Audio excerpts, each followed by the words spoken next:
Hey friends, hope you're all doing well. We're doing okay too, just really tired since we've been working non-stop. We wanted to answer a question many of you ask: how does our publishing process work? Most of our audiobooks are first posted on Patreon as paid content. They stay behind a paywall for a few months. After that, they become free to access on Patreon forever. Then, a few weeks later, we upload them to other platforms like YouTube, Facebook, and Twitter, X. Lately, our community hasn't been growing much, and we could really use your help. Please share our site in your Facebook groups, Discord servers, Reddit threads, Twitter, X, or with any friends who might be interested. Every little bit helps and we really appreciate it. Thanks a lot for being with us and supporting what we do. Rejoice. As my teammates, you shall be under my protection, essentially possessing the ability to roam freely in this chaotic ninja world. Now, listen closely to my grand ambition. Natsuki spread his arms wide, striking a pose of divine bestowal. Natsuki Yui. Ignoring the dumbfounded Kiba and the blushing, yet admiring Hinata. Blah blah blah blah blah blah blah blah. Eek. Kurenai snapped first. She frantically scratched her head, trying to suppress the goosebumps erupting all over her body. You still remember your name is Natsuki Yui? She roared, stomping her foot. Her eyes flashed crimson, and her physical strength amplified threefold. Boom. Amidst a cloud of dust, she shot into the air, grabbing Natsuki and yanking him back down. The other two Genin scrambled back in terror. Natsuki.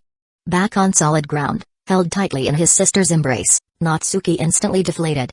A smirk played on Kurenai's lips. Her brother's weakness remained unchanged. Sis. Natsuki struggled to lift his head from between her ample bosom. He saw his sister's eyes glow. Dread, who was not yet sure if she hadn't been hit by a Ganjutsu by some Uchiha. A terrifying aura emanated from her. So you still remember I'm your sister? You're really cheeky, aren't you? Kurenai freed one hand. Chop. Using it to deliver a swift hand chop on Natsuki's head. Ow! That hurt. Facing his superpowered sister, Natsuki's bravado vanished.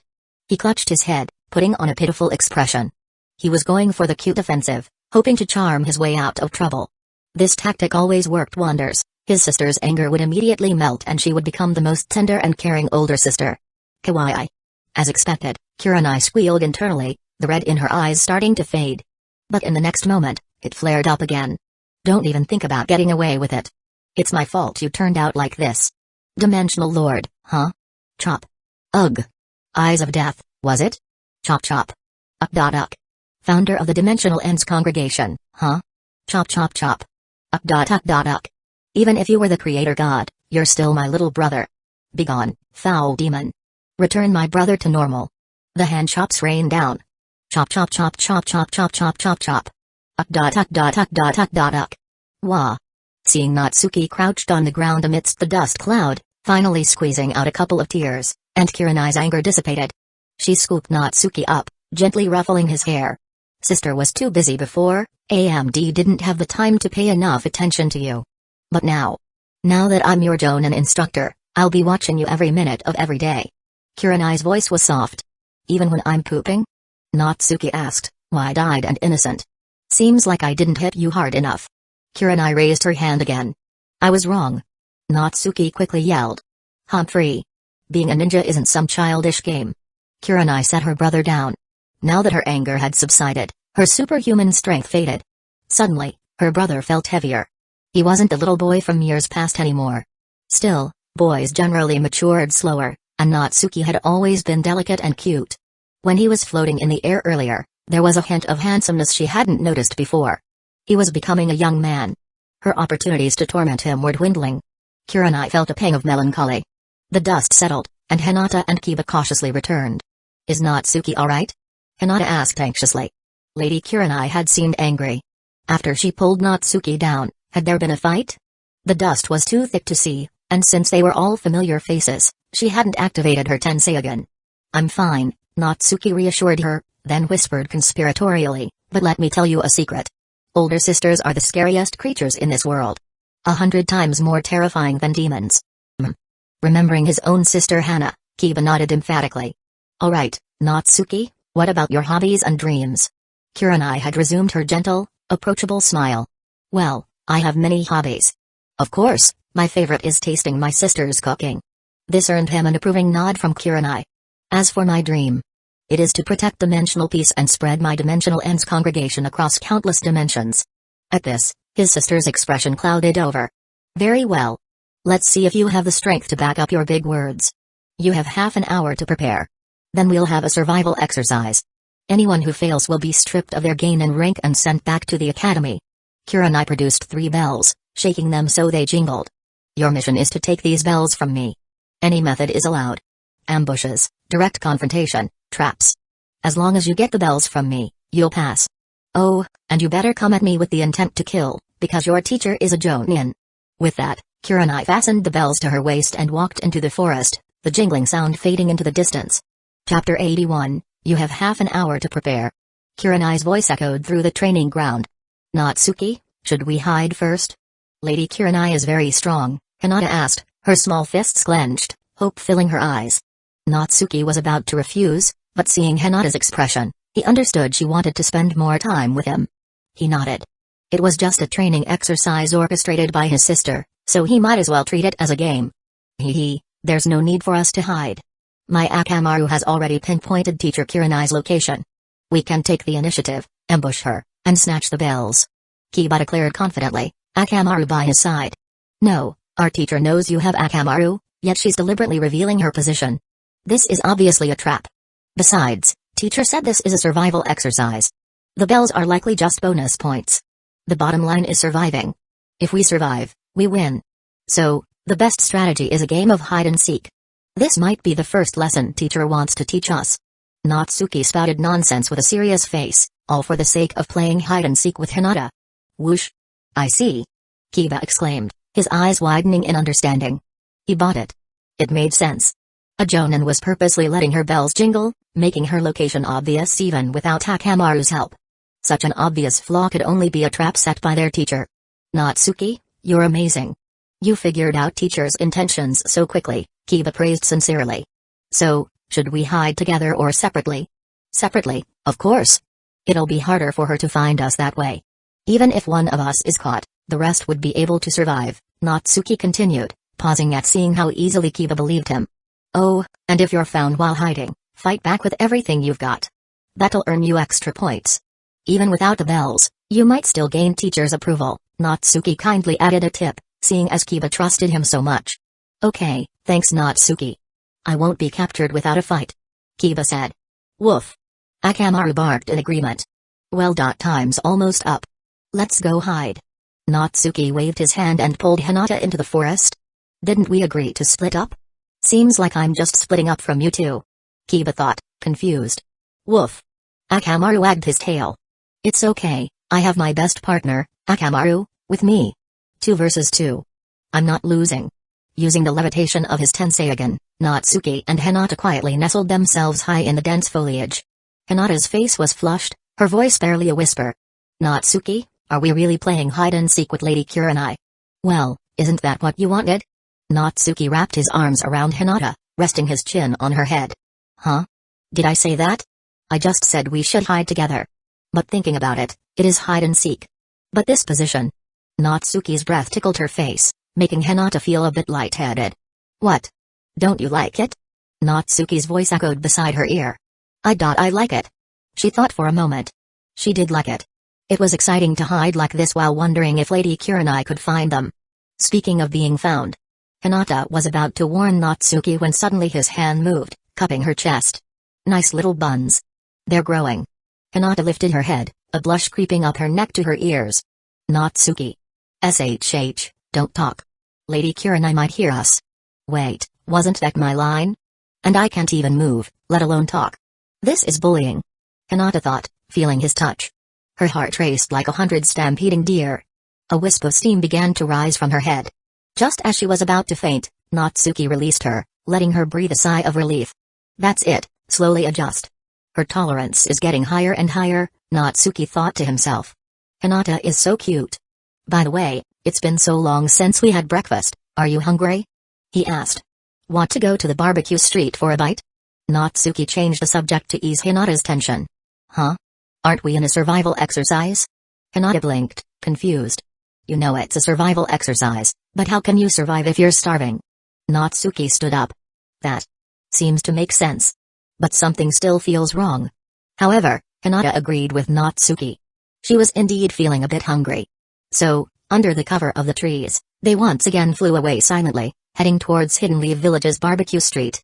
Meanwhile, Kiba and Akamaru were hiding in a dense thicket. They had heard the sound of bells approaching, then gradually fading away. But Akamaru had caught another scent, following behind the source of the bell sound. Excellent. The teacher carrying the bells is clearly a clone meant to lure us. It's a trap teacher set for us, just like Natsuki said. Sure enough, a moment later, another figure appeared in their field of vision, Kurenai herself.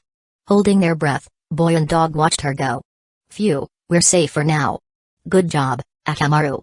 Don't make a sound, Kiba whispered, giving his partner a thumbs up. Woof. Hearing his master's praise, Akamaru excitedly stood up, barked, spun in a circle, and wagged his tail enthusiastically. Kiba's face immediately froze. Behind them, a small sapling suddenly sprouted, rapidly growing into a towering tree. Just as Kiba sensed something was wrong and tried to escape with Akamaru, branches shot out from all directions, instantly binding them to the tree trunk. Demonic illusion, tree binding death. A figure suddenly appeared before them. It was Kurenai, who had seemingly left moments ago. Woof woof. Akamaru, struggling in the restraints, realized his mistake and barked anxiously. Your Akamaru is quite good, but he still needs more training, Kurenai chuckled lightly, placing her hand on Akamaru's head, instantly silencing him. Teacher, that was amazing. When did you find us? Kiba asked with a wry smile. She was so quick, using the moment we let our guard down due to our teamwork to cast the Ganjutsu and capture us. She clearly knew we were here all along. Insects. Didn't you notice the insects flying erratically out of the grass where you were hiding? So that's it. I learned something. Then, seemingly casually, Kiba asked, by the way, where are Natsuki and Hinata? Kurenai glanced around. Oh? You haven't seen them. Kiba feigned ignorance. Haha. Do you think I, Kiba, would betray my teammates? He subconsciously thought about Natsuki and Hinata's location, but he truly didn't know. Maybe Akamaru knows. Kiba glanced at the now docile Akamaru, then quickly looked away, loudly proclaiming his loyalty. Oh? That might cause you some suffering. As a ninja, interrogation is also a necessary skill to master, Kurenai said, glancing at Akamaru before focusing on Kiba, pretending to be unaware of the dog's scent tracking abilities. Don't try to scare me, teacher. I won't betray my teammates no matter what you do, Kiba shook his head. Well, I have a certain Ganjutsu. It can make people see the most terrifying things in their hearts. It's not too late to reconsider. Kurenai raised a finger, wagging it playfully. And no way. I'm not afraid of anything, Kiba stammered, a chill running down his spine. Then demonic illusion, hell viewing jutsu. Wah. As the sun began to set, painting the sky in hues of orange and purple, Natsuki and Hinata had been hiding all day. Or rather, eating all day. Ah, I'm so full, Hinata patted her slightly distended belly, looking at the mountain of empty plates beside them. Realizing her action was a bit unladylike, she quickly stopped. Natsuki, with an equally impressive stack of plates next to him, picked his teeth contentedly. With a wave of his hand, he called out, "Waiter! Pack some up. We need to bring something back for teacher and Kiba. Wouldn't want them to go hungry." Chapter 82, What, teacher, I really don't know where they are hiding. Kiba, trapped within the hell viewing jutsu, witnessed a horrifying scene, being disciplined by both his mother and sister simultaneously. Prideful Kiba always felt resentful about losing to girls, and he was no match for his older sister, Hana. Of course, when they weren't fighting, his family was quite loving. Hana's affection was just a bit violent.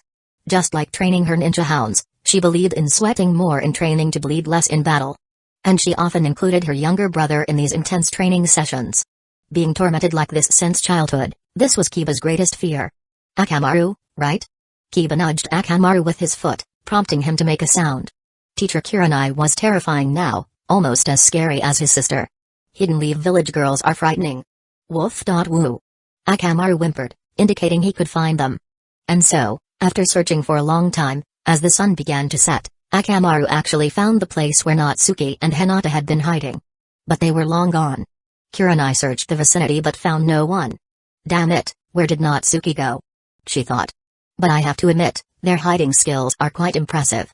Even now, Kurenai still assumed they were simply hiding, waiting to ambush her and snatch the bells when she least expected it. She never considered that they might have snuck back to the village for a feast. One reason was their perceived lack of skill, as she didn't think they could leave and return undetected. The other was president, as every graduating student always took the final exam seriously. Grumble. Suddenly, Kiba's stomach loudly growled. Just as he blushed in embarrassment, about to explain, Akamaru barked excitedly and dashed into the woods. They quickly followed, soon finding a piece of grilled meat on a tree. What the heck?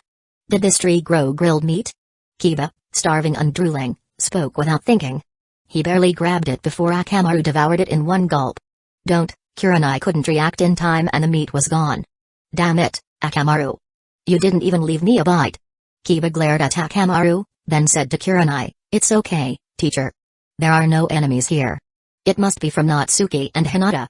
Indeed, after 15 minutes, Akamaru showed no ill effects from eating the meat. Instead, he sniffed the air and ran off in another direction. Soon, he found another piece of freshly grilled meat. Seeing this bizarre scene, anyone would realize it was deliberate. However, as a jonin, Kurenai wouldn't let her guard down. "Natsuki, is that you?" she called out, attempting to lure them out. And it worked. "That's right. It's us." Natsuki jumped down from a tree. That was way too easy. How can someone this gullible survive in the ninja world? Kurenai thought, her face darkening. She briefly considered sending them back to the academy when Natsuki pulled out another piece of grilled meat. "Are you hungry? Why don't we eat first, then continue the exam?" he offered. "You idiot. Will the enemy wait for you to finish eating on the battlefield? The ninja world isn't a playground." Kurenai finally snapped, yelling. Quickly forming hand seals, she declared, "Today, I'll teach you a lesson, demonic illusion, tree binding death." Countless branches, like pythons, whipped out, instantly binding Natsuki tightly. But before Kurenai could make her next move, the captured Natsuki puffed into smoke, leaving behind only another piece of grilled meat. A shadow clone? This unexpected turn of events made Kurenai's eyes light up. Instead of anger, she felt a surge of excitement. "Aren't you going to have a taste?" "It's delicious," Natsuki's voice came from behind. He emerged from the shadows, taking a large bite out of a lamb skewer. Kiba, who had been behind Kurenai, was gone. It seemed he had been rescued. "I was careless," Kurenai realized. Not bad indeed. "You've improved." Kurenai nodded with a smile, but her expression immediately sharpened. "But you're asking for a beating acting like this." She flicked her wrist, sending several kunai flying towards Natsuki. Poof! Another cloud of smoke. 3 lamb skewers, wrapped in paper, remained in place. Seeing this, Kurenai, who was also getting hungry after a long day, felt a touch of warmth. However, she remembered how much of a troublemaker her little brother was. If she didn't assert her dominance today, leading this team would be difficult in the future. Intentionally ignoring the fragrant barbecue, she said, "You've gotten skilled. Do shadow clones now drop barbecue? But this isn't enough to tempt your sister." "Well, if you don't eat it, I will." This time, Natsuki emerged from the bushes holding a grilled fish. Kurenai's face darkened. Multiple shadow clone jutsu? When did he learn this? Not many people in Hidden Leaf Village know this technique. While praising him inwardly, she said, "Let's see how many you have." With that, she charged at Natsuki again. Meanwhile, a short distance away, the 3-person team reunited. Kiba and Akamaru were devouring the food. "Natsuki, how did you do it? It was amazing. You were the one who was awful. As a beast tamer, a child blessed by destiny, you were captured so easily. Your Akamaru has so much potential, but you can't unlock it." Natsuki shook his head, harshly criticizing his new teammate. Woof! Receiving so much delicious food, and sensing Natsuki's praise, Akamaru barked happily. "Really? So Akamaru is strong after all. How do I unlock his potential?" Kiba, more excited about Akamaru being praised than himself, eagerly asked. After all, Natsuki's strength was undeniable, even if his words at times were quite a bit strange. But Kiba understood the gist. "I don't teach people easily. Unless you possess the determination to protect dimensional peace and become a member of our society. The Dimensional Ends congregation bears a heavy responsibility, requiring more people to safeguard the peace of all dimensions. The ninja world we live in is just one of them," Natsuki said seriously. "Dimensional Ends congregation?" Kiba recalled Natsuki's self-introduction earlier that day. He had a bad feeling about this. Do I have to join the club to unlock Akamaru's potential? Can I not join? What do you think?"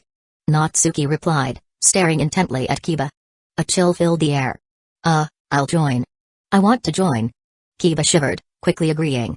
"It's just a club with a weird name. What's there to be afraid of?" "Very good. Then, from now on, You are a peripheral member of our society. This badge is proof of your membership. Don't lose it. Natsuki nodded, taking out an elaborate 2.2 badge from his pocket and handing it to Kiba. He then turned to deal with his sister, who was still entangled with his numerous shadow clones. Just a peripheral member? Kiba asked, disappointed, as he took the badge. He had finally made up his mind to join this strange club, only to be a peripheral member. Yes. Don't underestimate our society. Being a peripheral member is already quite good. When you successfully unlock Akamaru's potential and make him evolve, you can become a full member. Natsuki paused, then pointed to Hinata. And by the way, currently, you are the weakest in the entire club. Let me reintroduce you. This is also a member of our society, the first mage. Hinata, understanding his cue, levitated into the air and with a wave of her hand, uprooted a towering tree from the ground 10 meters away. Gulp. Kiba swallowed hard. Did I just join something incredible? He wondered. Chapter 83, one shadow clone would disappear, only for another to pop up immediately. Even more outrageous was that, each clone would drop some barbecued meat. Soon, the aroma of grilled food surrounded Kurenai. Grumble. Finally, Kurenai, who had been starving, succumbed to Natsuki's suggestion to eat first and talk later. She had just picked up a box of grilled fish and torn it open when a puff of smoke erupted from a nearby portion of barbecued meat. It was Natsuki, who had used the transformation jutsu to blend in with the surrounding barbecue. With a swift move, he snatched something from Kurenai's waist. Jingle. 3 bells landed in Natsuki's hands. Teacher, you lost. We passed, right? Natsuki shook the bells. Fine, you passed. Today's exercise is over. Kurenai grumbled, taking a bite of her fish. Now, I'm not your teacher, I'm your older sister. She stomped over to Natsuki and, with lightning-fast reflexes, grabbed his ears. You think you're so clever, huh? Using so many shadow clones to bully me? Littering food everywhere, hoping I'd make a fool of myself? Ow, ow, ow. Sister, it hurts. I was wrong. Let go. Eating is important to survival as well, you can't neglect it. If you don't let go, I'll use my ultimate move. Oh. You're so mean. I'm going to ask the Hokage for a new teacher. Thus, the first day of the survival exercise ended in a squabble. That evening, when Natsuki returned home, he was without a doubt, subjected to another round of relentless head-rubbing from his sister. The next day at 9:00 a.m. sharp, the entire team assembled, officially marking the formation of Team 8. They began their training, focusing on tree climbing, water walking, and chakra control, all while carrying out low-ranking missions for the village. Like that, 3 months passed in a blink. The first month was primarily dedicated to training, so they only took on a few D-rank missions to familiarize themselves with the procedures. Weeding, chopping wood, finding cats, babysitting. Today's mission was another cat-catching one. The owner who lost the cat was the same 200-pound-plus lady who single-handedly kept the D-rank mission payouts afloat. The lady adored her cat, nearly smothering it with affection. No wonder the poor feline kept running away every other day. Arg. When will these annoying D-rank missions end? Kiba howled in frustration. He loved dogs, not cats. He had envisioned a more exciting life as a Geinin, not something even more boring than the academy. Standing atop a roof, Natsuki surveyed the surroundings. Beastmaster of Retribution. He shouted. Don't underestimate our target. I sense the evil presence once again. Use your beast to locate the lair of this evil. Kiba shuddered at Natsuki's words. Passers-by on the street below cast concerned glances upward. Thump. I want to die. Kiba groaned internally. I've boarded a sinking ship. What the hell was I thinking? He felt as if an arrow had pierced his knee, he staggered. Mustering all his courage, he raised his arm weakly. Akamaru.beast of retribution. Attack. According to Natsuki, only this could unlock Akamaru's true potential. Whimper, Akamaru, my friend, I'm sorry. It's all to make you stronger. Don't falter. Woof. The little puppy Akamaru barked excitedly, sniffing left and right. He quickly picked up the scent and took off running. After turning 2 corners, they found their target. It was basking lazily in the sun on a wooden barrel with another small cat. Natsuki appeared on the rooftop once more. Indeed. My eyes of death have detected the evil. Beast, surrender yourself and allow us to exorcise your wickedness. Meow. The plump orange cat, overfed by its owner, instantly puffed up its fur. To the side, without a second thought for its new chubby friend, the little cat bolted. The chubby cat recognized these people with headbands. They kept coming to capture it and return it to its demonic owner. Akamaru. Kiba shouted. Akamaru lunged forward. The fat orange cat, with surprising agility, leaped high into the air, its plump body avoiding Akamaru's attack as it sailed towards the wall of a neighboring yard. Now. First mage, use universal pull. Right. Hinata responded instantly, extending her right palm. The fat cat's trajectory changed abruptly, pulled by an unseen force, landing squarely in Hinata's hands. Its little paws flailed wildly, but it was held firmly by the scruff of its neck. It couldn't escape. You have nowhere to run now, beast. Natsuki landed beside them, flicking the cat's head. Meow. The cat drooped its ears, seemingly resigned to its fate. All right, let's go back and turn in the mission, Kurenai said, taking the cat from Hinata. The mission was simple, but the commotion caused by Natsuki and the others had onlookers believing they'd captured a tailed beast. It did, however, inject some much-needed excitement into an otherwise dull task. Teacher, this is an evil beast. Natsuki insisted, shaking his head. He took the cat from Kurenai. With a blur of hand movements, he bound the cat tightly with a sack, like a dumpling. There, now it's safe. Kurenai rolled her eyes at the sight of the pitiful-looking cat with only its little head poking out. Arriving at the Hokage Tower to submit their report, they found the office door wide open. The third Hokage was puffing away on his pipe. Teacher, we can't go in, Natsuki said with a serious expression. If this evil beast absorbs these toxic fumes, it will go completely berserk.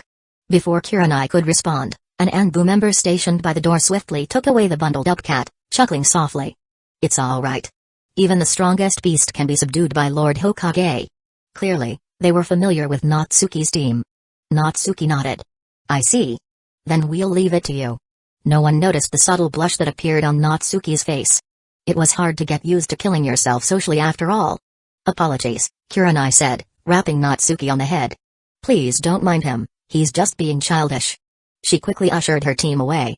There were no more missions for the afternoon. It was time for training, and perhaps a chance to discipline her younger brother. The Anbu member brought the cat inside, preparing to return it to the mission issuer.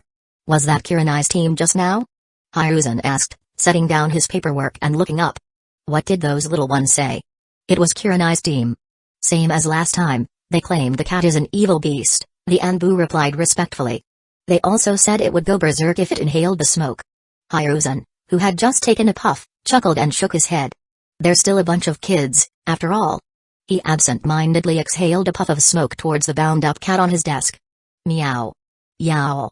Roar. The cat bristled, trying to swat away the smoke with its paws, but the ropes restrained it. Its eyes suddenly turned red. Its face contorted, becoming increasingly monstrous, and its body rapidly expanded. Snap. The ropes broke. The cat's body swelled, crushing the desk beneath it. Hiruzen and the nearby Anbu stared in wide-eyed shock at this scene which went against every sense of reality they understood. Enemy attack. Protect Lord Hokage. Oh no. It really is an evil beast. The Anbu, remembering who he was, reacted instantly, drawing a kunai and shouting. The cat, now over 3 meters long and no longer resembling a feline, continued to grow, radiating a bloodthirsty, primal aura. Several shurikens bounced harmlessly off its thick hide. Roar. With an earth-shattering roar, the Hokage Tower exploded. Once again. Chapter 84, Ding. Your evil king's eye system's true power has been activated. The ginger cat has absorbed evil energy and, through second-hand smoke, transformed into a blazing evil beast. Purify the evil and obtain a crystal core that increases maximum chakra capacity. Friendly reminder, the ferocious blazing evil beast is a fully mutated specimen and such immune to physical attacks, with no weakness to water. However, due to its recent corruption and mutation, its capacity for firepower is relatively low. Utilizing even a small amount of fire-style attacks can overload it, causing self-destruction. A system notification sounded, causing Natsuki, who had just left the Hokage Tower, to freeze. Oh, for fuck's sake. The evil king's eyes ability was triggered, making his Chuni words a reality. That ginger cat actually turned into a monster. Rumble. Roar. A tremendous roar along with the sound of a crumbling building erupted from behind him. The nearly 7-meter-tall, 20-meter-long blazing evil beast, impervious to physical blows, had single-handedly toppled the Hokage Tower. What happened? How did a perfectly normal ginger cat suddenly transform into a monster? Could it be, as Natsuki said, it truly was an evil beast? Nearby Anbu operatives leaped into action, countless shuriken and kunai raining down on the blazing evil beast. A clanging sound echoed.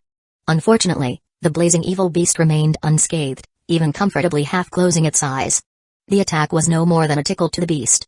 Impossible. How could a normal little cat suddenly turn into a monster? Such a thing has never been heard of in the ninja world. It must be an illusion. I'll break it. A ninja wearing a dog-faced mask shouted. His hands rapidly formed seals. Release. A gust of wind swept through. The scene before them remained unchanged. The blazing evil beast's body even began to ignite with raging flames. It glared at the dumbfounded human, annoyed that he had stopped throwing things for it to scratch against. How dare you slack off, die. With a flick of its tail, like a giant steel whip, it viciously swatted the dog-faced Anbu operative away, crashing him through 2 buildings.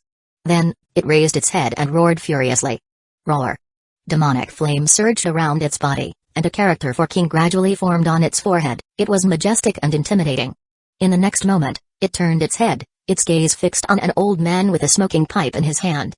Its eyes gradually reddened. Hiruzen felt a wave of terrifying, violent killing intent wash over him. He glanced at his pipe. He quickly tossed it away. But it was too late. Roar. The blazing evil beast instantly crossed the distance of several dozen meters, slamming a palm down and pulverizing the third Hokage. Its giant paw pressed into the ground, crushing it further. Smoke faintly rose from beneath its claws. A moment later, on the roof of a civilian house, Hiruzen reappeared. If ninja tools are ineffective, we'll use ninjutsu. Everyone, use water style. To extinguish the fire on that beast. Hiruzen waved his hand, commanding all the Anbu surrounding the beast. Water style, water dragon bullet jutsu. Water style, water colliding waves. Water style, water shark bomb jutsu. Various powerful water style techniques roared from all directions. Boom. They slammed into the blazing evil beast, stirring up a tsunami-like wave dozens of meters high. Everything within a 100-meter radius was instantly swept clean. Hiruzen felt a pang of pain. The bills, banknotes, and valuables from his private properties, which had just been submitted at the end of the month, were all gone. They were in his private lounge, under the rubble, burning, but now soaking wet. It was destroyed beyond the shadow of a doubt. The documents he had spent several days and nights writing, even working overtime last night, detailing the joint Chunin exam's proposal to be sent to the various hidden villages, were also gone. His heart bled. He could only find time to rewrite them. He had to let the other villages witness Hidden Leaf Village's grand event. Hidden Leaf Village was still the #1 hidden village. However, while the Hokage Tower used to be the safest place in all of Hidden Leaf Village, now it seemed to be the most dangerous. He couldn't risk storing valuables in the Hokage Tower anymore. A massive amount of water vapor billowed, gradually forming a dense fog. At the center, a gigantic figure flickered in and out of view. The flames surrounding it boiled even more furiously, as if oil had been poured onto a fire. Impossible. It's still not dead? Hiruzen's pupils constricted as he rapidly analyzed the beast's weaknesses. Then he realized. It had no weaknesses? Invulnerable to weapons and impervious to fire-extinguishing techniques? Moan. Monster. The Nine Tails is attacking again. Run. Idiot, that only has one tail. How could it be the Nine Tails?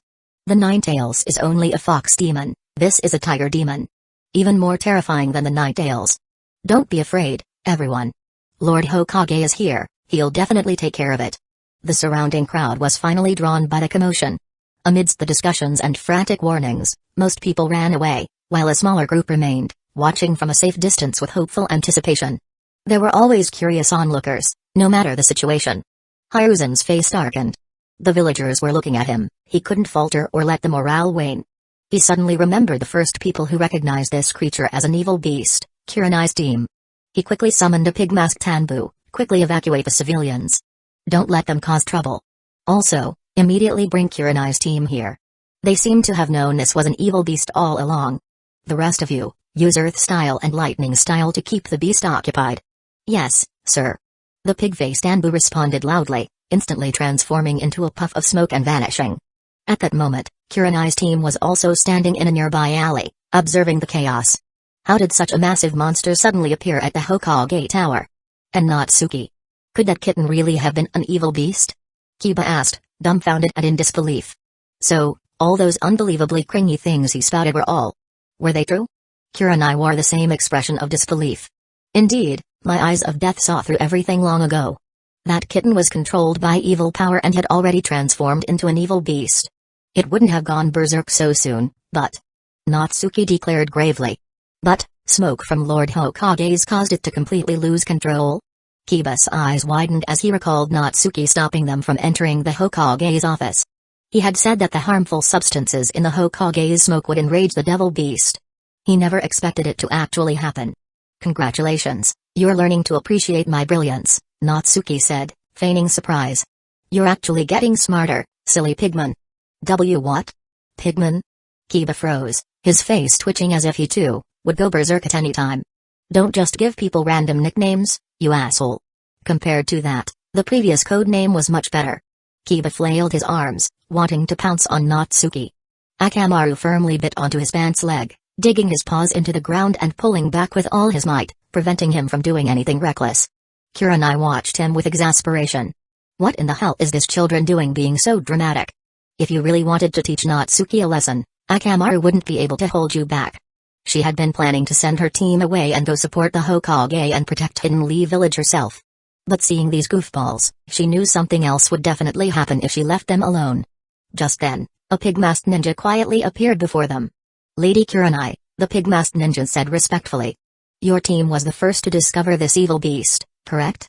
Lord Hokage requests your presence. Please come with me." "Great." The real pigman appeared. Hinata pointed excitedly at the masked Anbu. Natsuki was really amazing. He always hinted at things with such ambiguity, and they happened. Kiba's face darkened further. He had gotten riled up for nothing. Akamaru's grip on him loosened. The pig-masked Anbu shuddered. "Is it an offense to use pig masks now? Where is the freedom, where is the justice?" Chapter 85, Whoa. "What's that?" "Such a huge tiger, and it breathes fire," Choji yelled, staring at the gigantic beast before them. Asuma's team, having just finished a weeding mission, was on their way back to report. To their shock, the Hokage Tower was in ruins again. An unknown monster is rampaging. "All villagers, please evacuate to the shelter at the edge of the village. Hidden Lee Village Ninja, assist the Hokage guards in eliminating the monster." An Anbu member shouted from a rooftop, his voice carrying across the chaos. "An unknown monster? Things have been getting restless in the ninja world lately," Asuma frowned, turning to his team. "Ino, Shikamaru, Choji, you three stay back and help evacuate the villagers. I'll go assist the Hokage." With that, he vanished in a series of quick body flicker. "Hey! Teacher, don't leave us behind. You forgot about my abilities. We can help too," Choji shouted, but Asuma was already gone.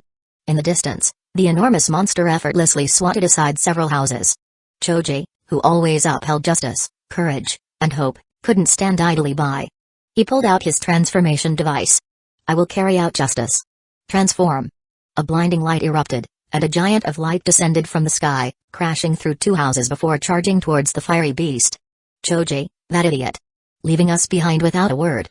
I'm not any weaker than you." Ino yelled, the worry for her teammate overshadowed her annoyance. She quickly ran towards the scene. Extending her hands, golden ripples spread through the air. The technique she demonstrated in the club room that day was now unleashed for the first time in the outside world. Troublesome. This is truly troublesome, Shikamaru, the most logical and, arguably, the weakest of the group, mumbled with a resigned sigh as he followed. Watching the vast golden ripples in the sky, the Anbu members who recognized the scene widened their eyes. Isn't that the Hero King's technique? Meanwhile, in the land of water, Gilgamesh, leading the Uchiha in a conquest funded by his vast wealth, furrowed his brow. The dense golden ripples in the sky had suddenly fractured, creating gaps in his attack and allowing Ao, who possessed the stolen Byakugan, and Chojo, both of whom had been sent out to scout, escape. That mongrel. That thief is stealing my treasure again. Unforgivable. Accelerate the invasion.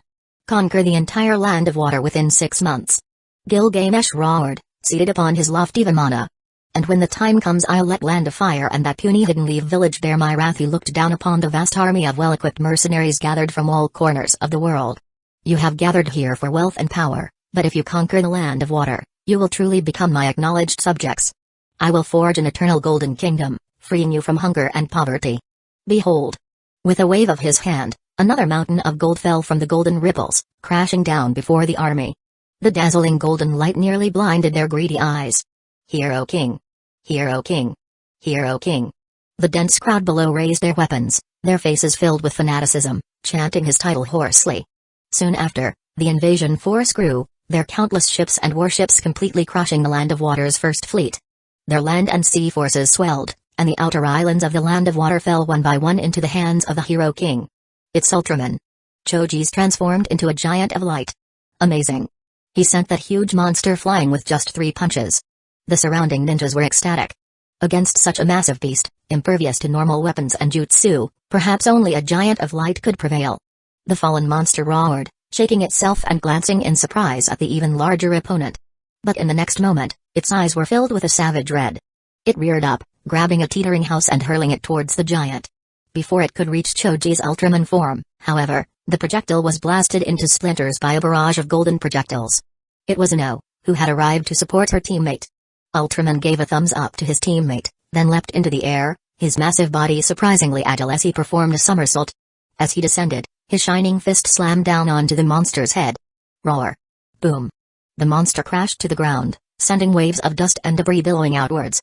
Before the surrounding ninjas could cheer, a fireball erupted from the dust cloud, hurtling towards Ultraman and exploding in a brilliant flash of fire. You're saying this monster has practically no weaknesses and the only way to defeat it is to use fire-style jutsus to make it explode? The third Hokage asked, his face full of doubt, from his position on the rooftop. At this moment, Kurenai's team stood beside him, watching from a distance as the Hidden Leaf Village ninja, aided by Ultraman, worked together to well, it looked a lot like the Ultraman and the Beast was working together to demolish Hidden Leaf Village. Can it even be blown up? Are you sure fire won't just make it stronger? Hiruzen questioned, eyeing the blazing monster, wreathed in flames and periodically spitting fireballs. Standard ninja tools only seemed to irritate it, water-style jutsu gave it a hot bath, lightning-style only energized it, and only earth-style could somewhat suppress it. Hiruzen was deeply concerned. Could this thing really be defeated with fire-style? That's right. My eyes of death have already seen through its weakness, Natsuki replied, hands casually tucked in his pockets, seemingly unconcerned. After all, the surrounding shops mostly belong to the Hidden Leaf Village Elders faction. Thwack! Before the third Hokage could respond, Natsuki received a sharp rap on the head from his sister. Idiot! Show some respect. This is the Hokage. Kurenai scolded, pulling Natsuki's hands out of his pockets and making him stand at attention. She then apologized to Hiruzen. I apologize, Lord Hokage. My little brother is still young and immature. I haven't had the time to properly educate him due to my heavy workload. I won't let this happen again. The third Hokage's face darkened. Your workload was heavy? His own son, Asuma, went out of his way to give Kurenai the easiest, safest missions with the highest rewards. To complain about a heavy workload in front of him was simply preposterous. And what was even more infuriating was hearing that she had repeatedly rejected Asuma, causing him to sulk for ages and then blame Hiruzen for it. Forget it, he thought. I don't want to deal with the younger generation's drama. He had a grandson, Konohamaru, who was growing up well and had already started at the academy. Right now, dealing with this fiery monster was the priority. Most of the surrounding buildings were, after all, his investments. It's all right. Natsuki is still young. Hidden Leaf Village is your home, and its future protection relies on you, Hiruzen said, forcing a kind smile onto his face, instantly switching gears. The protection of Hidden Leaf Village relies on us now, Natsuki countered, staring at the monster with a seemingly innocent remark that nearly made Hiruzen fall off the roof. He'd known this kid had a sharp tongue since their super invincible Thunderbolt Fireball Jutsu transaction years ago. But it seemed to have gotten even sharper with age. So, tell everyone to prepare fire-style jutsu to blow up this monster, Natsuki urged. Let's wait and see. It seems Choji has transformed into Ultraman. Maybe he can persuade it to leave or something, Hiruzen hedged. If they really used fire-style to explode the monster, wouldn't that destroy even more shops? Since Choji had transformed into Ultraman, they might as well observe the situation first. But the moment Ultraman appeared, he crushed 2 shops that, incidentally, were secretly Hiruzen's properties. The Hokage winced with each impact, feeling the financial pain. And then there was that girl who was throwing weapons with golden ripples. Wasn't that Gilgamesh's technique? Hidden Leaf Village seemed to be slipping further from his control. All sorts of strange individuals were popping up left and right these days. Still, this generation of youngsters was undeniably strong. They were shouldering the burden of protecting Hidden Leaf Village at such a young age, easing his own burden considerably. He was glad he wasn't from the same era as these kids. If he was, he wouldn't have stood a chance. As he was lost in his thoughts, a fireball suddenly hurtled towards them. Natsuki and the others, who had been focused on the monster, leaped away in time. And 2 nearby Anbu members quickly erected earth-style walls to shield the Hokage. Unfortunately, the barrier couldn't withstand the monster's fireball. A tremendous explosion followed, shattering the earth wall. Hiruzen, Preoccupied with his thoughts, only managed to leap back in time to avoid the epicenter of the blast. He couldn't, however, evade the searing heat and black dust that engulfed him. In an instant, his face was blackened like the bottom of a pot, and his beard was singed away. Chapter 86, Hiruzen wiped his face, his hands covered in soot. His chin stung fiercely. Touching it, he realized his beard was gone. Tears welled in his eyes. Old friend, I couldn't save you after all. To be bald and covered in grime. This is hardly the image of a Hokage. Lord Hokage, are you alright? Kurenai's team darted back. When danger struck, they were the first to flee. Now that it had passed, they were the first to offer empty condolences. They were masters of superficiality, their faces as thick as castle walls. Just who taught them shit like this? And why was that student taking pictures with a camera? Where did a kid even get a camera? Those things are expensive. Noticing the third Hokage's sharp gaze, Natsuki didn't flinch. Instead, he said with a composed expression, Lord Hokage, I wanted to capture the moment you bravely shielded us from the evil beast, protecting us and the village from harm. I want to send this picture back to the academy. Let future generations remember that we have such a kind and respectable Hokage. So it was to immortalize my heroic deed for posterity. Good. If everyone in Hidden Leaf Village had this mindset, the will of fire would spread throughout the ninja world. Hiruzen nodded, his gaze softening considerably. He was not ashamed to admit that the children had been taught well. Ahem. As the Hokage, protecting the villagers and Hidden Leaf Village is my duty. The third Hokage stood tall, his robes billowing in the wind, a picture of graceful wisdom. He glanced at the blazing evil beast, pinned down once again by the Giant of Light and a squad of Anbu. The battle was going well. With a nod, he decided he could spare a moment. Being old, most things didn't matter to him anymore. But reputation did, especially a reputation that would last through the ages. His tone suddenly shifted. However, to serve as a warning for future generations, capturing these impactful images would be appropriate. If you'll excuse me, let me adjust my attire. Hiruzen straightened his messy clothes, trying to wipe the soot from his face. Wait. Natsuki exclaimed. That's the shot. This is the most authentic image. Lord Hokage, at your age, you still fight so hard for the village despite the hardships. Think of the children at the academy. Won't this inspire them to strive for greatness, to abandon laziness and complacency? What a motivating image for them to emulate. Right, Pigman? Natsuki finished, kicking Kiba beside him. Why yes. With Lord Hokage's example, the children will surely work hard. Kiba stammered, then, as if realizing something, loudly protested, I'm not Pigman. Then what are you called? I am the Beastmaster of Retribution. Woof. I see, impressive title. PFFT. Kurenai couldn't hold back any longer, bursting into laughter. Finally, just before the Hokage lost his temper, a picture was taken. At that moment, the seemingly invincible blazing evil beast finally toppled the Giant of Light, its chest glowing crimson. But Choji's Giant of Light transformation still needed improvement. Even with the red glow, he couldn't use his finishing move. Lord Hokage, there's no time to lose. I suggest we use the method I suggested, using the fire style to burst this blazing evil beast. Seeing Choji struggling, and the surrounding shops owned by the Hidden Leaf Village elders in ruins, Natsuki finally spoke seriously. Is there no other way? Hiruzen asked reluctantly. The plan sounded unreliable no matter how much he thought about it. What if it backfired and his entire shopping district ended up being destroyed? But they hadn't found the beast's weakness, and Natsuki was the first to identify it as a beast in the first place. Maybe his method was the only option? There is but it carries even greater risk. Natsuki hesitated, his face grave. I could use my eyes of death. No, my mystic eyes of death perception and probably slice this beast in one move. But my swordsmanship is still rough. If I accidentally cut the village's or someone else's lines of death, there's no coming back. His semi-corporeal swordsmanship teacher, Artoria, had been dispatched again, teamed up with another member, Izumi, to rake in bounty rewards across the ninja world. The goals were twofold, to earn money and to bolster the reputation of the Dimensional Ends congregation, causing trouble for Akatsuki in the process. Hearing of other potential dangers, Hiruzen, ever the pragmatist, shook his head. He couldn't wait any longer. Further delay would only result in greater damage to his own assets.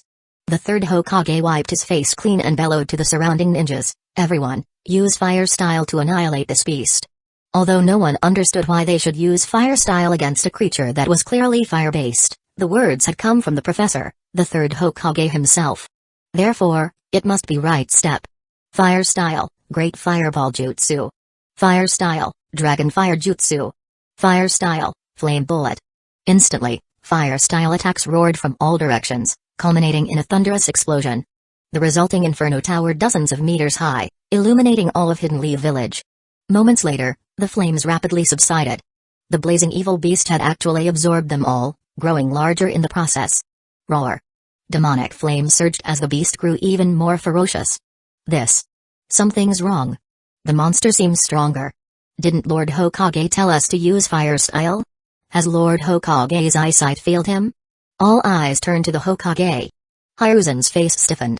He turned mechanically and asked, Natsuki, did we make a mistake? He could tolerate other things, but if this was a joke, making him lose face in public with a command that invited disaster, then he wouldn't be polite. No. We hadn't made a mistake. Natsuki insisted. Haven't you noticed? The beast hasn't moved since then. Besides trying to scare us, what else has it done? It means it's been focusing on converting that external fire energy. That's its weakness. As long as its conversion speed is lower than its absorption speed. Hiruzen nodded, understanding. He had indeed noticed the rampaging beast's strange stillness. Since its appearance, when had it ever been so quiet? Everyone, increase the firepower. It's converting the flames we're unleashing. Help me overload it. Certainty bolstering his confidence, Hiruzen waved his hand grandly, his robes flapping dramatically. From behind, he looked every bit a wise strategist. Yes, sir. With confirmation received, everyone's spirits soared. This bizarre beast had met its match in the professor, the genius Kage of the ninja world. Fire style, fire dragon flame bullet. This time, the Hokage led the charge himself. Another barrage of fire techniques was unleashed. Several rounds later, everyone was low on chakra, but the blazing evil beast remained imposing. Its body, originally 20 meters long, had expanded to nearly 100, rivaling even a tailed beast in size. Hiruzen felt sweat beading on his forehead. He glanced at Natsuki again. Natsuki was starting to panic internally. The tiny bit of fire energy the system said needed to overlord the beast turned out to be a literal astronomical amount. Thankfully, the village had plenty of ninjas. If it were just him, he would be dead of chakra exhaustion. Lord Hokage. Keep going. We're almost there. It's almost at its limit. Natsuki put on an Oscar-worthy performance of excitement, despite the frantic screaming in his head. The boy's innocent expression bolstered the Hokage's confidence. Fire style, fire dragon flame bullet. He clapped his hands together, forcing out 3 more blasts of fire. Afterward, he swayed almost imperceptibly. He was getting too old for this. Just a few fire dragon flame bullets had left him exhausted. Hiruzen sighed internally, then looked at the barely phased blazing evil beast. It still wasn't enough. Almost there, Lord Hokage. Just a bit more. Look, it's already half collapsed. Natsuki's voice rang out again. He had a point. Fire style, fire dragon flame bullet. A slightly smaller fire dragon roared forth. Seeing the Hokage's effort, the surrounding ninjas cheered and pushed themselves to their limits as well. Great. It's completely on the ground now. Lord Hokage, come on, one more push. The focused Sigil target fire of the fire dragon flame bullet is the perfect answer. Your power alone surpasses everyone else combined. Fire style, fire dragon flame bullet. Amazing. Lord Hokage. It's on all fours now. Can you hear the villagers cheering? Just a few more and it'll burst. Hearing he needed to do more, Hiruzen swayed, feeling dizzy and seeing stars. Natsuki. When will this end? He trailed off. Wait, this kid knew fire style too. That super invincible thunderbolt fireball thing. His eyes lit up like torches. Lord Hokage, what's wrong? Are you feverish? No wait, your eyes are on fire. A startled Natsuki warned. Natsuki, don't you also know fire style? Hiruzen's voice cut through the heat like a chilling wind. Chapter 87, Lord Hokage, you know me well. The only fire style I know is super invincible thunderbolt fireball. And this jutsu has both lightning and fire properties. As you saw, the lightning property makes the blazing evil beast incredibly excited. If it breaks free from the suppressed state and a beast this huge runs wild in the village, we're truly finished. Natsuki quickly found a reason and uttered the most impeccable excuse he could come up with, and it was indeed true in a sense. Hiruzen thought about it, and it indeed made sense. If the lightning really roused the beast again, they would be doomed. They couldn't even suppress its 20-meter form earlier, let alone its current 100-meter behemoth size. If it moved, who could stop it? Right, Lord Hokage, one last push, Add one more fire-style jutsu. I'll take the opportunity to capture your heroic image of defeating the giant beast. This way, there will be more grand and imposing images for future generations to admire at the academy. Natsuki pulled out his camera again. This action made Hiruzen's eyes light up. While alive, he was the longest-reigning Hokage of Hidden Leaf Village. After death, he also wanted to be the most influential Hokage of Hidden Leaf Village. Wherever Natsuki was learning from had taught him well, he truly understood him. Why hadn't there been such a quick-witted young man before? Ahem, as the Hokage, I will absolutely not let this beast harm the villagers of Hidden Leaf Village. The third Hokage shook off his weary demeanor, his face seemingly rejuvenated as if in a final burst of glory. Let me give this beast the final blow. Fire style, dragon fire. His hands blurred as he formed the hand seals in an instant, then took a deep breath. His chest swelled. He turned his head, his eyes questioning Natsuki if he could begin. Yes, I'm ready. Natsuki held the camera in his left hand and raised his right hand like a referee. Hiruzen pushed the air in his chest into his mouth, his deflated cheeks instantly puffing up. Wait a minute, the camera became unfocused. Natsuki lowered his raised hand, frowning at the camera screen. PFFT. Ugh. This action almost made the poised Hiruzen explode.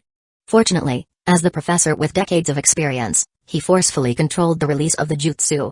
A drop of cold sweat slid down his forehead. He was about to glare at Natsuki, when he heard the boy shout. Good. This is excellent. It can capture everyone in the frame. Natsuki had only moved a few centimeters. Everyone, prepare your fire-style jutsu. Led by Lord Hokage, let's give this terrifying beast the final blow together. I will record this historical moment. Everyone will be a hero of Hidden Leaf Village. The bustling battlefield suddenly fell silent, all eyes turned towards them. They saw Lord Hokage, ready with his jutsu, his face flushed red, his forehead sweating, and his chin beard singed off. Although he was the Hokage, he was also an old man with one foot in the grave. What admirable dedication this was. Then, everyone understood that Natsuki's actions were instructed by the Hokage, asking everyone to finish off the beast together. In an instant, the ninjas began performing fire-style jutsu in unison. This forced Hiruzen to suppress his anger, enduring the possibility of internal injuries just to hold back his jutsu a little longer. Then, get ready. Natsuki raised his right hand again. He whispered to the Hokage, Lord Hokage, with him as a backdrop, you will be even more prominent in the photo. Hiruzen felt a bit better, nodding almost imperceptibly. This time, Natsuki didn't delay much longer because he saw that the old man was really about to lose control. Then, release. Boom. Their vision was instantly covered in crimson, the combined flames surged forward like a sea of fire. Such a massive inferno finally overwhelmed the blazing evil beast, which had been continuously absorbing and transforming flames. Ooh. It let out mournful cries as countless glowing red cracks appeared on its body. Just a little bit more, Lord Hokage. Don't lose to the youngsters. It was the deciding moment, the moment when the loot drops. Natsuki quickly encouraged the Hokage to exert more effort. Everyone wanted to be a hero. After Natsuki's encouragement, everyone was giving it their all. Hiruzen glanced at the surrounding ninja and saw that they were indeed still using fire style, showing great stamina. Natsuki was still taking photos, and these photos would be displayed in the academy later. As Hokage, how could he lose to these youngsters? Suddenly, veins bulged on Hiruzen's forehead as he squeezed out another surge of chakra. The flames he unleashed intensified. The cracks on the blazing evil beast grew larger. Just a little bit more, just a tiny bit more. Natsuki's voice came again. Damn it, is it not over yet? I can't hold on any longer. Hiruzen's forehead was drenched in sweat, he felt half dead. He glanced around and saw that most of the nearby ninja had already stopped using fire style, leaving only a few Anbu and Elite Jonin still persisting. Hold on a little longer. With a ferocious expression, he clasped his hands together and exhaled again, a torrent of flames erupting from his mouth. Crack. A loud sound of glass shattering echoed across the village. Great, it can't withstand it anymore. Lord Hokage, let me lend you a hand. Saying this, Natsuki tossed his camera to Kiba behind him, instructing him to take pictures. Then he stepped forward and stood beside the Hokage. Super Invincible Thunderbolt Fireball. An even larger fireball roared out. One side dwindled, the other surged. The Hokage's flames, after such prolonged use, had been reduced to mere flickers. Compared to Natsuki's charged fireball, they were like a sesame seed next to a watermelon. Just then, Kiba pressed the shutter button. Click. The scene of the two unleashing their jutsu against the beast amidst the ruins was captured. The Hokage's was the tiny sesame seed. Natsuki's was the giant watermelon. Boom. A deafening explosion shook the earth. You cough. Didn't you say your lightning fire attribute couldn't overload it? Hiruzen was furious, but exhausted and drained of chakra. He lacked the strength to express his anger fully, let alone think clearly. He questioned breathlessly. Yes, Lord Hokage. Using it earlier would have made it go berserk. But now, it's the straw that breaks the camel's back. It's already at its limit and won't go berserk. Natsuki pointed to the beast in front. Indeed, this time, the blazing evil beast finally succumbed. The dense cracks joined together, tearing its entire surface apart. A dazzling red light erupted. A terrifying energy, shocking to all, leaked out. Oh no. The system only prompted that fire attacks would make it self-destruct, but I didn't expect the energy to be this monstrous. This energy it contains now could level the entire Hidden Leaf village, right? Natsuki, disregarding everything else, pulled down his left eye patch for the first time in public. In his mystic eyes of death perception, he could see countless lines of death filling his vision, one particularly prominent. The immense pressure on his mind made him falter. Fortunately, after years of growth, he no longer collapsed after a few seconds like before. Now, he could use his eyes for a few minutes with no problem. With a pull of his right hand, he drew a pitch-black, bizarre-looking, imposing sword as large as himself from a ceiling scroll. At this moment, the dazzling red light had reached its peak. Not good, get away. It's going to explode. We're doomed. With this much energy, it could flatten all of Hidden Leaf Village. Where can we even escape to? All the ninja were terrified. Even the third Hokage showed despair, but still tried to retreat. However, as he pushed off with his legs. Snap. The exhausted Hokage twisted his waist. Instead of retreating, he stumbled forward. The ground here was higher, and he rolled towards the center of the red light. The scorching air instantly singed and twisted the Hokage's remaining hair. Soon, it caught fire. Lord Hokage! The surrounding Anbu cried out in alarm. At the same time, the extreme red light exploded.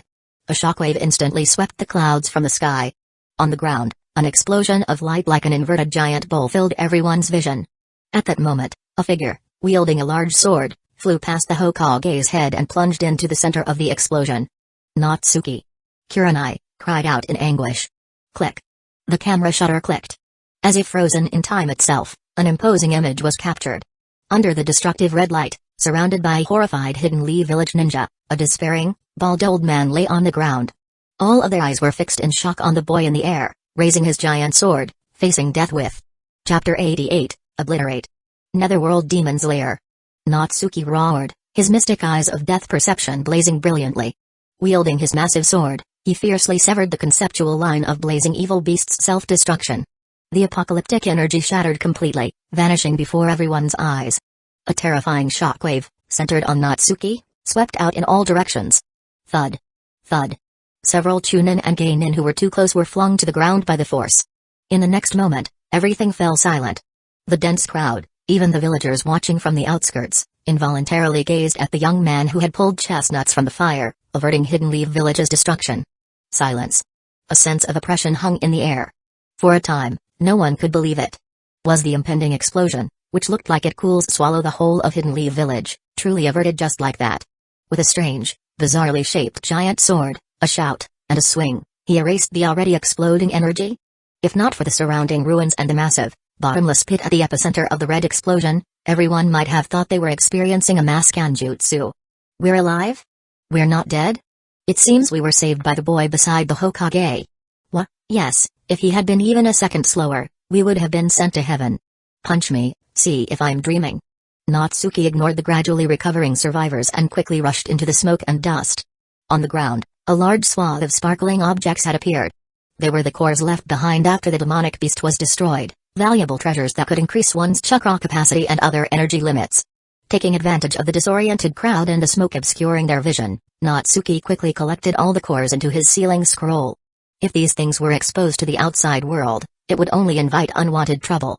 It was better to keep them for his own people. His congregation had many members, a little here, a little there, and soon it would all be gone.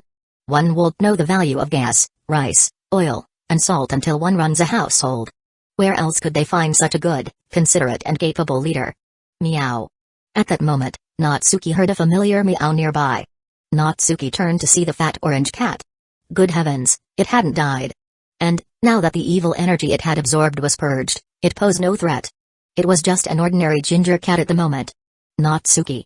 At this moment, Kurenai finally recovered from her shock and called out, sprinting towards Natsuki. Natsuki. Hinata followed closely behind. Then came Kiba. Further away were Ino, Choji, and Shikamaru. So, his name is Natsuki. Suddenly, the crowd surged forward. Everyone rushed towards where the smoke was gradually dissipating, towards the young man. Natsuki. How could you be so reckless? Do you know how dangerous that was? Natsuki had just put away the scroll when his sister's voice reached him. The next moment, he was enveloped in a warm embrace. Sister, I'm fine, aren't I? Natsuki scratched his head. You have the gall to talk back to me right now. You. Next time, you absolutely are not allowed to do this. Kurenai wanted to scold her brother, but her arms were already wrapped around him, unwilling to let go. She bit hard on Natsuki's shoulder, venting her frustration. Ouch. That hurts. Are you related to Akamaru? Just as he was about to retaliate, he felt water droplets fall on his shoulder. He looked up to see Kurenai, her face already streaked with tears. Sis. I'm sorry. I won't do it again. Natsuki's voice softened instantly as he raised his hands and embraced his sister. Moments later, the crowd surged in. Natsuki was lifted high into the air and then caught again. Hero of Hidden Leaf Village. Hero of Hidden Leaf Village. The crowd formed circle after circle. Cheers rose and fell, relieving the fear of death and celebrating the joy of survival. On the outer edge of the crowd, the hairless third Hokage was helped up by several Anbu members. He felt the empty chakra in his body, pressed his aching waist, and touched his bald head. Looking at Natsuki, surrounded by the dense crowd and basking in their adoration, Hiruzen's gaze instinctively sharpened. He had this inexplicable feeling that something was wrong. But remembering how he had exhausted his strength, twisted his back, and fallen to the ground, and how only this quick-witted young man had disregarded the danger to save him, save Hidden Leaf Village, his gaze softened. Forget it. Fortunately, there weren't many casualties, and the biggest crisis was resolved. It was just that his current appearance. He had to face the dignitaries from other countries during the upcoming Chunin exams shortly. Wasn't he looking a bit too shabby? Should he let his old comrade, Danzō, act as Hokage for a while? Being Hokage was becoming more and more challenging as days passed. After all, he was old. Right, he also wondered how Natsuki's photos turned out. Some time later, several photos were added to the Academy's Hall of Fame. Unlike the previous simple portraits, these were pictures of battle scenes. The first was titled Will of Fire, an old man with burned whiskers and a face covered in soot, but with eyes full of fighting spirit. It was the third Hokage. The second was titled The Strongest Hokage. The third Hokage stood tall, dragging his injured body, using powerful dragon fire jutsu, leading the Hidden Leaf Village ninjas in attacking the terrifyingly huge blazing evil beast. The third was titled Inheritance. A young man and an old man stood together, using fire-style jutsu to attack the blazing evil beast. The difference between their techniques was as vast as a watermelon compared to a sesame seed. And the previously awe-inspiring third Hokage's was the sesame seed. The fourth was titled Hero of Hidden Leaf Village, under the destructive red light, surrounded by Hidden Leaf Village ninjas with expressions of utter terror, lay a despairing, bald old man on the ground. Everyone's shocked gaze was focused towards the sky, focusing on the young man, Natsuki, who raised his giant sword to charge toward death. The glorious deeds depicted in the painting were passed down by word of mouth among the academy teachers, inspiring generations of new students. Even those who didn't study at the academy would came to admire it. Among them was Hanabi, who idolized Natsuki from that moment on. As for how the photos were taken, who took them, and who added the titles to the paintings, the teachers had no idea. It was said that the last two paintings were only put up when the fifth Hokage took office. Moreover, after the fifth Hokage's inauguration, the titles of the third and second paintings were swapped. Moreover, the third painting's title was changed several times, New Life and Decay, Watermelon and Sesame Seed, Youth and Old Age, but because it was to be displayed in the academy, it was finally settled as Inheritance. Back home, Kurenai was in high spirits. Today had been too exciting. Her brother had faced certain death head-on but emerged unscathed, slain the evil beast, prevented its self-destruction from annihilating Hidden Leaf Village, and became a great hero. This was a great honor. She was even happier than if she herself had become a hero of Hidden Leaf Village. So, she prepared a delicious feast. Cheers. Kurenai raised her glass, calling out to her brother. I suspect you're just looking for an excuse to drink, Natsuki said, his face darkening. What are you talking about? You became Hidden Leaf Village's hero today. It would be sacrilege to not celebrate properly. Look, No one else is celebrating for you. Only your sister is this thoughtful. Kurenai pouted, tilting her glass. As long as there was alcohol, she would become like a little girl, lively, cute, acting spoiled, and a bit of a sly boots. You have the nerve to say that. My friends all wanted to celebrate surviving this with me, but you refused them all. Natsuki shook his head. Though he was teasing his sister right now, he didn't want to spoil her mood this time. Clink. They drained their glasses in one gulp. This world's sake was quite strong, no wonder even someone as powerful as Jiraiya couldn't handle too much. Of course, that was also because he didn't want to use chakra to dispel the effects. To everyone being safe and sound today, cheers. Clink. To Natsuki becoming a great hero of Hidden Leaf Village, cheers. Clink. Oh, and we haven't celebrated you becoming a qualified Genin yet, cheers. Clink. And also, your successful graduation. Cheers. Stop, stop, stop. Can you get any further off track? Do you want to celebrate the first time I learned to walk as a toddler, too? Natsuki quickly stopped his sister, whose words were becoming increasingly incoherent. Oh yeah, Natsuki, you're so smart. Then, to you changing diapers on your own. Kurenai's eyes lit up as she raised her glass again. Knock. Stop. Let's eat. And I have something good to show you. Natsuki firmly bonked his sister's forehead, stopping her from drinking any further. Then, he took out a sparkling object from his ceiling scroll. It was the core dropped by the blazing evil beast. What is this? A gem for your sister?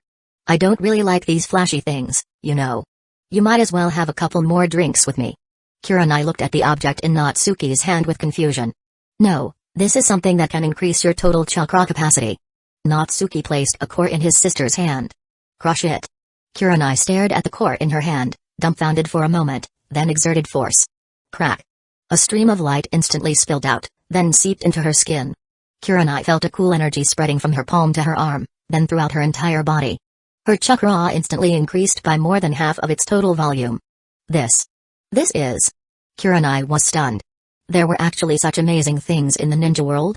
Hehe, this is what a blazing evil beast dropped. Don't worry, there's more.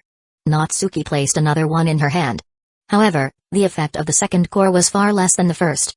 In the end, it turned out that each person could only use 5. After the 6th, there was no effect whatsoever.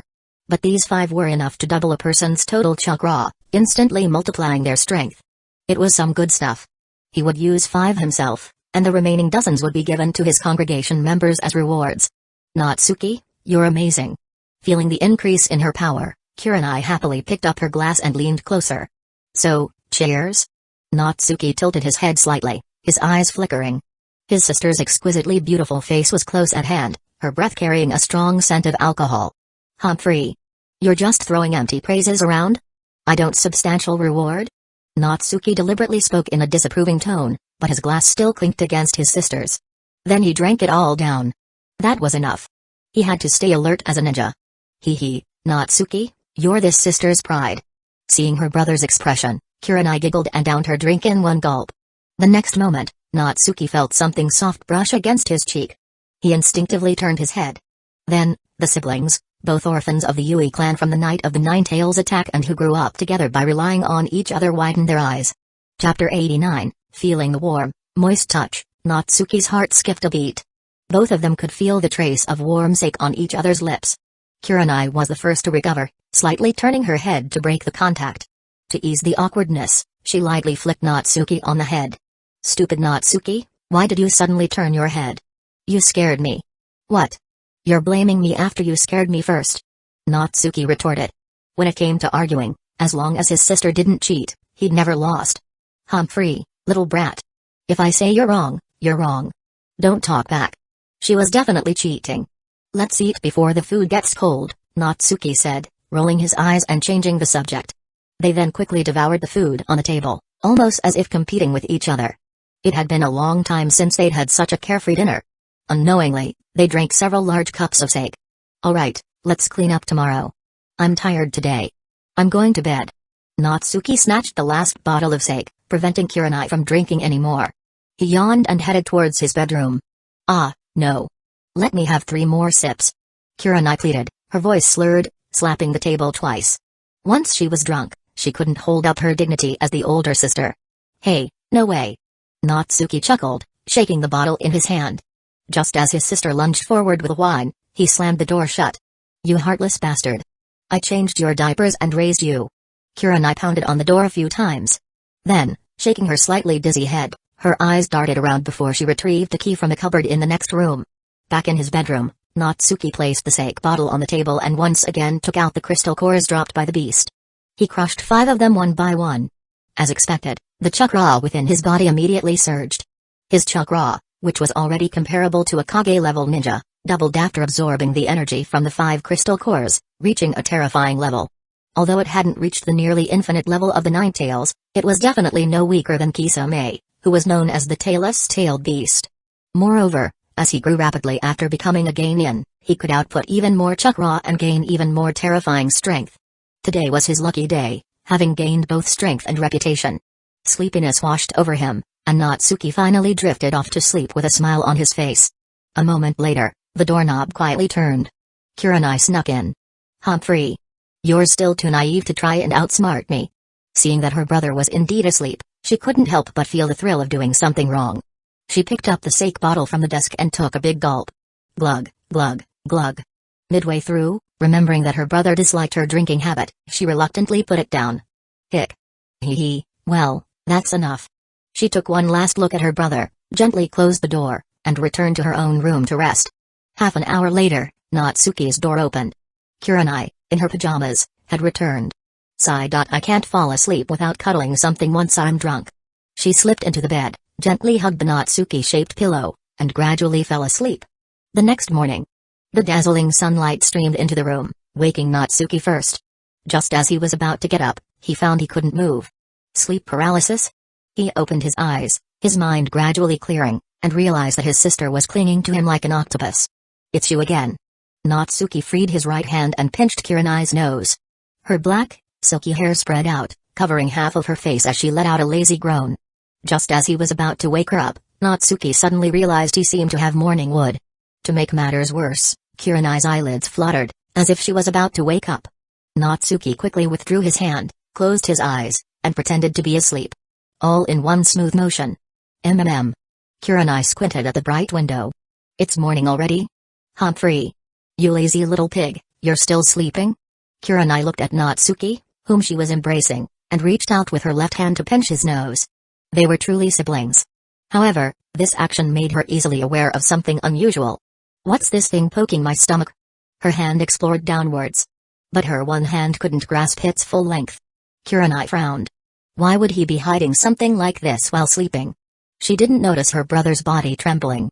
A moment later, realizing what it was, Kurenai quickly withdrew her arm and calmly covered him with the blanket. She tiptoed out of the room and gently closed the door. Soon after, the sound of Kurenai crashing into a table and the clatter of broken dishes echoed from outside.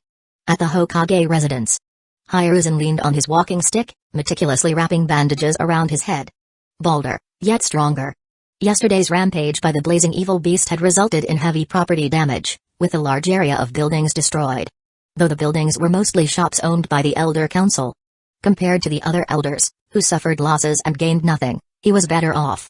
At least he, the Hokage, now possessed 2 photos that could be passed down through generations, letting everyone know that the third Hokage was still powerful. After all, he had only remained in Hidden Leaf Village during the Second and Third Great Ninja Wars, without ever taking action himself. Although he had thrown out his back, lost his hair to fire, and seemed to have become a side character to a certain young man, these were minor issues.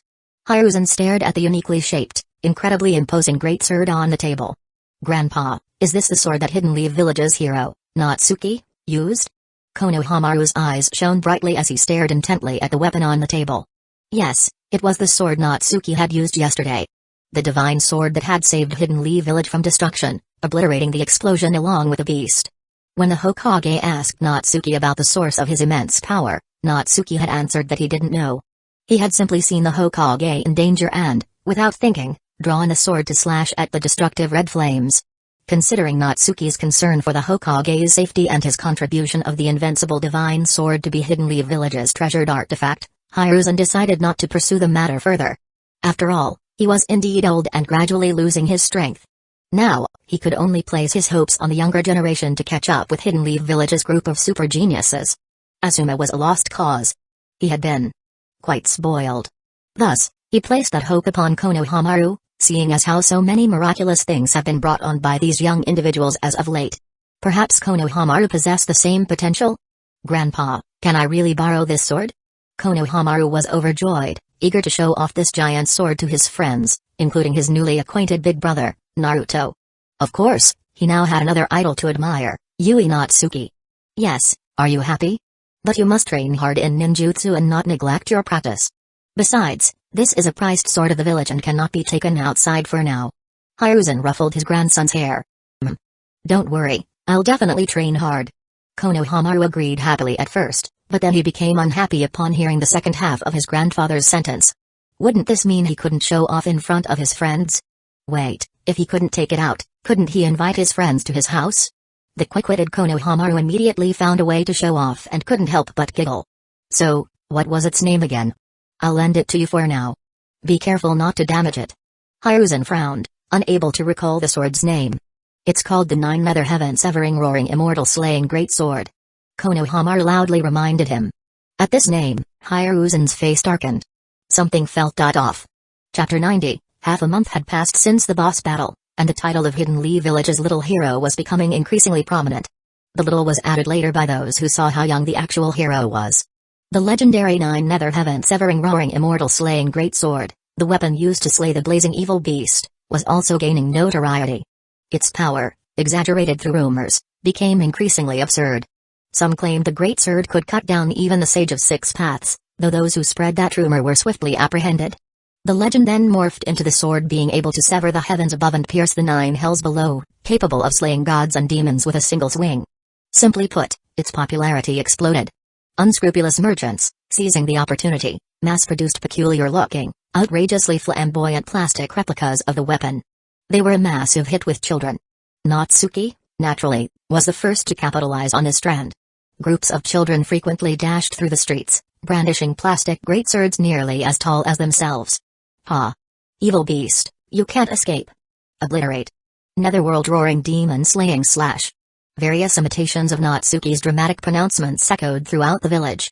Observing this scene, Natsuki nodded approvingly. Hidden Leaf Village's martial spirit is growing stronger, and the reserve of potential members for my congregation is steadily increasing.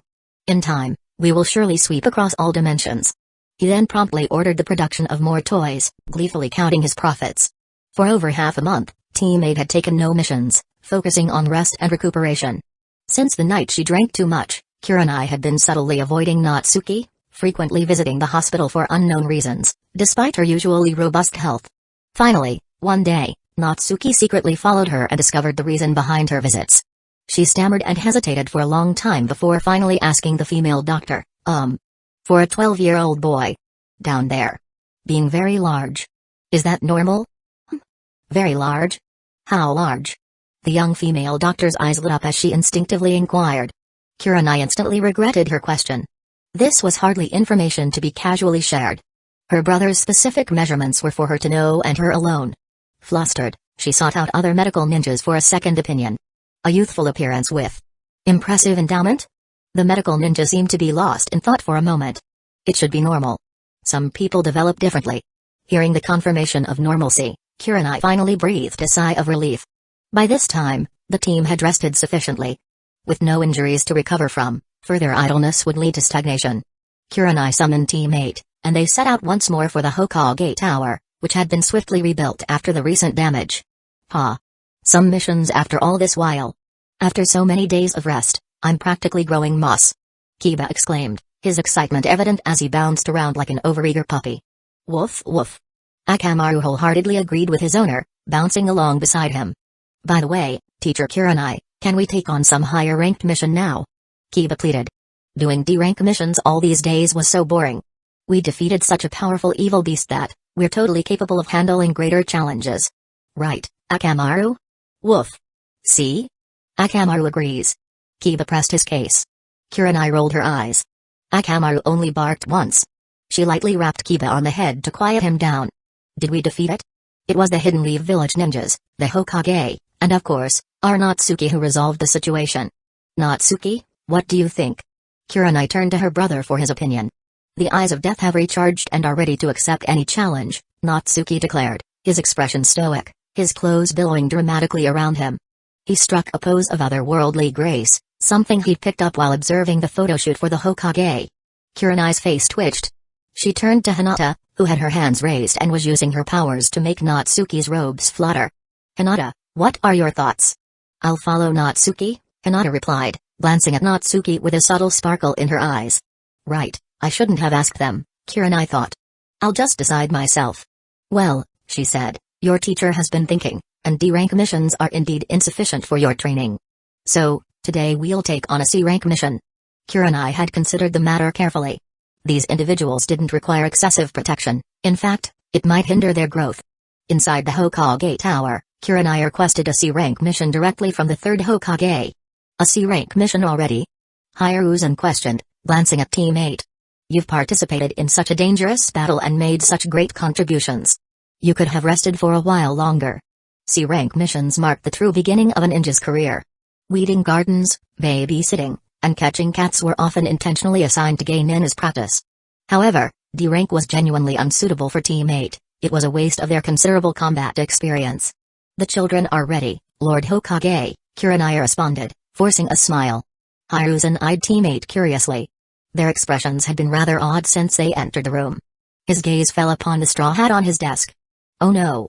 In his work-induced fatigue, he'd unconsciously removed his hat. "Next time, I should glue it on," he thought in frustration. "I must never remove my hat again." "Ahem. Let me see which missions are suitable for you," Hiruzen said, his internal panic masked by a calm facade as he seamlessly replaced his hat. He unfurled a large mission scroll, scanning the available C-rank tasks. "Here's one, a C-rank escort mission, perfect for you. You've all been staying in Hidden Leaf Village, your perspectives are inevitably limited. This mission will allow you to experience the culture of another land. It will take some time, however. Will you accept it?" Hiruzen asked with a friendly smile, habitually stroking his beard, or where his beard used to be. His face stiffened again as he remembered the fire had claimed that as well. Although Natsuki had saved Hidden Leaf Village, Hiruzen couldn't shake the feeling that wherever Natsuki and Hinata were, trouble followed. Hinata, in particular, was directly or indirectly connected to both instances of the Hokage Tower's destruction. Clearly, their destinies clashed with his. It was best to send them far away, to become someone else's problem. "We accept. It's time to let the people of other lands learn the name of the mighty Dimensional Lord," Natsuki declared before Kurenai could respond. "Escort mission? Could it be that mission? The timing seems about right," he mused. Hiruzen nodded with relief and summoned an Anbu member. "Go and call Mr. Tazuna." Chapter 91, C Rank. "Tazuna. It really is this escort mission?" A sharp glint flashed across Natsuki's eyes. This was originally Team 7's mission, the main character's mission. Although it was listed as a C rank, that was because Tazuna couldn't afford the proper payment and lied about the mission's rank. In reality, it was a B rank mission, involving combat against other ninja. This mission even included Zabuza Momoki, one of the 7 ninja swordsmen of the mist, and that gentle little angel, Hueco, whose gender was always a mystery. In the original anime, they looked female but were said to be male. As the Dimensional Lord, Natsuki felt obligated to verify the truth, whether human or demon. A simple investigation would reveal the answer. The butterfly effect was growing stronger. Even the original team's growth missions were being intercepted. Natsuki wondered how Naruto and Sasuke would grow now. Or rather, his own arrival had already subtly influenced them, making them stronger than in the original story. Sasuke, after being frightened by Natsuki's super invincible Thunderbolt Fireball at the academy, had already awakened his Sharingan early. Although during the Uchiha massacre, he was still as useless as in the original story, only managing to awaken a single Tomoe Sharingan after witnessing the death of his clan. But his eye's evolution still surpassed its original state at the same period. As for Naruto, "Teacher Kakashi, this time we have to take on a challenging mission." Naruto's booming voice echoed through the Hokage's office before he even appeared. "No more cat-catching missions. That fat cat scratched my face so many times. Natsuki and his team are already defeating monsters and saving Hidden Leaf Village, while we're still playing house. Speak of the devil. Your face is so thick, and you're afraid of scratches?" Sakura retorted habitually, then agreed with Naruto. "But D-rank missions are really annoying. I don't want to do any more weeding." The next moment, Team 7, led by Kakashi, also stepped into the Hokage's office. "Natsuki." Sakura and the others' eyes lit up, and they greeted him excitedly. "Natsuki, is it true that you defeated the blazing evil beast that even Lord Hokage couldn't defeat?" Naruto crowded in, his face filled with excitement. "Get lost. Don't ask about things that everyone knows already. Sakura kicked Naruto away, sending him flying into the wall with a pia. She then flashed in front of Natsuki, her eyes sparkling. Natsuki, are you hurt? I have ancestral healing ointment at home. If you're injured anywhere, you must tell me. As she spoke, she took Natsuki's right hand and clasped it as if in praying for his well-being. She had a not-so-pure smile on her face though. Hee, I'm holding my Natsuki's hand. She thought triumphantly. I found such a good excuse, even Sasuke can't say anything, right? Natsuki gets more handsome as he grows up. He's much more handsome than Sasuke, powerful, and a genius too. He's just perfect? She slid her fingers along Natsuki's, as if trying to rub something off. Disgusting. Hinata's Tenseigan seemed to flash red as she slightly raised her palm, aiming it at Sakura. Pia. The next moment, Sakura was also sent flying into the wall beside the Hokage, landing in a heap next to Naruto. On their flight route, they knocked off the third Hokage's hat, revealing a shiny bald head. Instantly, the room fell silent. Hiruzen's face darkened, veins bulging on his forehead. Just as Hiruzen was about to lose his temper and yell, a voice from an Anbu member came from outside. Tazune had arrived. The third Hokage forcibly suppressed his anger, his expression shifting from stormy to overcast, and plastered a friendly smile on his face once more. He quickly picked up and put on his hat. The next moment, a short, stout, and half-drunk old man stumbled in. Good morning, Lord Hokage, Tazune slurred. Don't tell me these shorties are going to escort me back to the land of waves? He pointed at Naruto, who had just gotten up, looking like a disheveled child. Who are you calling a shorty, you old geezer? Don't flatter yourself, who wants to protect you? Naruto yelled, about to rush over and give the old man a piece of his mind. However, Kakashi stopped him midway, pressing down on his head, preventing him from moving forward. Not all of them. Kurenai's teammate has accepted the mission. The third Hokage gestured towards teammate, led by Kurenai Yui. TCH, aren't they still a bunch of brats? Tazune grumbled deliberately. I bet I'll have to take care of them on the way back, as old as I am. He knew that on their return journey, they would definitely encounter ninja sent by Gato to intercept them. Could these newly graduated kids really protect him? At least there was a Jonin teacher, that was somewhat reassuring. Rest assured, teammate has 2 top students, and their overall combat strength is the highest among their graduating class, Hiruzen said, expressing his strong approval of teammate. Besides, it's only a C-rank mission. Generally, there won't be any danger that can threaten ninja. This made Naruto's eyes widen. What? Natsuki and the others can take on C-rank missions already? Grandpa Hokage, can we also take a C-rank mission? Naruto asked with a pleading expression, then pointed at Tazuna. Of course, not this kind of old man protection mission. Bastard, who are you pointing at, brat? Just looking at you, I can tell you're barely weaned. How could you possibly protect anyone? Tazuna retorted angrily, his breath reeking of alcohol. The 2 shorties started bickering. Then, looking at the composed Natsuki and the others, Tazuna said, Look, you all graduated from the same class, but look at the difference. They are much more mature than you, brat. As soon as he finished speaking, Natsuki stepped forward. Let's go. My eyes of death has already seen that this journey reeks of evil. It's time for me to purify them. Wearing his eye patch, Natsuki glanced at Tazuna and then walked out of the Hokage's office. Yes. Purify. Hinata clenched her fists, seeming to cheer everyone on, and quickly followed behind Natsuki. I wonder if there will be monsters, Kiba said, also following. Woof. Akamaru, on his head, barked in agreement. Tazuna's face stiffened. What kind of ninja are these? Are they a bunch of lunatics?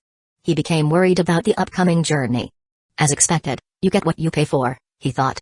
A C-rank mission's reward can only attract these people? Damn it, this payment is already the entire village's savings. Building the bridge has used up everything. Fortunately, there's a normal Jonin. Though she's a woman who can become a Jonin must have something special. Mr. Tazuna, please rest assured. Although they are usually a bit rambunctious, when it counts, you'll see that they are indeed excellent ninja, Kurenai assured him. Well then, Lord Hokage, we'll be off. Kurenai greeted the third Hokage and led her team out. I'm so envious. I want to do a C-rank mission too. Naruto said, looking at teammates' departure with envy. Alright, since you all want to challenge more difficult missions, let me pick one for you. Hiruzen opened the large mission scroll. After a while, he found one. Here we go. He announced. 2 days ago, Maple Town in the Land of Fire was attacked by a group of bandits. Team 7, your mission is to investigate the whereabouts of these bandits. Chapter 92, Leaving Hidden Leaf Village. The group slowly walked along the gravel road in the forest. It wasn't that they didn't want to increase their speed and finish their first C-rank mission quickly, but because the client, Tizuna, was an ordinary person. Furthermore, since it was an escort mission, their priority was to ensure his safety. Therefore, walking slowly and eliminating any surrounding dangers was paramount. C-rank missions generally didn't involve battles against ninja. At most, they might encounter harassment from ordinary people, which wouldn't be a big problem. Natsuki, familiar with the plot, knew exactly who their enemies would be. So, the group wasn't overly tense. However, the surrounding environment was filled with novelty for Hinata and Kiba, who were leaving the village for the first time. Although there were only trees as far as the eye could see, small wild animals were abundant in the forest. Akamaru, especially, was happily jumping around, chasing after everything that moved. It had to be said that this world, not yet polluted by large-scale industry, was teeming with wildlife. By the way, Natsuki, does Akamaru really have such great potential? Kiba asked, watching Akamaru frolicking ahead. He remembered Natsuki's assessment of Akamaru. Before, he thought Natsuki's occasional strange remarks were just jokes. But after Natsuki accurately identified the fat orange cat as being corrupted by an evil force and turning into a monster, Kiba began to think that maybe, just maybe, Natsuki's Chuni talk was actually real? If so, wouldn't Akamaru truly possess terrifying potential? Yes, Natsuki nodded casually. That's great. Then how can I stimulate this potential? Kiba was overjoyed, eager to make Akamaru stronger immediately. After all, Akamaru was a part of his strength. They had already mastered the Fang-passing Fang combination technique, though they weren't yet proficient with it. Woof woof. Just then, Akamaru, who was running ahead, barked loudly at the dense bushes on the right. A loud commotion erupted from within. Moments later, a small lizard darted out, followed by a huge wild boar weighing at least 300 pounds. Its ferocious, razor-sharp tusks grazed the lizard, plowing 2 deep grooves into the ground. Hiss. The lizard dodged frantically. It's a dragon-fanged ironback boar. Natsuki blurted out, his eyes narrowing. What? His words made Kurenai and the others, who had relaxed upon seeing it was just an ordinary boar, tense up again. Such a sharp name, could it be another monster? After all, Natsuki had a track record. It seemed his eyes could really perceive things ordinary people couldn't. He even saw through an ordinary orange cat that had absorbed evil power and was about to transform into a monster. Hinata, Kiba, protect Mr. Tizuna. Kurenai shouted, her hands already forming seals, preparing to release a jutsu. Yes. Hinata responded loudly. Akamaru rushed back to Kiba's side, his eyes fixed on the boar, his gaze sharp. Isn't that just a normal wild boar? Tizuna asked, confused by their actions. Though he admired their combat readiness, what was a dragon-fanged ironback boar?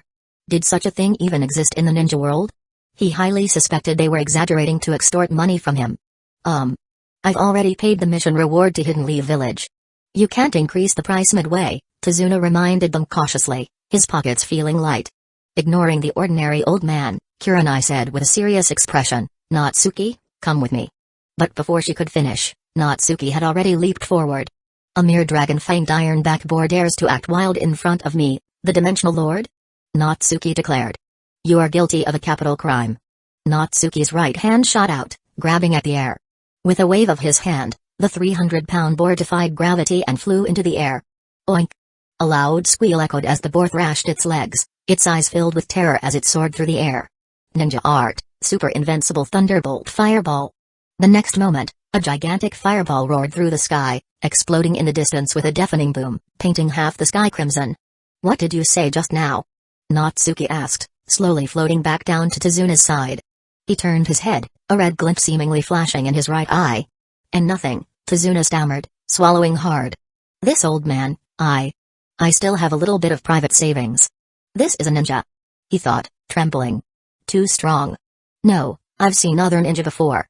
How could they be this strong? A while later, a fire was burning beside a small stream.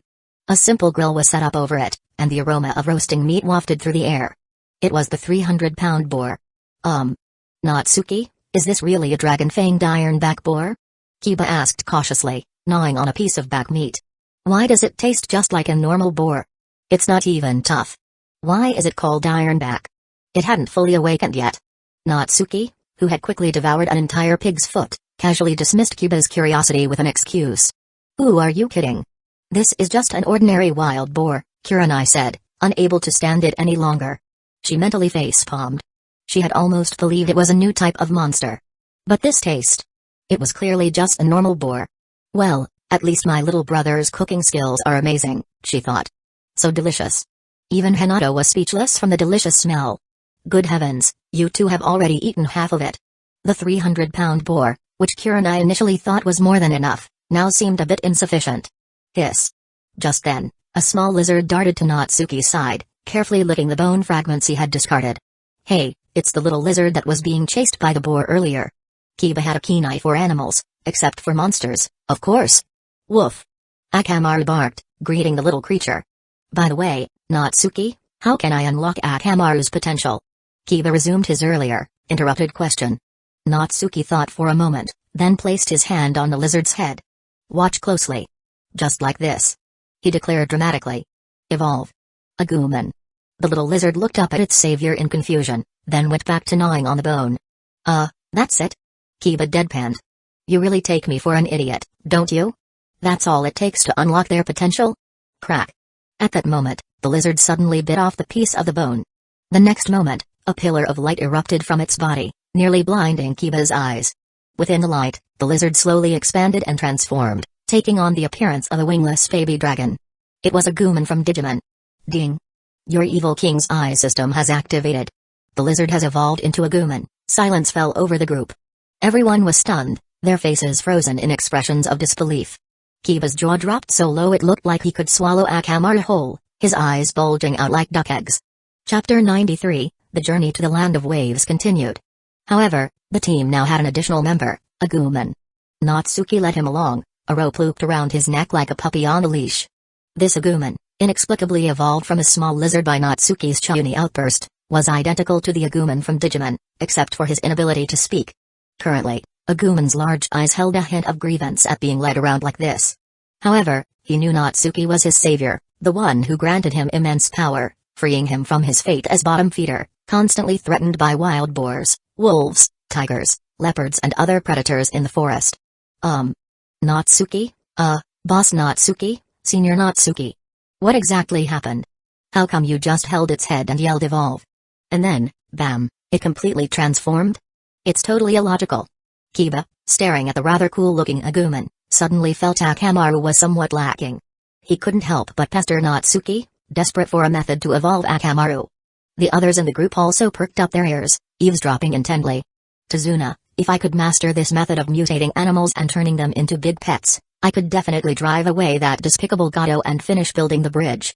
Hinata, if I also had a unique creature as a pet, wouldn't I be a better match for Natsuki? Kurenai, excellent, Natsuki. When we get back, I'm going to have to interrogate you and get a few cool pets for myself. Imagine, a few guarding the front door, a few keeping watch at my bedroom door, and a dozen more to accompany me outside. Hey, surpassing Lady Tsunade as the strongest Kunoichi is within my grasp. Because this little lizard, just like your Akamaru, possessed great potential. That's why it could evolve. Natsuki tugged the leash, making Agumon walk, stop, or even do somersaults on command. He understood human speech, the dinosaur's intelligence shockingly high. Kiba was practically green with envy. So, if I pet Akamaru's head, could he evolve too? Under Natsuki's "Are you an idiot?" gaze, Kiba's voice trailed off. Right, he petted Akamaru all the time, and nothing like that ever happened. Don't tell me you actually believed evolving creatures was that easy? Natsuki stated with a straight face, spouting utter nonsense. If it were, the world would be full of powerful mutated creatures. That makes sense. Everyone nodded in agreement.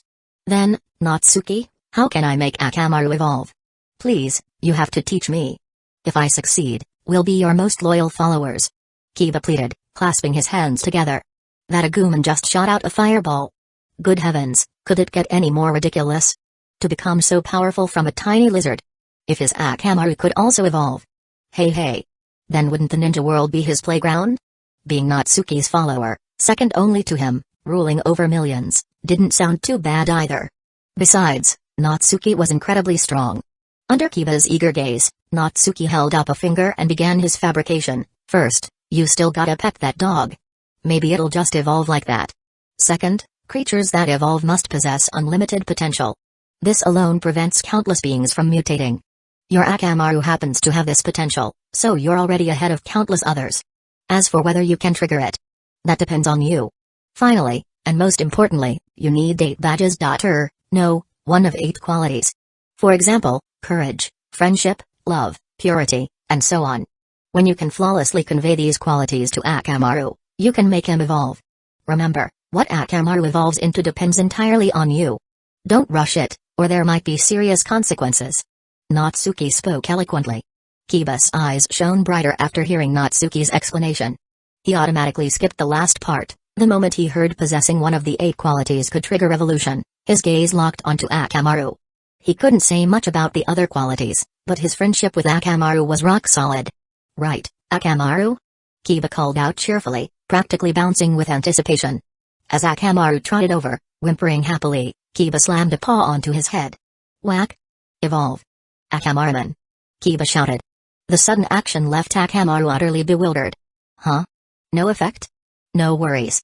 Again. Whack! Akamaruman! Evolve! Akamaru's small body wobbled from the impact.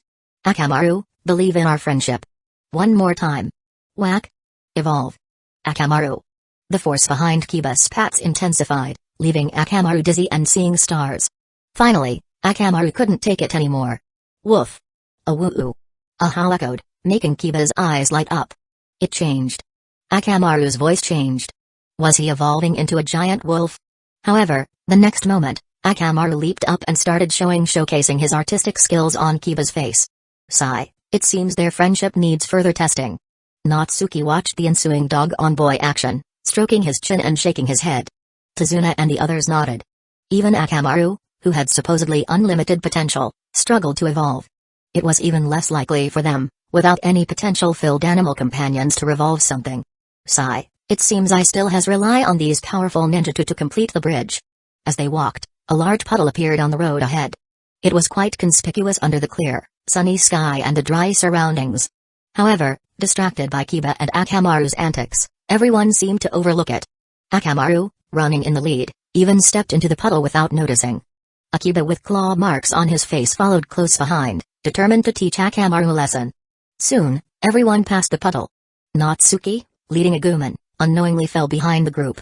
As Natsuki stepped over the small puddle, Agumon crouched beside the water, seemingly intrigued. Just as Natsuki passed, a head with clear footprint marks suddenly emerged from the strangely murky water. Hey hey! The first one! A sinister, murderous voice hissed. Agumon, who was jumping over the puddle after Natsuki, was startled, faltered mid-jump, landing squarely with both feet on the strange ninja's face, effectively cutting off the rest of his sentence. Chapter 94. After one of the demon brothers was stomped back into the puddle by Agumon, the second one successfully emerged. Splash! A chain with a sharp, bladed weapon at its end whipped out in a wide arc, binding Agumon tightly, leaving only his head exposed. What kind of strange beast is this? You idiot! You're supposed to capture the people, not some useless animal. The demon brother, who had been trampled, now climbed out of the puddle, furiously berating his partner. I was startled by this strange creature. The other demon brother, glancing nervously at the Hidden Leaf Village ninjas who had noticed them, scratched his head. Since the sneak attack failed, let's just deal with these brats head-on. It seemed a tough fight was inevitable. But surely, a few Hidden Leaf Village geinin would be easy to handle, right? The demon brother yanked hard on the chain, pulling the strange beast that ruined their ambush into his grasp. Alright, let's start with this beast that spoiled our fun. He raised Agumon high, drawing his sword, preparing to deliver a fatal blow. Agumon, use pepper breath. Natsuki's voice rang out just in time. Agumon lifted his large head slightly, and a small fireball erupted from his open mouth, instantly charring the nearest demon brother's head to a crisp. Simultaneously, tree vines snaked out, ensnaring the other demon brother. Demonic illusion, wood-binding death. A scream pierced the air. The two small fries were swiftly eliminated. Mr. Tazuna. We've encountered a ninja attack before even reaching the land of waves. This doesn't quite match the C-rank mission we accepted. Don't you think you owe us an explanation? Kurenai glanced at Tazuna, having effortlessly dispatched an assassin. She now exuded an even more formidable aura. Fine beads of sweat appeared on Tazuna's forehead. He gritted his teeth. As expected, Gato wouldn't let him go so easily. Assassins had appeared so soon after their departure. The dangers ahead were unimaginable. Moreover, these Hidden Leaf Village ninjas had quickly realized the discrepancy in the mission's rank. But he truly didn't have the funds to upgrade the mission from C rank to B rank or higher. The The surrounding air grew heavy with killing intent. Tazuna's back was drenched in sweat. I don't know why these ninjas suddenly appeared. But I really need you to escort me back to the land of waves. Please. Tazuna knelt, his forehead pressed against the ground. Since the payment was insufficient, he could only resort to emotional appeals. Teacher Kurenai, let's continue the mission. Agumon needs more battle experience. Natsuki spoke. With him around, as long as the enemies were still Zabuza and Hiku, he could ensure his teammates' safety. Besides, Hinata and Kiba needed practical combat experience. After all, the dangerous Chunin exams and the Hidden Leaf Village crush were just around the corner. Kurenai nodded at Natsuki's serious expression. Alright, let's continue the mission. The group tidied up the battlefield and set off once more. Young man, thank you, Tazuna said, taking a moment to express his gratitude to Natsuki. Natsuki simply nodded, not engaging much with the worried old man. Instead, he tugged on Agumon's leash, leading him into the dense forest, setting off a chaotic flurry of activity. Small animals scattered in all directions. Woof! Akamaru, snorting and sniffing, circled Agumon curiously. This little beast was so strong and could even breathe fire. But he clearly remembered that not long ago, this strange little dinosaur was just a weak lizard. He occasionally tried to swipe at Agumon with his paws or faint pounces. However, Agumon's disproportionately large, gaping maw scared him off every time. The Land of Waves was an island nation surrounded by the sea. Controlling its maritime transportation meant controlling the entire nation's lifeline. Currently, this small island nation was under the control of the wealthy tycoon, Gato, whose subordinates included numerous desperate criminals and bounty hunters. Resources were scarce on the island, and the people couldn't be self-sufficient, relying on trade for daily necessities. The villagers were forced to sell their labor for meager wages. To break free from Gato's economic stranglehold and bring prosperity to the people, the bridge builder Tazuna was leading the villagers in constructing a grand bridge to the outside world. Its completion would shatter Gato's maritime blockade. This, inevitably, was met with Gato's fierce resistance. They had secretly reached the Land of Waves by sailboat, navigating a treacherous route through hidden reefs. To gain their assistance, Tazuna finally revealed the whole truth. Traveling along a gravel road through the forest, the group headed towards Tazuna's home. Since they were now within Gato's territory, everyone's vigilance heightened.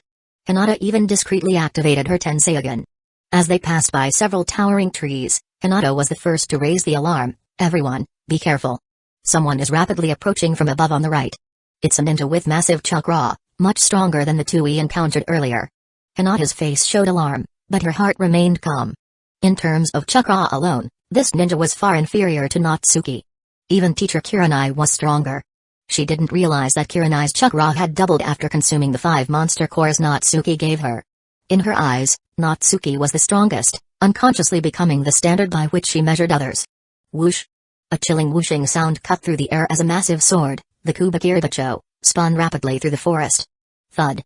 Thanks to their vigilance, the blade struck nothing but a tree trunk. A figure descended from the sky, aiming to land on the embedded sword. Missing the target was fine, as long as the entrance was impressive. His momentum would be secured.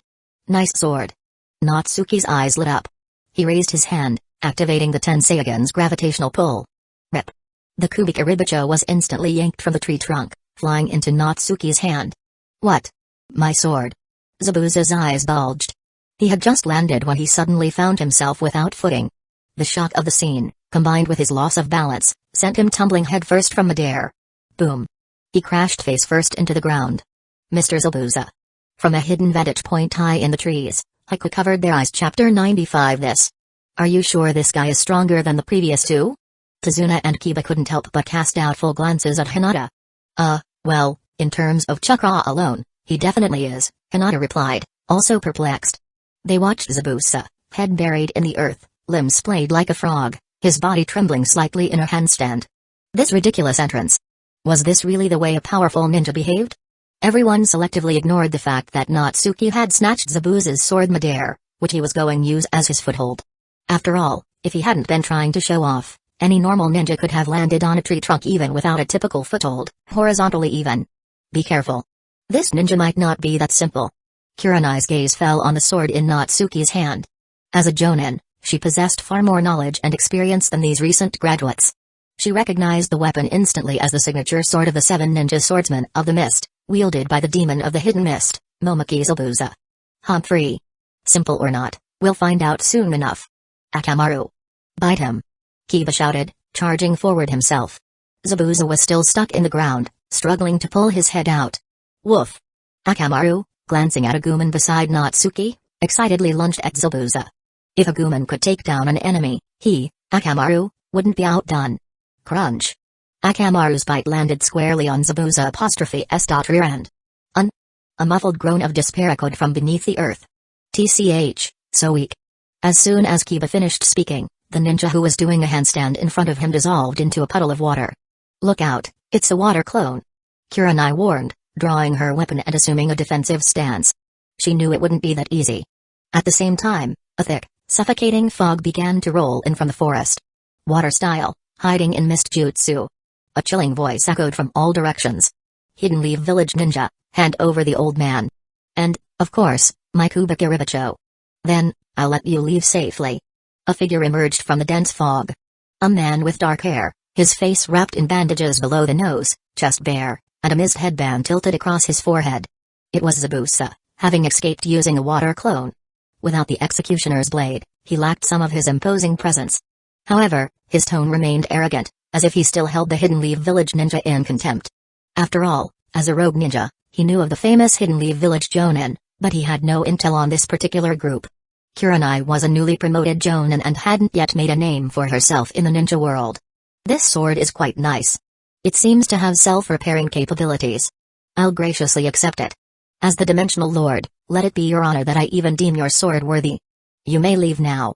I'll overlook the crime of you recklessly chopping down trees and harming the flowers and grass. Natsuki swung the executioner's blade, speaking in a matter-of-fact tone. It's been a long time since I've seen someone so arrogant. It seems the title demon of the Hidden Mist doesn't carry much weight anymore.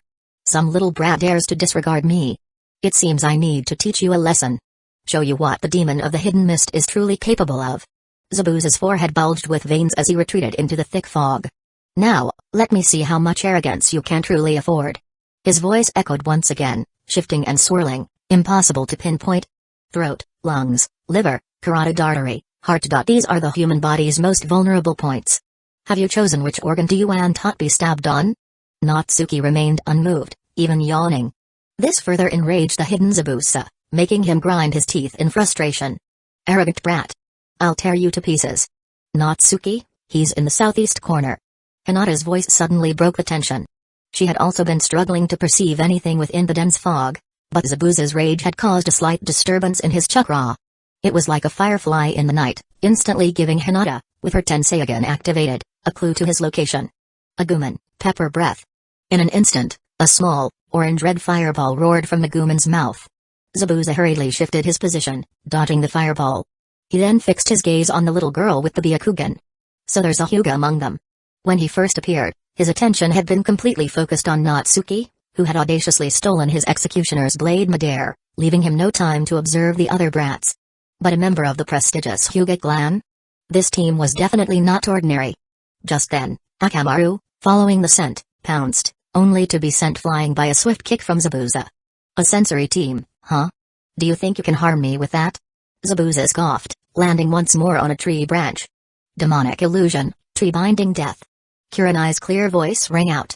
In an instant, countless branches, writhing like serpents, sprouted from the trees surrounding Zabuza, attempting to ensnare him. I told you, don't underestimate me. Zabuza clapped his hands together, rapidly forming hand seals. Ganjutsu release. With a surge of chakra, the illusion shattered. The scene before his eyes shifted, and a familiar blade came into view. That's my sword. Zabuza instinctively reached out to grab it, his perception still a bit hazy, then abruptly remembered, his sword had been taken by that eye-patch-wearing kid. With no time to react, he retracted his hand and dodged to the side. Whoosh! The executioner's blade sliced down, drawing a spray of blood. Such excellent teamwork. Zabuza, a deep gash now marring his shoulder, retreated rapidly, a hint of fear finally showing in his eyes. From the moment the Byakugan pinpointed his location, this group's attacks had been relentless and seamless. Fortunately, they don't seem to know any powerful jutsu. Let me teach them a thing or two. As he retreated, his hands blurred with rapid hand seals, water style, water dragon bullet jutsu. I'll drown you landlubbers. You're unfortunate to have encountered me. A deafening roar erupted as a massive torrent of water surged toward Natsuki and the others. Ninja art, super invincible thunderbolt fireball. A blinding flash nearly seared Zabuza's browless eyes. Amidst the resounding boom, the raging torrent was vaporized.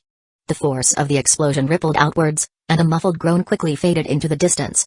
Zabuza lay on a bed, coughing violently, spitting up blood. Mr. Zabuza. Hueco, carrying a bowl of medicinal soup, rushed into the room and helped him sit up. Damn it, I was careless. Those brats are truly troublesome. If only I had my sword. Zabuza downed the medicine in one gulp. We can retrieve it together when your wounds are healed. Hueco softly replied, gently taking the empty bowl. He brushed a stray strand of hair from Zabuza's face. This gentle gesture caused Zabuza, in his weakened and vulnerable state, to pause. Even his heartbeat quickened. He's a boy. He's a boy. For some reason, this thought suddenly popped into his head, as if he was reminding himself. No. He blurted out, opposing. Hueco tilted his head, confusion evident in his clear eyes. Wouldn't it be safer for them to work together? Remember your place. You are just a tool. Don't question my decisions. To hide his embarrassment, Zabuza resumed his usual cold demeanor, his tone sharp. Yes, Mr. Zabuza. Hueco lowered his head. Did I speak too harshly? Zabuza felt a pang of guilt, wanting to apologize but unable to voice the words. Ahem, I meant, we'll use a different approach. They haven't seen you before, have they? So. Hueco looked up, his eyes bright. Zabuza still needed him. He was still useful. So, I want you to disguise yourself as an ordinary person and approach them. Help me retrieve the executioner's blade. The day I reclaim my sword will be the day they die. Zabuza's eyes hardened, the image of that boy, the one who had taken his sword and humiliated him, burning in his mind. Chapter 96. Not far from Tezuna's house, there was a sea of flowers in a forest clearing. Zabuza and Hueco had discovered this place during their preliminary reconnaissance. Hueco, captivated by its beauty, often found solace amongst the blossoms. As dusk descended, he returned to the place once more. He had confirmed that the Kana ninja were lodging at Tezuna's residence, making a direct approach to their target risky. And then there was the matter of Zabuza's executioner's blade. What excuse can I use to get close to them and retrieve the blade? Hueco mused, his delicate brow furrowed. He always carried out Zabuza's orders without question. Using force was out of the question, as even Zabuza had failed in direct confrontation. Moreover, one of the ninja possessed the Byakugan, making a stealthy approach nearly impossible. He had to follow Zabuza's instructions, disguise himself as an ordinary civilian and infiltrate their ranks. Hueco opened his palm, revealing a small, white pill. It was a reward received for completing a mission for a wandering pharmacist during their travels across the ninja world. He only had 3 of these mysterious pills at hand. Upon consumption, they temporarily suppressed one's chakra, making the user appear as an ordinary person, effectively concealing them from the Byakugan scrutiny. A gentle breeze swept through the vibrant flower field, sending countless petals dancing like butterflies. Beautiful, Hueco whispered, a few petals landing softly on his outstretched hand. His eyes discreetly scanned the surroundings. No one. He tucked a small yellow flower behind his ear. The combination of the flower, his familiar pink attire, and long black hair created a surprisingly alluring appearance. Akamaru. You got this. You can do it. We can't lose to that Aguman. Alright, are you ready? Woof. Yes. That's the spirit. Now, evolve, Akamaru. A strange series of shouts broke the silent tranquility of the place, startling Hueco from his solitary reverie. That sounds like the Hidden Leaf Village ninja with a dog. Hueco thought. Still unsure of how to approach the group, his first instinct was to retreat. But Kyuba's increasingly loud evolution calls kept him rooted to the spot. What is he doing? Like any young person, Hueco was drawn to the unusual. He cautiously crept closer. He spotted a boy in gray, furry clothing repeatedly placing his hand on his small dog's head while yelling about evolution. The scene was undeniably comical. Is this some sort of special ninja dog training method? Hueco pondered from behind a tree trunk, imagining himself attempting such a training regimen with a cat or dog. PFFT. The image was too much. Hueco couldn't contain a muffled giggle. But Akamaru's keen senses detected the sound. He immediately followed the sound, paws patting softly towards Haku's hiding place, and began barking ferociously. Who's there? Come out, or don't blame me for what happens next. Kiba shouted, alerted by Akamaru's behavior. He knew someone was watching, and a wave of embarrassment washed over him. This bizarre training method was meant to be a secret, hidden from the world's judging eyes. Oh, I'm so sorry. Hueco emerged from behind the tree, his voice soft and apologetic, almost feminine. I was just passing by and didn't want to interrupt your training, so I hid. I didn't mean to disturb you. Hueco held out both hands, palms open, to show he was unarmed. His long hair danced in the wind, the forgotten yellow flowers swaying gently behind his ear. Ah, what a beautiful young lady. Neither Kiba nor Akamaru sensed any hostility. Deceived by Hiku's disarming appearance and gentle demeanor, Kiba immediately accepted his explanation. Just as Zabuza had said in the original work, Hiku was exceptionally kind and compassionate. Even when facing enemies like Sasuke and Naruto on the battlefield, he had shown mercy, deliberately avoid giving them fatal blows. Miss, are you from around here? Kiba asked, a goofy grin spreading across his face, completely forgetting about his dog training. Wait, who the hell is the miss here? I'm a guy. Hiku thought, inwardly cringing, but maintaining a polite smile. No, he began, then paused. Hold on. I need a reason to get close to them and retrieve the executioner's blade. Isn't this the perfect opportunity? I'm not from around here, Hiku corrected himself, shaking his head honestly. It would be pointless to lie about his origins, as Tazuna would know the truth. I'm a traveler, journeying with a merchant caravan.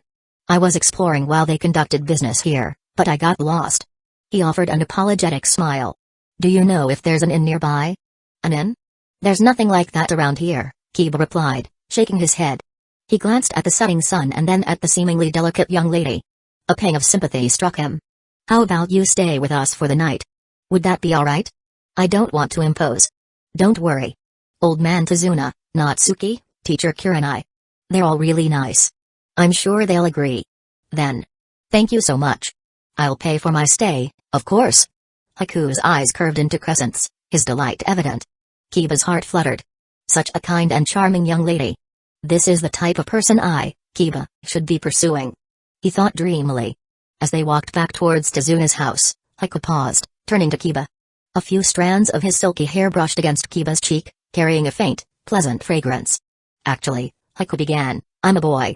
Kiba froze, then chuckled, shaking his head in disbelief. Miss, you're a funny one. Do I look like an idiot? Chapter 97, a boy? You are indeed an idiot, he's a boy.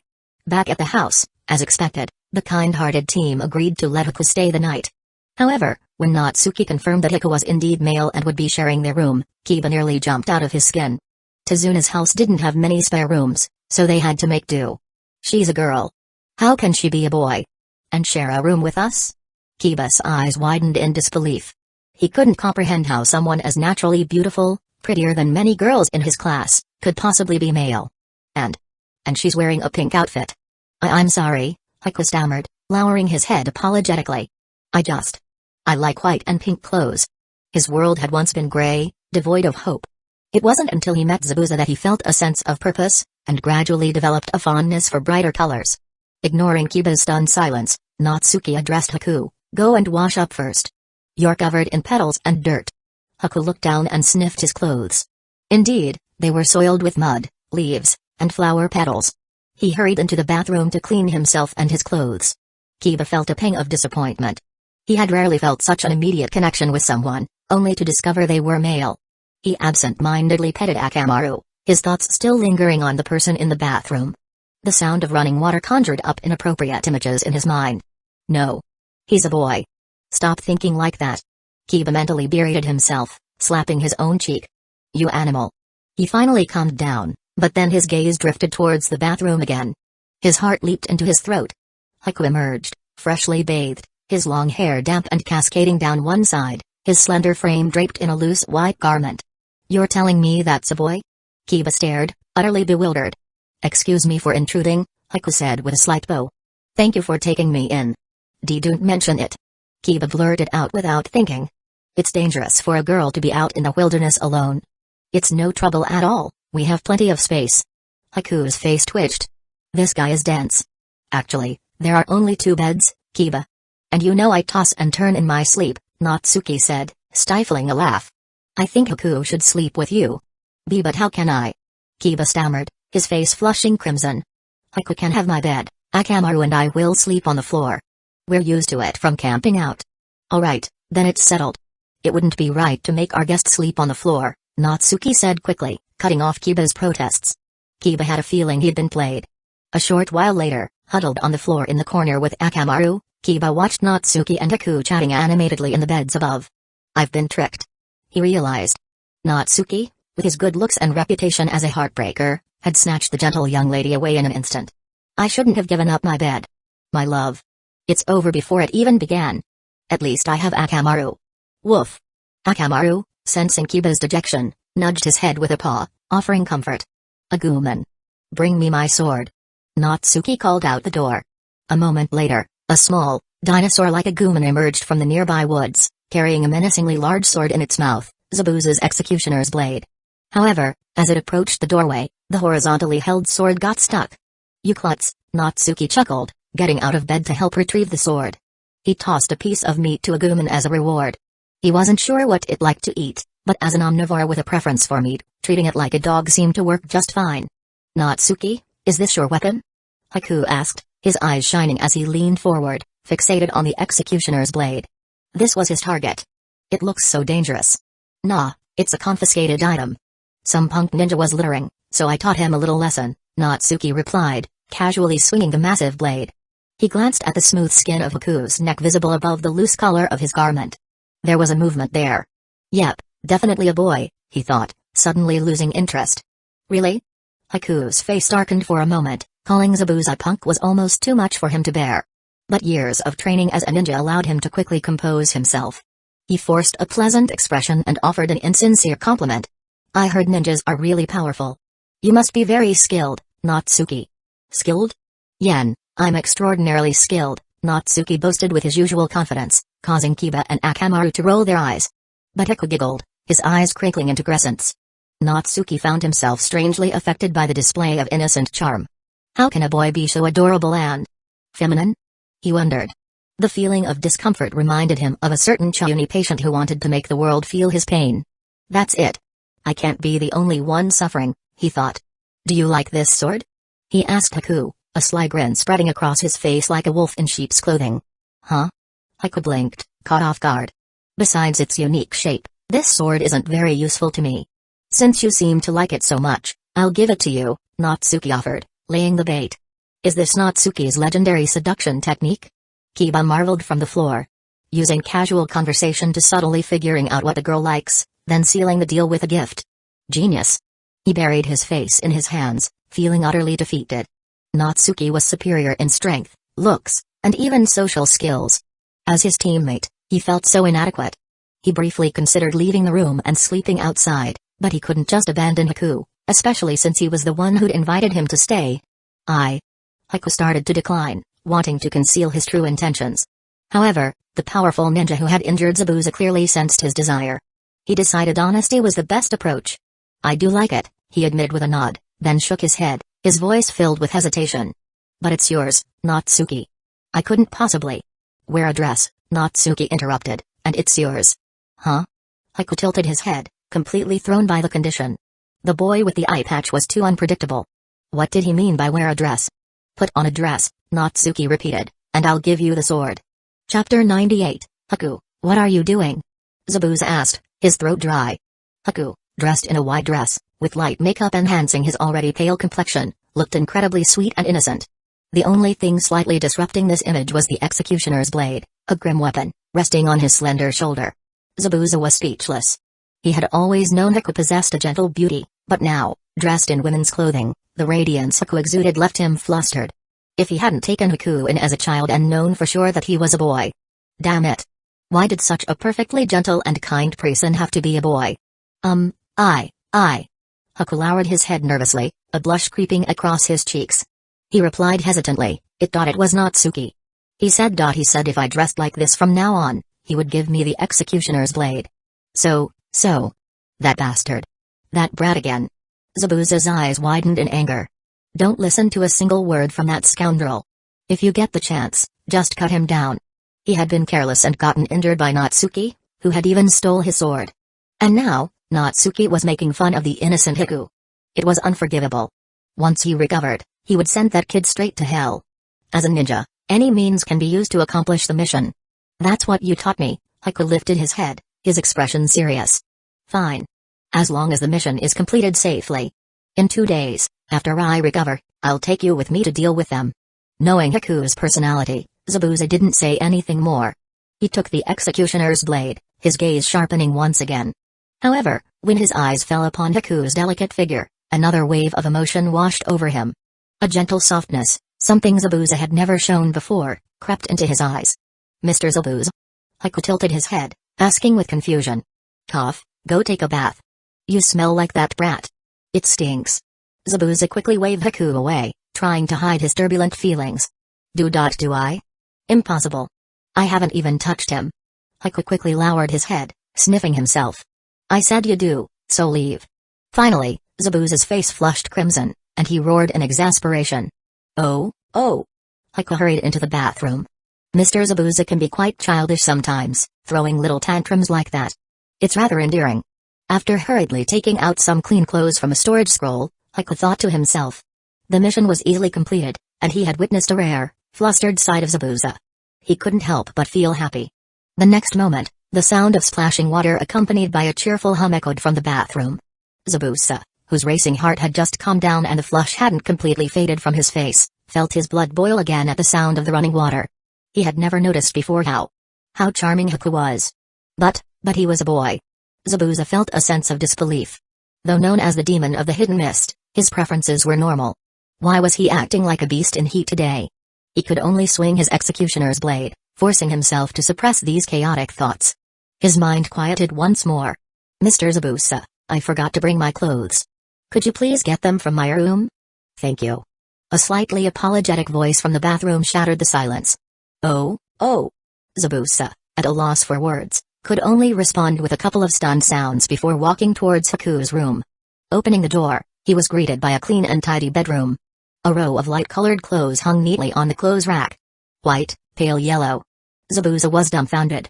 He recalled that, on days without missions, Hueco did indeed prefer to wear light colors. Damn it, who did he learn this from? Weren't there any more masculine clothes? Wait. There actually were. The dark Hanbu uniform from when he impersonated one.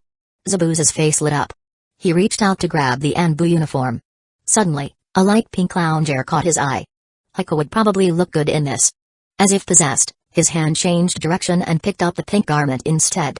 Then, he quickly fled the room. Arriving in front of the bathroom, he was about to knock when he looked at the light pink clothing in his hand. What's wrong with me? This is madness. Zabuza slammed his head with his fist. He was about to turn back and get the ugly Hanbu uniform for Hueco when the bathroom door creaked open slightly. A small head poked out. Droplets of water glistened on Hueco's long hair. He looked as fresh and beautiful as a lotus flower emerging from the water. Thank you very much, Mr. Zabuza. Hueco's eyes curved into two crescents as he happily took the clothes and closed the door. Outside, Zabuza, finally coming to his senses, mumbled, You're welcome. Then, like a walking corpse, he took a few steps. A voice as soft as a mosquito buzzed in his head, He's a boy. He's a boy. He's a boy. Damn it. Suddenly, Zabuza grabbed his head with both hands and slammed it against the wall. Thud. Mr. Zabuza, what's wrong? A cry of alarm came from the closed bathroom. The next moment, the doorknob turned. Zabuza quickly covered his injured forehead, grabbed the executioner's blade, and ran. This injury, it seemed, wouldn't be healing anytime soon. Chapter 99, What did you say? Zabuza ran away? Inside a heavily guarded, luxurious mansion, Gato roared in fury. He took my money and ran off before finishing the mission? I'll teach him that Gato's money isn't so easy to take. Find him. Capture him. Also, go to the black market and hire that bounty maniac, Picasso. Tell him I have a big job for him. Compared to those untrustworthy rogue ninjas and mercenaries, Picasso, although more expensive, at least always completed his employer's tasks. But even for the wealthy Gato, the thought of the fee for hiring Kakazu made him wince. That amount of money was enough to hire 100 rogue ninjas. Yes, sir. Lord Gato, Zabuza's companion hasn't left yet. Should we capture him too? A nearby rogue ninja asked. Capture him. Don't let any of them escape. Yes, sir. A few days later. After a period of rest and recovery, Natsuki and his team, escorting Tazuna, finally arrived at the Great Naruto Bridge. However, they found the situation there far from peaceful. Catch him. Don't let him get away. Chaotic shouts came from ahead. A figure in a pink kimono, limping, ran towards them. Behind him, a swarm of rogue ninjas and mercenaries, armed to the teeth, surged forward. It's that little sister. Kiba in Yuzuka, with his sharp eyes, recognized Hueco immediately. That's a little brother, Natsuki reminded Kiba. Instantly, Kiba felt a wave of nausea, as if he had bitten into an apple only to find a fat worm inside, and only half of it at that. Be on guard. Protect Mr. Tazuna. Team Captain Kurenai quickly positioned herself in front of everyone. Meanwhile, Haku, in his desperate escape, also noticed Natsuki and his team. A look of apology flashed across his delicate face. In order not to involve Natsuki and the others, Haku abruptly changed direction. However, this sudden shift allowed the swarming rogue ninjas to quickly surround him. After his bath the previous night, Zabuza had left without a word, for reasons unknown to Haku. He hadn't found Zabuza after days of searching and had even been ambushed by Gado's men, despite being employed by Gado. He had been caught off guard and was severely injured. Stop running. Even your companion abandoned you. Why don't you just surrender? You're nothing but Zabuza's tool, to be discarded at will.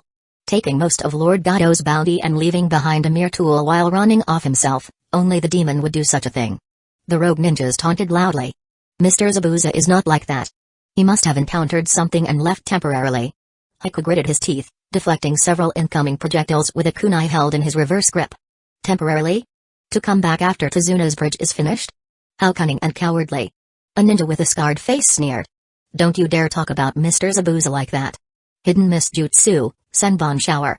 Instantly, a dense volley of water needles shot down, piercing the rogue ninjas in the front lines who couldn't dodge in time, causing them to howl in pain. Damn it. She's alone and injured. Let's all attack together and capture her for the bounty.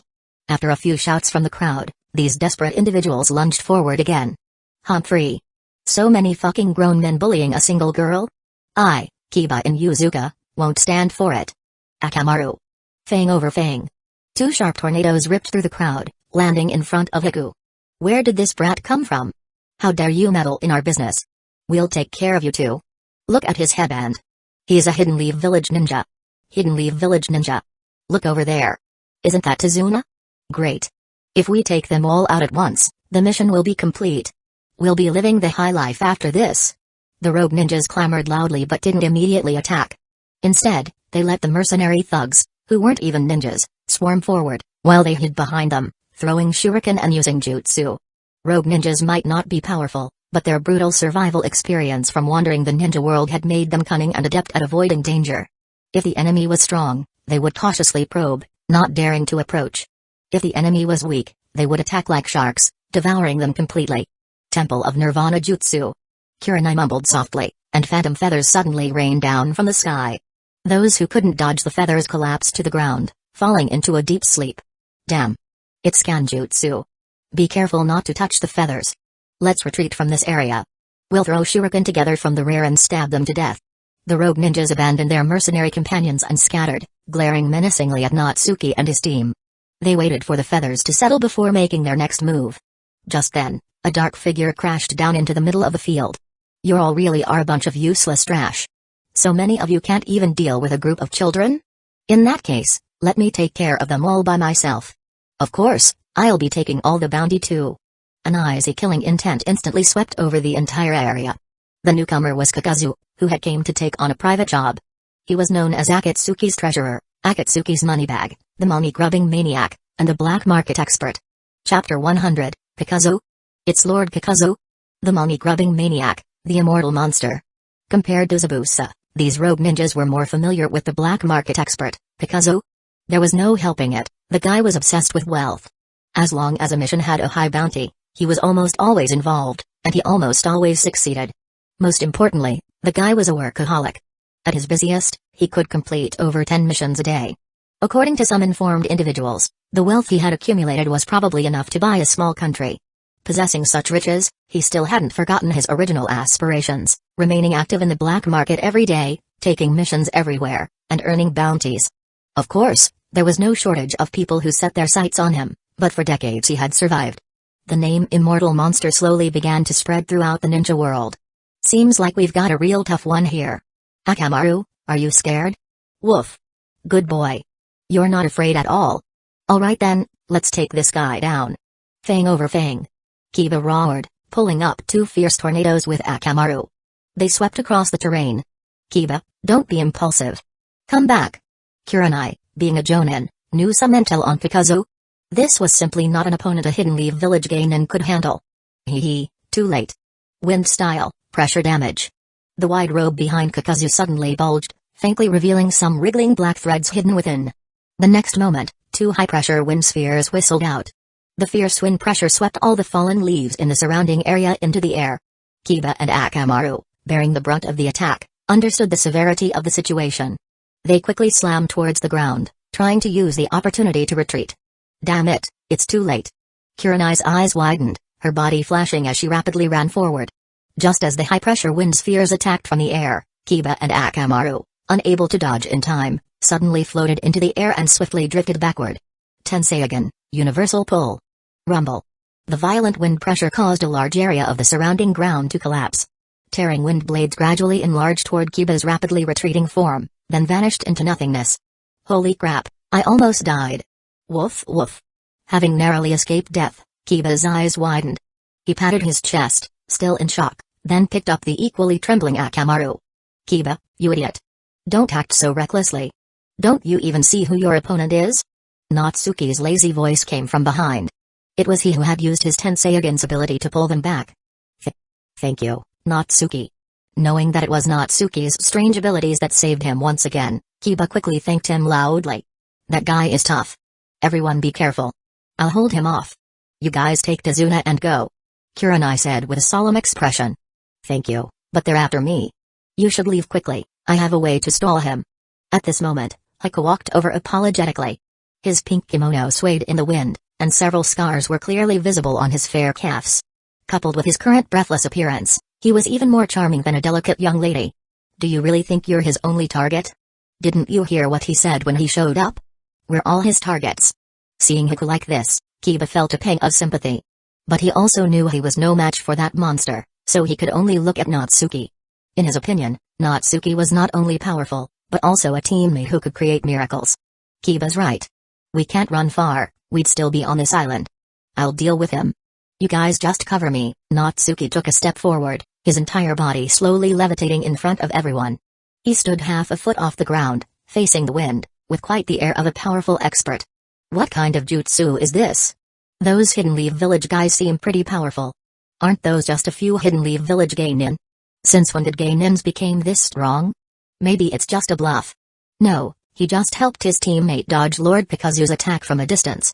The rogue ninjas discussed amongst themselves. In the ninja world, flight was still a difficult feat. More often than not, it required the aid of summoning animals or tools to achieve short-distance flight. Natsuki casually hovering in the air like this was truly frightening. Interesting. Let me see how many tricks you have up your sleeve. Pikazu's voice was deep as he stared intently at Natsuki. Having roamed the ninja world for decades and even escaped from the first Hokage, he was adept at thinking and remaining calm. He had survived countless life-or-death situations, escaping danger not by relying on his bizarre abilities, but on his sharp mind. Earlier, when he saw Kiba being pulled away out of thin air, he had become wary, secretly taking note of this exceptionally handsome boy. Now, seeing him levitate, he was even more astonished. He had only seen this kind of technique used by one other person, his current leader, Pain of the Akatsuki. Could this kid have some connection to leader? This thought flashed through his mind, making Kakazu even more hesitant to act rashly. Agumon. At this moment, Natsuki waved behind him. A peculiar-looking monster with a large head and a small body trotted over, panting. Then, under everyone's bewildered gazes, Natsuki placed his right hand on Agumon's head. Agumon, evolve. Agumon tilted its head, blinked its eyes, and stared at its owner in confusion. Silence fell over the scene, everyone looked at each other. They thought this boy with the strange abilities was about to unleash some powerful technique, but it turned out to be a dud. Ahahaha, the pose was a bit wrong. Let's try again. Natsuki quickly laughed, placing his palm on Agumon's head once more. Evolve, Agumon. After a brief silence, the rogue ninjas finally erupted in an uproar. He thinks a beast can evolve just by patting it? I think this kid is messing with us. He's definitely stalling for time, waiting for Hidden Leaf Village reinforcements. Let's just go ahead and kill him. Immediately, some rogue ninjas charged forward from the side furthest from Kakazu. However, before they could reach Natsuki, circles of ice mirrors rose from the ground. The several charging ninjas were instantly knocked to the ground. Demonic mirroring ice crystals. It was Haku, with his unique KK Genkai, who had made the move. Could I be wrong? Does he have no connection to leader? Are these just some unknown parlor tricks? Kakazu, who had been keeping his eyes on Natsuki, noticed that the boy, despite possessing an ability similar to Leader's, showed no other unusual signs. He wasn't even wearing a ring symbolizing Akatsuki membership. He even needed others to protect him when facing danger. It seems I was overthinking it. In that case, there's no need for you to exist. Fire style, searing migraine. A vast sea of surging flames erupted, with Haku's demonic mirroring ice crystals bearing the brunt of the attack. Layers of erected ice mirrors and walls were instantly melted away in large swathes. Natsuki, is this the trigger for evolution? Kiba's eyes gleamed. Yeah. Natsuki glanced at Agumon, whose head was dizzy from being patted, and nodded with slight embarrassment. Compared to the others' disbelief, thinking Natsuki was playing them, Kiba, as a teammate who had already witnessed Natsuki successfully evolve a lizard into Agumon, firmly believed him. He finally understood why he had been trying to make Akamaru evolve but had always failed. It was the wrong timing. Then, here goes nothing. Kiba also called Akamaru over and slammed his right hand onto its head. Akamaru, evolve. After a while, besides the crackling of the approaching flames burning the fallen leaves, there was no other unusual activity.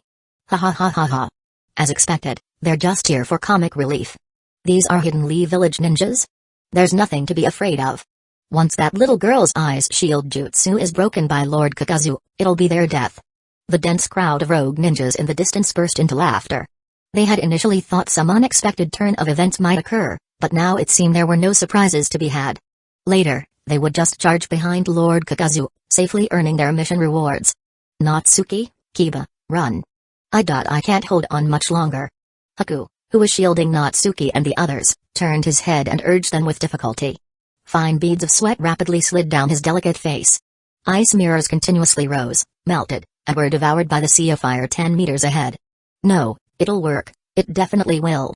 Seeing Haku's situation, Kiba became even more anxious. He pressed his right hand hard onto Akamaru's head again. Please, I believe you can do it. Akamaru, evolve. A dazzling pillar of light shot up from the ground. Chapter 101, If anything happens to Haku, I will tear you to pieces. You think these weaklings can protect you?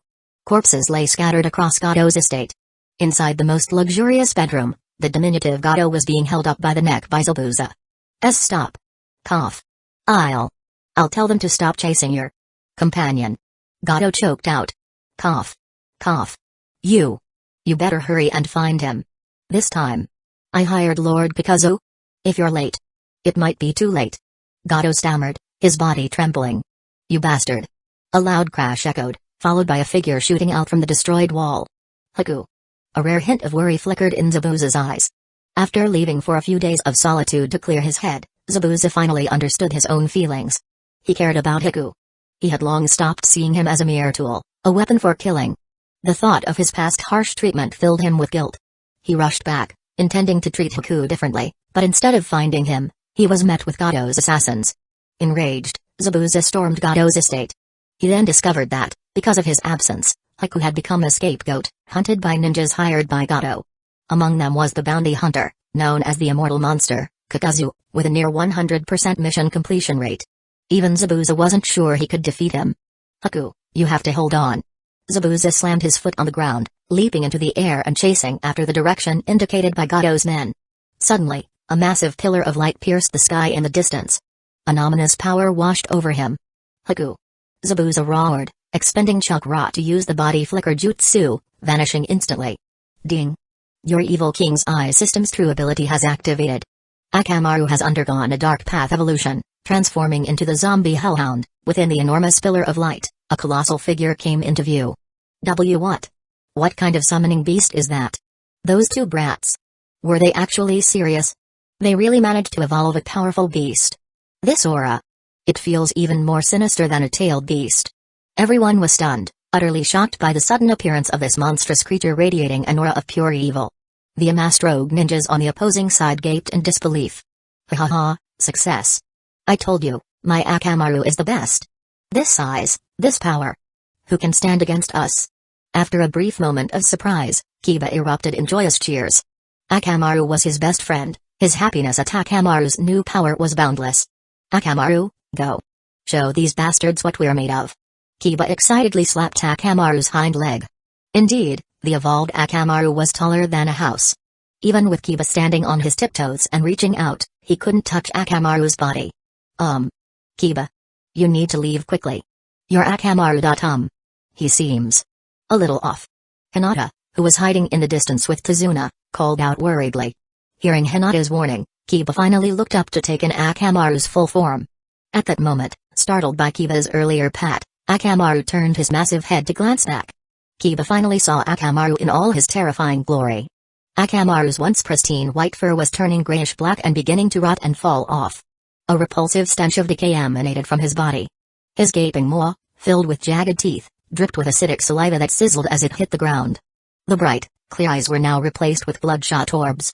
This was Akamaru's evolved form, a hellish, zombie-like hound. Thness. Is this my Akamaru? Kiba's eyes widened in disbelief, momentarily speechless. Careful. A warning shout came, followed by an unseen force pulling Kiba backward. It was Natsuki. Snap! The sudden movement allowed Kiba to narrowly avoid a bite from the corrupted Akamaru. The monstrous jaws snapped shut, the force of the mist bite making a chilling sound. At the same time, Haku's ice mirrors shattered under Kakazu's searing migraine. A raging inferno swept across the battlefield. This caught the attention of the corrupted Akamaru. The massive beast charged headlong into the flames. The next moment, the entire sea of fire was absorbed into Akamaru's body. Black and red flames ignited across its form, demonic flames billowing outward. Its first target was now Kakazu, the greatest threat present. With a mighty leap, leaving a long, black-red trail of fire, Akamaru lunged towards Kakazu like a falling mountain. Damn it, what the hell is going on? How did that little mutt turn into such a terrifying monster? Kakazu leaped back, rapidly forming hand seals. Water style, water formation wall. Powerful jets of water roared forth, slamming against the corrupted Akamaru. Boom. The zombie hellhound's charge was halted, but the attack didn't inflict significant damage on it. It didn't even extinguish the black-red flames covering its body. Akamaru shook itself violently, scattering the water vapor, its gaze fixed once again on Kakazu.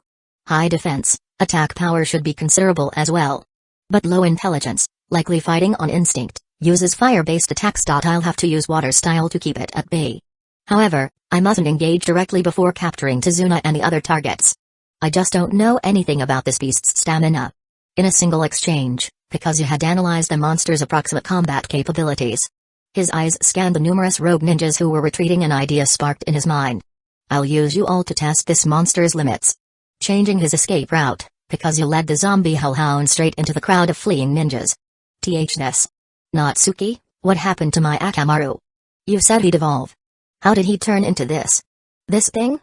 Kiba panicked, grabbing Natsuki's arm and asking like a distraught child. He did evolve. And his current combat power far surpasses the original Akamaru by leaps and bounds. But perhaps because you were too anxious, too desperate, Akamaru underwent a flawed evolution.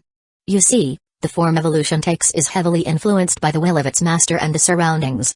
Natsuki watched the corrupted Akamaru rampaging through the crowd, recalling how Agumon in the original series had wrongly evolved into Skullgreymon due to Tai's impatience.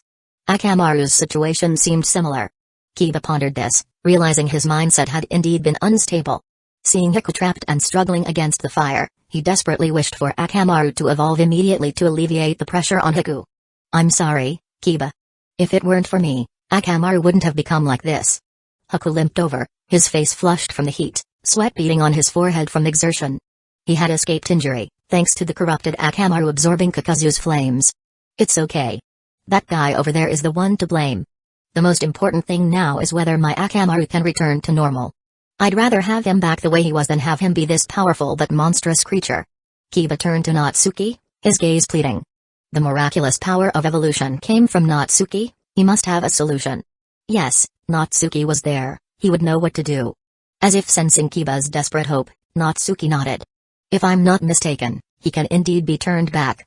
But only after his current power is completely exhausted. Chapter 102, Kill it. Run. Run for your lives. That monster doesn't even fear fire style. It can't be killed. Idiot. Water beats fire. Use water style. I don't know any water style jutsu. You idiot. Everyone, stop running. We can't outrun that monster. We'll be caught and eaten. Let's use shuriken and water style together to kill it. I don't plan on outrunning the monster, just you lot. Maybe if it's full after eating you, it won't chase me anymore. Idiot. Rumble. With a tremendous roar, the corrupted Akamaru swept through the fleeing rogue ninjas like a swatting hand against flies. As the chase continued, 3 villages slowly came into view. Look. Haha. We're saved. If we lure that monster into the villages, we can escape in the chaos. The remaining rogue ninjas rejoiced. Just as they were about to head towards the villages, a figure dropped from the sky. A dozen water clones instantly appeared, blocking their path. Zizabuz. The rogue ninjas immediately recognized the newcomer. They had fought together not long ago, all employed by the wealthy Gato. Where's my companion, Hueco? What happened to him? Tell me, or none of you will leave this place alive. Zabuza, executioner's blade resting on his shoulder, didn't even bat an eye at the hundreds of rogue ninjas. Zabuza, get out of the way. There's a monster behind us. It tore apart so many of us, and it seems to be tracking us by scent. Yeah, you should be grateful we're not attacking you. You're a wanted man now, with a bounty on your head placed by Gato. Leave now while you can, or you won't escape this island alive. Several rogue ninjas drew their weapons, shouting at Zabuza. I'll ask again. Where is Hueco? I won't let any of you leave until I see him. Besides, that bastard Gato is already dead by my hand. If you still want to work for him and collect your payment, go to hell and ask him for it. Zabuza sneered, a terrifying killing intent radiating from him as he began to form hand seals. Lord Gato is dead? That damn Zabuza killed my money bag? The rogue ninjas erupted in anger. They were only gathered here for the money. Now that their employer was gone, what was the point of fighting? Even Kakazu, hidden among the crowd, frowned. He was here for the money. But in the next moment, his eyes locked onto Zabuza. Gato was gone, but Zabuza's head was still worth a considerable sum. Just then, another scream echoed from behind. Through the thick mist of water and fire, a hellish hound wreathed in black-red flames, its body resembling a rotting corpse, lumbered into view. Damn it! The monster's here. Zabuza, move or we'll attack. Your companion had a bounty on his head from Gato. We don't have him anymore. Because he's already been eaten by that monster. He was closest to it. That's right. He was definitely torn to shreds. Everyone saw that Hueco was standing right next to the monster. Zabuza's eyes widened in fury. What did you say? Say that again. Your Hueco was probably eaten by the monster behind us. If you don't believe us, go and check it out yourself. The rogue ninjas didn't dare waste any more time. After tossing out those words, they took advantage of Zabuza's momentary shock and swarmed past him. I said, no one leaves until I see Hueco. Water style, Great Waterfall Jutsu. Zabuza's hands moved, completing the final hand seals. A massive torrent of water erupted beside him, sweeping towards the hundreds of rogue ninjas and a zombie hellhound behind them. The entire battlefield descended into chaos. This is bad. We can't let it get any closer to those villages. There are a lot of civilians there, Tazuna said worriedly. Kiba, worried about Akamaru, had followed closely behind. Natsuki and the others, to prevent Tazuna from being attacked by stray rogue ninjas, kept him close by. I'll try to call him back, Kiba said, turning around. Akamaru grew up with me. Even if he's evolved into this, he should still remember me. Don't be reckless. Remember, he tried to bite you earlier, Kurenai quickly stopped him. He's suddenly gained immense power, his memories and consciousness are clearly suppressed. Wait a bit longer, until his power subsides, Natsuki advised. While everyone's attention was focused on the massive, corrupted Akamaru, he secretly created a shadow clone. The shadow clone slipped away from the group, heading towards a secluded corner. Taking out a sealing scroll, he released a puff of smoke, revealing the often helpful Ultraman Zeta model. Alright, old buddy. Time for your legend to spread throughout the ninja world. The next moment, empowered by Natsuki's Tenseigan puppet control, the Ultraman Zeta model moved. It levitated into the air and shot up into the clouds with lightning speed. Ultra power, activated. A dazzling golden light emanated from within the thick clouds. The brilliant glow gradually attracted the attention of everyone in the land of waves. Even the chaotic battlefield around the corrupted Akamaru quieted down. All eyes turned towards the sky as the radiant golden light sped towards them. Then, a colossal giant of light burst through the clouds, descending from the heavens. Chapter 103, What? What is that thing? How come another huge one showed up? Damn it, I shouldn't have accepted Gato's mission and came to this cursed island. Yeah, we haven't earned any money, and we're about to lose our lives. Wait, that looks like the giant of light that appeared in Hidden Leaf Village a while ago. Giant of light. I think I've heard of it. They say it's the embodiment of justice, protecting good villagers. Embodiment of justice? Great, we're saved. The rogue ninjas, trapped in dire straits, saw a glimmer of hope and immediately cheered up. Seeing the giant of light descend from the sky, they didn't retreat, but instead excitedly rushed towards it. As long as they stayed close to it, they wouldn't have to fear the hellhound in front of them. Little did they know, The giant of light paid them no mind. Like a mountain, it descended. Boom. Squish. A massive shockwave erupted, and dozens of figures could vaguely be seen being sent flying. PFFT. Who just said this was the embodiment of justice? A rogue ninja cursed, spitting blood. Could it be because we're not exactly good villagers? Poof. An unknown voice, seemingly coming from nowhere, made the ninja die on the spot from sheer anger. The giant of light ignored the ants on the ground. After landing, it threw a right hook at the zombified hellhound, which Akamaru had transformed into, knocking it to the ground. Compared to the other rogue ninjas who were desperately trying to escape, Zabuza had a clear goal: kill this monster. So many people had vanished, supposedly eaten by this monster. He had to cut it open and see if it was true. He absolutely couldn't let it get away. Water style, water dragon bullet jutsu. After performing the complex 36 hand seals, a gigantic water dragon rose from the ground and, along with the giant of light, charged towards the zombified hellhound. The giant of light. Why is the giant of light here? Isn't that unique to our Hidden Leaf village? Kiba scratched his head in confusion, turning to ask. Who said the giant of light is unique to Hidden Leaf village? Remember, the first time it appeared, it also fell from the sky, coming from somewhere else. It's obvious now. This giant of light appears wherever there's a huge crisis, Kurenai retorted, rolling her eyes. Great. I don't know what that thing is, but this giant of light you're talking about is blocking the monster's path to the village. It must be protecting the villagers of the Land of Waves. Tazuna said happily. You old fool. That's not a monster, that's my Akamaru. But it's great that the giant of light showed up. This way, Akamaru won't cause too much destruction. Kiba let out a sigh of relief, then suddenly widened his eyes. Wait, will my Akamaru be killed by it? Teacher Kurenai, which side should I be cheering for? Idiot, of course you cheer for both sides. It would be best if they didn't hurt each other. Natsuki couldn't help but smack Kiba on the head before walking forward. Oh, right, cheer for both. But no, I have to keep an eye on Akamaru and make sure they're both okay. Kiba rubbed his forehead and hurried after Kurenai. Water style, water shark bullet jutsu. Die. Zabuza went all out, fighting with his life on the line. Even Kakazu, hidden nearby, couldn't help but nod. As expected of one of the 7 ninja swordsmen of the mist. But he's just a tad bit foolish. Then, his gaze fell upon the giant of light. He then recalled the Hidden Leaf village genin who possessed an ability similar to their leaders. When did so many powerful beings appear in the ninja world? No, I must return to the organization immediately and report this to leader. After a moment of contemplation, Kakazu left a clone behind to continue observing while his main body quickly departed. The shark formed from water rapidly charged towards the hellhound, which was locked in a struggle with the giant of light. The hellhound was once again pinned to the ground by the giant of light, its head held down. This finally enraged the violent, zombified hellhound. It abandoned its attempts to bite the incredibly durable giant of light and turned to charge at Zabuza. Its body leaped, and a large wave of flame surged forward. Water style, water formation wall. A massive wall of water rose from the ground. Boom. Unfortunately, it didn't even last a second before being shattered. Zabuza was instantly sent flying, blood spraying through the air. Like a cannonball fired from a muzzle, he flew towards a distant hill. Landing would undoubtedly mean being smashed to pieces. Lord Zabuza. A familiar cry pierced his ears. Was he hallucinating? Wasn't Hiku dead? Well, death was a ninja's ultimate fate. Dying together under the same monster was a decent end. It was a pity he hadn't properly said those words to Hiku before dying. Hiku had always been waiting for his acknowledgement, hadn't he? The fierce wind whistled in his ears, and the surrounding scenery flashed before his eyes like a whirlwind. Zabuza slowly closed his eyes, waiting for the moment he would be crushed.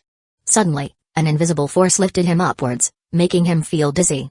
Yet, he didn't crash into the deadly hill. Finally, he gently landed in a warm embrace. He opened his eyes in disbelief, and the familiar, angelically gentle smile met his gaze. Yes, it was this smile that had pulled him out of his nightmares of mountains of corpses and seas of blood every day, allowing him to gradually regain his humanity. Hiku. It's so good to see you. Even in hell. The surprise of seeing Hiku alive made Zabuza unable to process the situation. He thought he was dead after all. No, someone as gentle as you shouldn't be in hell. In the end. Did I drag you down with me? I'm sorry, Hiku. I never had the chance to apologize to you when you were alive. You're not my tool. You are the person I cherish most. Uncontrollable tears dripped onto Zabuza's face. Hiku's eyes were also filled with tears, but their smile remained as warm as the rising sun. Lord Zabuza. You really are a fool. Hueco chuckled softly. In his memories, this was the first time Hueco had ever scolded him. It felt like a spring breeze to Zabuza. Chapter 104, Aboard a merchant ship sailing away from the land of waves, Hueco, dressed in a pale yellow dress, stood facing the wind, gazing at the gradually receding island. Hueco, do you really have to keep dressing like that? Wouldn't it be better to go back to wearing something more gender-neutral? Zabuza walked out from the ship's cabin and said helplessly. No way. I promised Natsuki that I would always wear girls' clothes from now on. Hueco shook their head. Damn it, that brat again. Zabuza grumbled in dissatisfaction. You can't talk about Natsuki like that, Hueco said, turning around and wagging a finger. He is our benefactor. Indeed, Zabuza hadn't crashed into the hill in the end because Natsuki had used the power of the Tenseigan. That boy had also used this ability many times during the subsequent battle where he and the Giant of Light exhausted the Hellhound. Humphrey, at worst, I'll repay him with my life. What about mine? Should we repay them together? Hueco asked. Yours is out of the question. Fine, I admit he's our benefactor. Do whatever you want. Anyway, he's good looking, and after just a few days together, you talk about him all the time, Zabuza conceded, grumbling. Hee, Lord Zabuza, you're getting grumpy again. Hueco tilted their head and walked over with a giggle. They gently shook Zabuza's arm, whispering, Lord Zabuza will always be the most important person to Hueco. Humphrey. Although Zabuza still wore his usual deadpan expression, he was secretly pleased. By the way, we have new identities now, Hueco announced. What identities? Members of the Dimensional Ends congregation. Codenames, Demon of the Hidden Mist without eyebrows. And Angel of Dawn. Zabuza's face stiffened. Your codename, Angel of Dawn, is pretty good, he admitted. But what the hell is mine? Is having no eyebrows something to be ashamed of? He, I came up with it, Hueco giggled. What? Change it.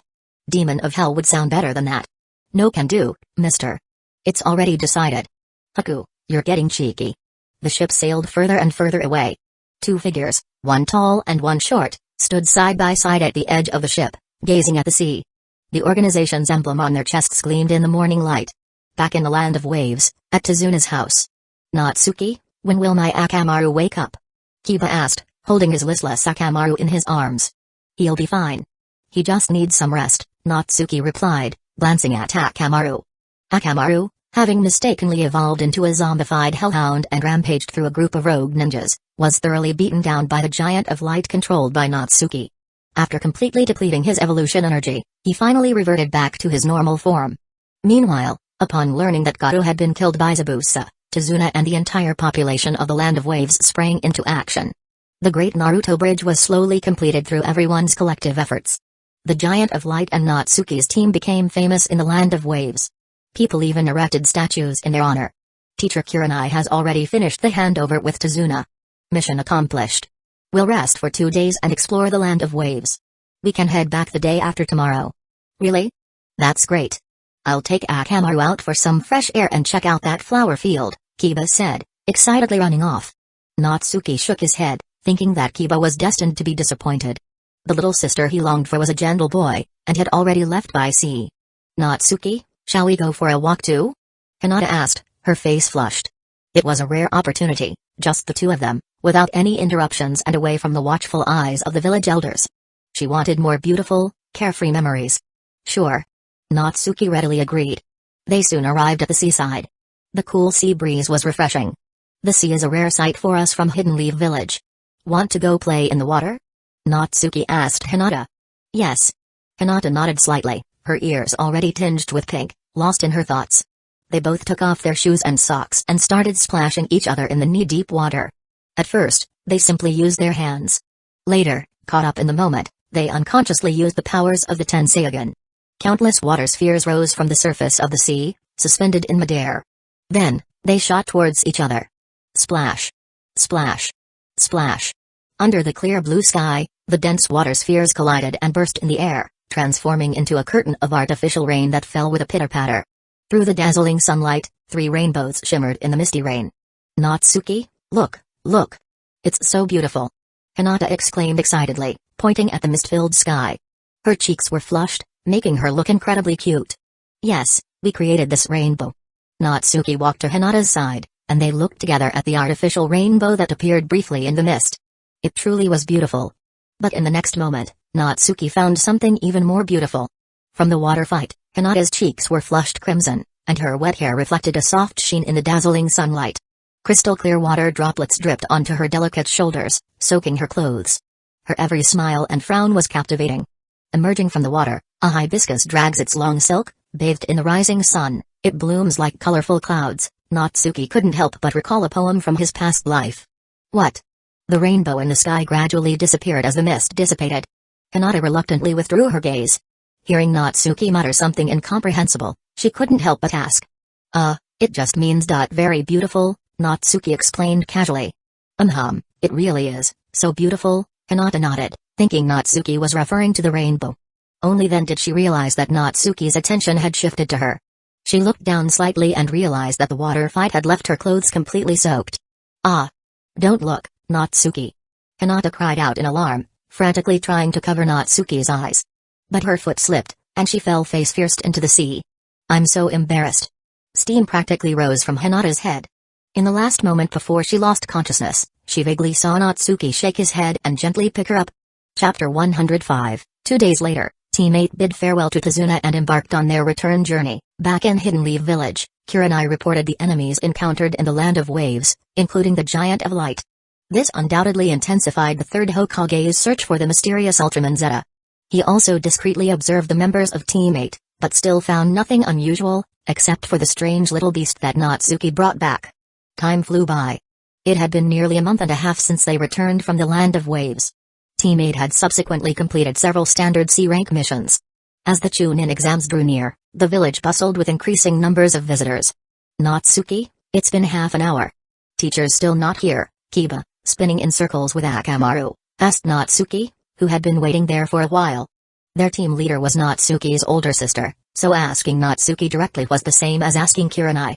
I don't know. There seems to be some meeting, many team captains were called in. Natsuki shook his head, keeping his speculations to himself. If he guessed correctly, based on the timeline, the Chunin exams were approaching. As he spoke, he tugged on the leash in his hand, pulling back the small beast that was lunging playfully. At the end of the leash was Aguman. Aguman wore a dejected expression, enviously watching Akamaru frolic with his owner. 3 days ago, Aguman had snuck out of the house while Natsuki wasn't paying attention. He'd chased chickens and dogs through the streets and even set a butcher shop's kitchen on fire trying to cook some meat. In the end, Natsuki had to pay a hefty sum in compensation. If he hadn't registered Aguman as a summoning animal beforehand, he might have been interrogated by the Anbu again. There are a lot of people from other villages in the village lately. Could it be related to this? Hinata softly suggested. Oh yeah, is there some kind of festival? It's been a while since Hidden Leaf Village has been this lively. But what does that have to do with us going on a mission? My mom and dad are being tight-lipped too. They won't tell me anything, just making me train like crazy. I'm exhausted. Going on missions now is like a vacation, so relaxing. Kiba grumbled, I just don't want to take missions inside the village though. If it were like last time, a long trip to the Land of Waves or something, that would be pretty nice. As he said this, Kiba recalled the gentle soul named Hueco. He truly hoped to see her again. Just then, Kurenai arrived, leaping swiftly from the distance. In the blink of an eye, she stood before them. Sorry everyone. Lord Hokage had an important announcement, so I was late, Kurenai said without the third Hokage's habit of rambling about irrelevant matters before getting to the point. She directly relayed the meeting's message. Today, Lord Hokage announced that in 1 week, a joint Chunin exam will be held. This Chunin exam is the largest in recent years. Ninjas from many other villages will participate. Therefore, this exam will be stricter and more dangerous than in previous years. Although our teammate has good overall strength, and I have confidence in you, I still want to ask you guys, do you want to participate in this Chunin exam? Kurenai finished, her gaze calm as she looked at her 3 students, betraying neither expectation nor worry. The decision was entirely up to them. They were already qualified ninja. A joint Chunin exam? Awesome. Finally, I can show the other students my amazing growth. And I can see ninja from other villages. Teacher Kurenai, I want to participate. Kiba's eyes lit up, and he raised his hand, loudly declaring his participation. What about you two? Kurenai nodded noncommittally, turning her gaze to Natsuki and Hinata. It's rare for Kiba to be this excited. As teammates, how can we be party poopers? I'll participate too. Natsuki grinned, his pearly white teeth flashing brilliantly in the sunlight. This is the Chunin exams, you can't mess around. Kurenai felt a pang of anxiety seeing her brother's expression. It was an expression she was all too familiar with. She was worried, not for Natsuki, but for everyone else. Natsuki was too much of a troublemaker. During their trip to the Land of Waves, she had omitted many details in her report to the Hokage. Without her supervision, she truly feared what Natsuki might do to the Chunin exams. Even the renowned demon Zabuza was no match for her brother, who had even managed to turn Zabuza's partner into a... well, let's just say he wouldn't be winning any masculinity contests anytime soon. This Chunin exam would be child's play for Natsuki. Since they're both participating, I'll participate too. Lady Kurenai, I'll keep an eye on Natsuki. Hinata stepped forward, gently tugging on the corner of Natsuki's shirt, her face full of determination. Kurenai's eyes were suddenly fixed on Natsuki, making him feel like he was being scrutinized. Hey, what's with that look? Natsuki shrugged, exasperated. Humphrey. You can't just be playing around. It's good that Hinata is watching you. I feel a little more at ease now. Kurenai brandished her fist, her threat lacking any real menace. This week, everyone should review the jutsu you're proficient in and keep yourselves in top condition at all times. Dismissed. As soon as she finished speaking, a puff of smoke arose, and Kurenai vanished. It was a clone. Looks like teacher has other tasks. Natsuki, can I borrow some of your time? Kiba hurried over with Akamaru before Natsuki could leave. Recently, I feel like my connection with Akamaru has deepened. Could I have him spar with your Agumon? Maybe it will help Akamaru evolve normally again. The last time in the Land of Waves, Akamaru's erroneous evolution into that zombie-like creature had been terrifying. After returning, Akamaru's condition had stabilized after a period of adjustment, but he couldn't evolve anymore. Kiba didn't want him to evolve into that violent creature again. Thankfully, Natsuki had explained that Akamaru's faulty evolution was due to Kiba's own impatience. As long as they both worked together, Akamaru wouldn't evolve into that horrifying form again, right? A spar? Sure. My Agumon has been a bit too energetic lately. Natsuki nodded and released Agumon's leash. Roar. Agumon howled excitedly. Without waiting for Natsuki's command, he charged towards Akamaru. Akamaru, dodge. Use passing fang. Kiba quickly commanded. He wouldn't underestimate the monster that had evolved and breathed fire in Natsuki's hands. Woof. Akamaru dodged Agumon's lunge with a powerful leap. Then, a fierce whirlwind arose as Akamaru transformed into a horizontal tornado, rapidly spinning towards Agumon. Agumon, use baby flame. Natsuki's voice came just in time. A dazzling flame gathered in Agumon's open mouth. There it is. Observe that strange summoning animal carefully. In the trees some distance from the training ground, two masked ninja intently watched Natsuki and the others. Meanwhile, in the Hokage Tower, the third Hokage was also closely observing the scene within a crystal ball. The image within clearly showed Natsuki's training ground. It was the third Hokage's signature jutsu, the telescope jutsu. Chapter 106, Amazing. Boom. Smoke and dust billowed, and a fierce wind swept across the training ground. These two kids are quite something, possessing such powerful summoning animals. Kiba Akamaru is from the Inuzuka clan's breeding program, that's understandable. But Natsuki's summoning animal is a bit mysterious. He goes on one mission and picks up a powerful summoning beast? We've been on so many missions, and we've never found one. That brat has too many secrets. I say, Lord Danzō should just grab him and interrogate him thoroughly. Well, the joint Chunin exams are coming up. The Hokage is watching closely, there can't be any mishaps. After the Chunin exams, the two root members hiding in the shadows stared intently at Natsuki and a small, dinosaur-like Agumon on the training ground. Akamaru and Agumon had already exchanged several blows. Agumon had the stronger offensive power, but Akamaru, aided by his wind abilities, was more agile. For a time, they seemed locked in a fierce battle, but neither had actually landed a solid hit. Akamaru, go for it. Remember his scent. Use passing fang and finish Agumon in one blow. Kiba shouted towards the smoke-filled area. Useless. Agumon, use baby flame continuous bombardment. Flush him out. Natsuki commanded in response. Intense flames erupted once more within the smoke and dust. After several explosions, Akamaru was sent flying. Kiba caught him before he hit the ground. Alright, warm-up's over. I'll give you another chance to learn. Watch carefully. The timing for Akamaru's evolution is when his own fighting spirit is soaring, and you, as his partner, convey to him the unwavering belief in victory, a belief that resonates with his own qualities. Natsuki walked towards Agumon as he spoke. And what my Agumon uses is courage. As soon as he finished speaking, He slammed his right palm onto Agumon's head. Agumon, dig evolve. A moment of silence passed. Grumble, grumble. A familiar sound came from Agumon's stomach. Ha, Agumon's hungry. Let's do this again next time, Kiba.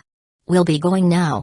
Natsuki gave an exaggerated laugh, reattaching the leash to Agumon. He grabbed Hinata's hand, pulled on the leash, and vanished from sight in a flash. Oh, okay. Kiba's jaw dropped. He wanted to call Natsuki back, but stopped himself. The others might not understand, and would have thought of it as a boy's childish enthusiasm, but Kiba understood. Natsuki had shown him the method. Whether they could succeed depended on them. Right, Akamaru? You don't want to lose to that Agumon again, do you? He can dig evolve using courage. We can too. Woof. Woof. Then let's do it. Let's work hard together. Kiba clenched his right fist, pumping his partner up. Then, he slammed his right palm down. Akamaru, evolve. Again, Akamaru, evolve. Is that how you make a summoning animal stronger? The two root members in the forest exchanged bewildered glances. Say, should we report this to Lord Danzō? I don't know. Do you think Lord Danzō would believe us? Well, Lord Danzō would probably think we're idiots. We should still report it. What if something does happen? If we withhold information and they find out later, we'll be the ones in trouble. You're right. But only 3 people need to report. Who's going? You go.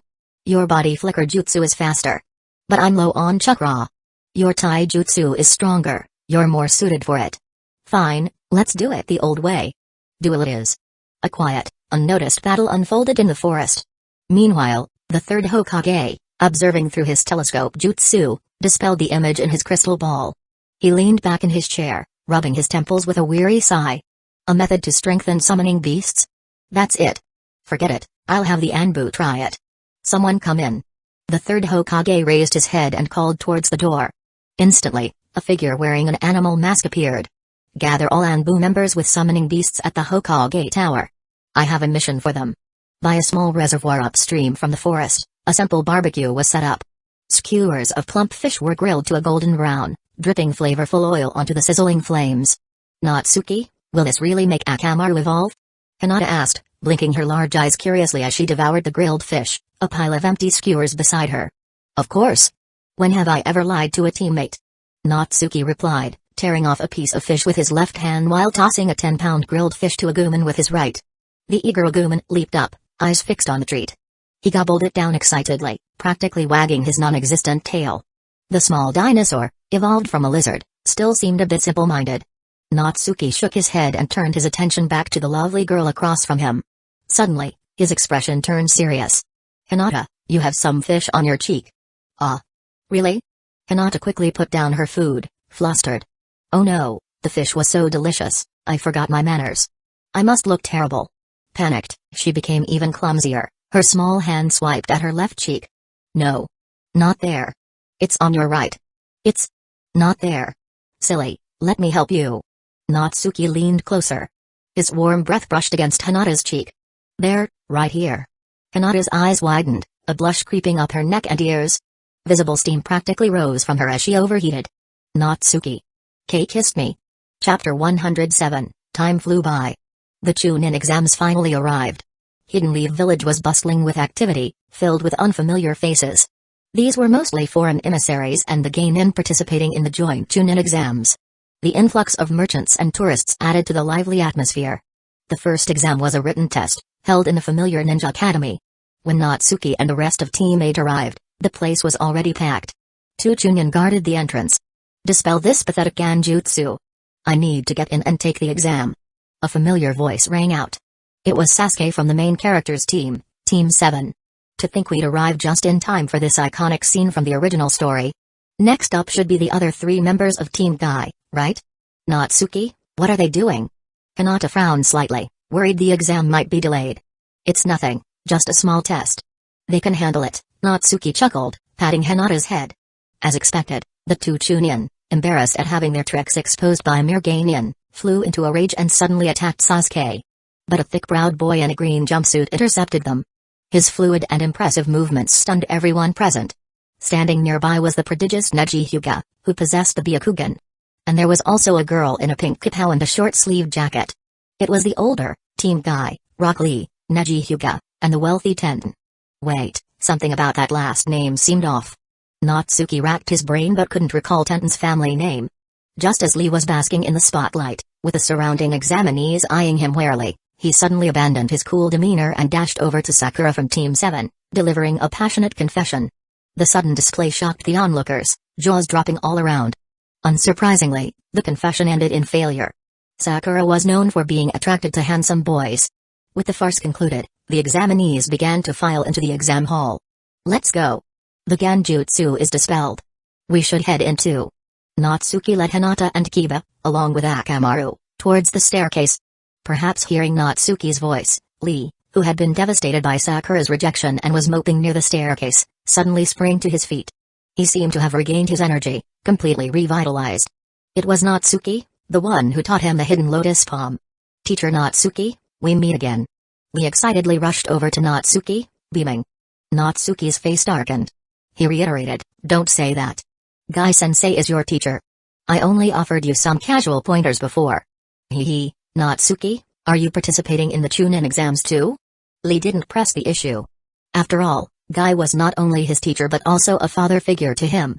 Yes, we might even be competitors from now on, Natsuki nodded. That's fantastic. This is a perfect opportunity for you to see the results of my training. By the way, Natsuki, I still can't perform the hidden lotus palm. But whenever I'm injured, if I perform the kata, my wounds heal much faster. So I must have at least grasped the basics, right? Lee scratched his head, asking sheepishly. It had been years, and he still hadn't mastered it. No wonder Natsuki didn't want to be called his teacher. He was just too slow. He knew better than anyone the true power of the hidden lotus palm. The accelerated healing was a clear result of his practicing the kata diligently. I didn't expect this guy to be this stubborn and practice that technique for so long. But if he hasn't succeeded after all this time, could it be that Lee lacks the real spirit of Chunin? Perhaps he should give up on the hidden lotus palm and focus entirely on the 8 inner gates. Natsuki pondered, about to deliberately steer Lee towards the 8 inner gates to encourage him to abandon the hidden lotus palm. Just then, Tenten walked over. Hey, are you the one who turned our already idiot Lee into this? Besides his regular training, he spends hours pushing trees and yelling something about the hidden lotus palm. Villagers have complained several times that there's something wrong with that guy's head. You bastard. Change Lee back this instant.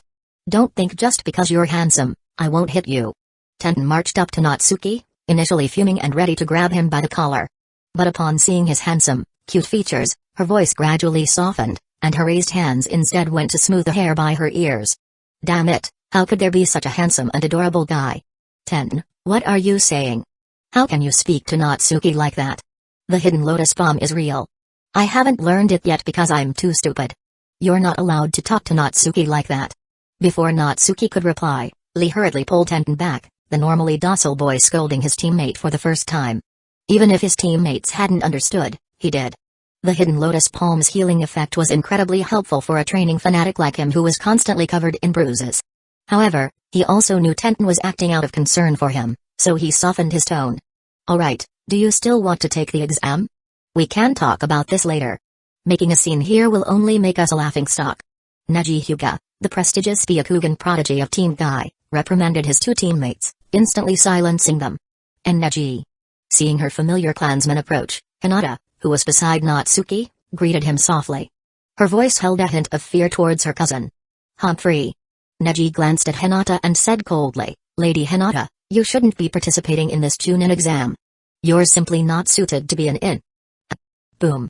Before Neji could finish, a small, orange figure slammed into him fiercely, sending him flying. Agumon, get back here. What are you doing running wild again? Natsuki's scolding rang out at just the right moment. It was Agumon who had sent Neji flying. Agumon wobbled to its feet, clutching its head in confusion. It had been standing quietly behind its master when a sudden force pulled it forward, causing it to crash into the guy with the white eyes. Damn it, this world was dangerous. It missed the days as a little lizard, eating and sleeping to its heart's content. There were so many bugs in the forest, so much food. Bastard, who attacked me? Neji, who had landed flat on his back, roared after Lee and Tenten helped him up. The crowd in the hallway who hadn't yet entered the exam hall turned to look. No one attacked you. It's just my Agumon being a bit silly, Natsuki's calm voice replied, as if the incident was truly just Agumon's playful antics. Neji turned to see a strange little creature on a leash beside Natsuki. He realized he had indeed been knocked down by the small beast. By the way, you really aren't suited to be a ninja. Your awareness is terrible. You were knocked over by my Agumon without even noticing.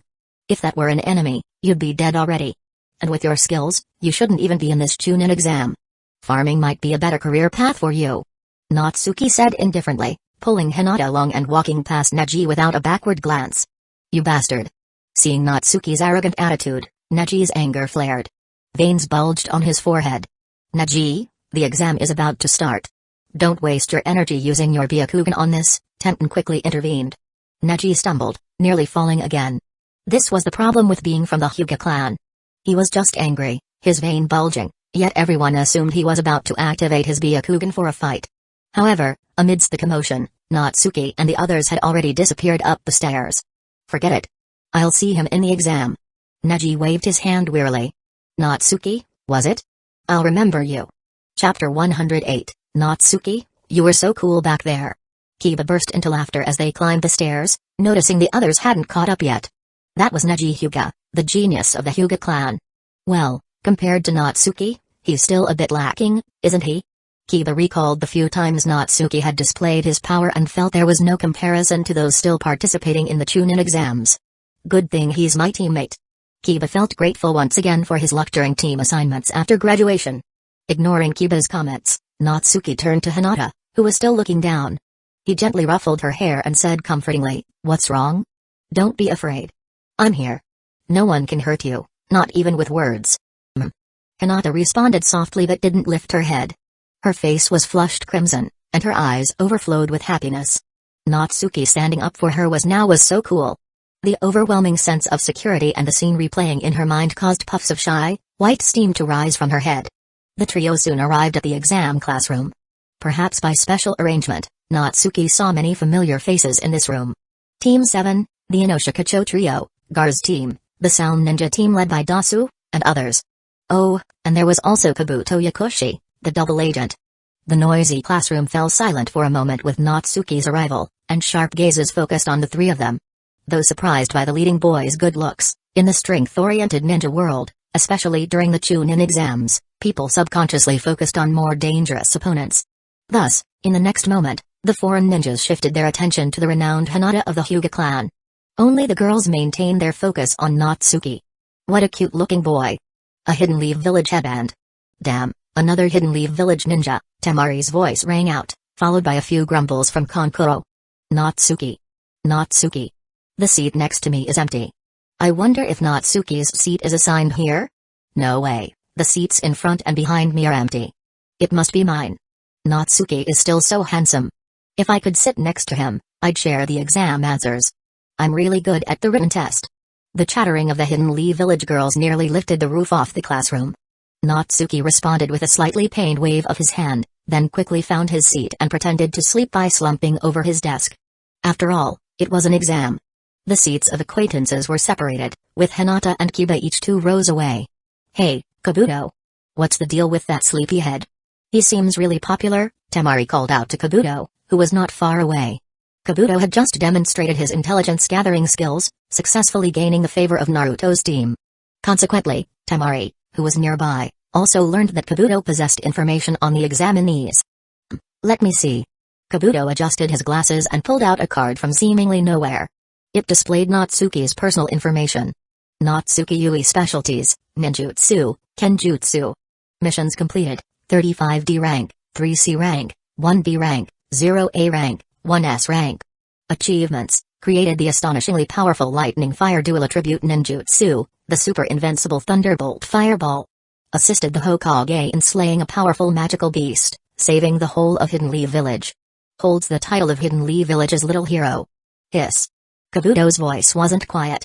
The surrounding onlookers gasped, the room temperature noticeably rising. Is this guy even human? Creating his own jutsu at this age?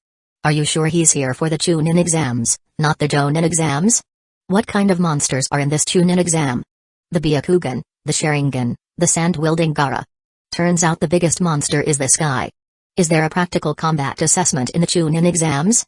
I hope I don't have to face him. Is it too late to withdraw from the exam? The foreign ninjas buzzed with discussion, some even starting to plan alliances against the monster of Hidden Leaf Village. Even Gaara, usually indifferent to his surroundings, couldn't help but open his eyes to search for Natsuki. Ha, keep blowing smoke. Not only does Hidden Leaf Village want to be the best in the ninja world, but you also want to create a national idol? Creating jutsu, slaying magical beasts, Hidden Leaf Village's hero. Tch, did you know I slew a dragon on my way to Hidden Leaf Village? Zuko stood up, his face full of disdain. Hey, it's understandable that you can't comprehend such things. After all, your tiny sound village doesn't even have a single decent genius, Kabuto retorted, disparaging the sound village. As expected, this provoked an attack from the sound ninja trio toward Kabuto, who then feigned weakness by dramatically collapsing and coughing up blood. He successfully downplayed the threat he posed and the importance others placed on him based on the information revealed. Just as the other Hidden Leaf Village ninjas, especially Naruto and his team, were about to retaliate against the sound ninja team, the proctor entered. This year's ninjas are quite lively. Let's see if you can continue to laugh later. Ibiki Morino said with a cold smile, his face covered in terrifying scars that sent chills down people's spines. Alright, please return to your seats. In 10 seconds, anyone not seated will be considered to have forfeited. As soon as he finished speaking, the examinees, ignoring everything else, hurried back to their assigned seats. Once everyone was settled, the written exam papers were distributed. After the distribution was complete, Ibiki announced loudly, "Tune-in exam. First stage, written test, begin." Everyone picked up their pens and started to answer, only to be dumbfounded by the content. The first question involved function calculations. Most of the examinees' thoughts went like this: Kakazu, the missing ninja from the hidden waterfall village, was said to have thrown a kunai from 800 kilometers away and hit Hashirama Senshu, the god of shinobi.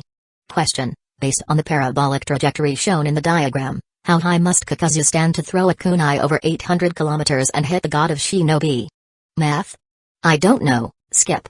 Next question, history. I'm good at this. Question: during the Third Great Ninja War, at the Kanabi Bridge, how many kunai did Minato Namikaze, the Yellow Flash, throw?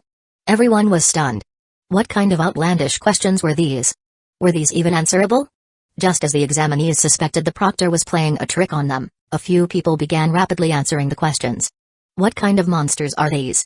They can actually answer these questions? This time, even the proctors were taken aback. These few were planted individuals meant to encourage the examinees to cheat using various methods. Of course, if their methods were too crude and they got caught, 2 points would be deducted. Getting caught 5 times meant expulsion from the exam hall. Surprisingly, one of those answering was a genuine examinee. It was the pink-haired Sakura Haruno. Since someone could answer the questions, it meant the written test wasn't impossible. But they didn't know which of these answering examinees had genuine knowledge. Therefore, they should target the most capable one. Countless gazes immediately fell upon Natsuki, with his impressive record. But Natsuki, who had been pretending to sleep at his desk, was now emitting faint snores. Is he actually asleep? This is Hidden Leaf Village's little hero? The examinees who were hoping to copy answers from the top student exchanged bewildered glances. Chapter 109, Seeing the Hidden Leaf Village's little hero, the most likely candidate for a perfect score, fast asleep, the examinees nearly collapsed. Fortunately, as ninjas, they possessed exceptional composure. Quickly regaining their bearings, they turned their attention to those who had started answering first. Following their lead, everyone resorted to their own unique skills. Eye of Sand. A sand-formed eye quietly materialized in the air, transmitting images of the entire classroom and other examinees' answers. This was Gaara's technique. Though he currently had a violent temper, it didn't mean he was foolish. His goal was to pass the exam. If he didn't know the answers, he'd find those who obviously did. After all, this was the method left by the examiners for passing. Indeed, except for a certain pink-haired girl, the rest were examinees planted by the examiners, all knowledgeable of the answers. First question: Kakazu, the missing ninja from the hidden waterfall village, was rumored to have once thrown a kunai from 800 li, approximately 400 kilometers, nearly hitting the god of shinobi, Hashirama Senshu. Question: as shown in the diagram, how high must Kakazu stand to throw across 800 li and hit the god of shinobi? To calculate this, one first needed to know the flying speed of the shuriken, which was the speed generated by Kakazu's arm swing. Gaara compared his answers with the fastest examinees and found theirs were identical. It seemed this was the standard answer provided by the Hidden Leaf Village. Solution: the arc length of Kakazu's arm swing, L equals R out of 2 equals 1.46 meters. Swing time, D equals 1 out of 50s. VT equals VO plus AT. Finally, The speed of the kunai when leaving Kakazu's hand was v equals 146 meters per second. Shuriken flight speed, T listing the horizontal uniform motion, S1 equals Vt minus 146 tons. The final result, 398 kilometers. That is, for Kakazu's kunai to fly 800 li and hit Hashirama Senshu, he needed to be at an altitude of 398 kilometers, with a horizontal distance of 42 kilometers. Currently known, Kakazu did not possess such powerful aerial capabilities. Therefore, this rumor was false. What the hell kind of question was this? Gaara felt his veins bulging even from just copying Byakugan. Neji Hyuga's veins also bulged as he started answering rapidly. Sharingan. Sasuke directly mimicked the writing motions of others, guessing the answers from their movements. Akamaru. Woof woof. Kiba and Yuzuka communicated closely with the puppy on his head, Akamaru. Mind-body switch jutsu. This was Ino Yamanaka. Seeing the examinees employing various methods and gradually starting to answer, only the honest Naruto was still sweating profusely, staring at the blank paper, his teeth gritted in concentration as his whole body trembled. Many cheating methods were easily detected by the examiners, especially those using KK Genkai. But they turned a blind eye.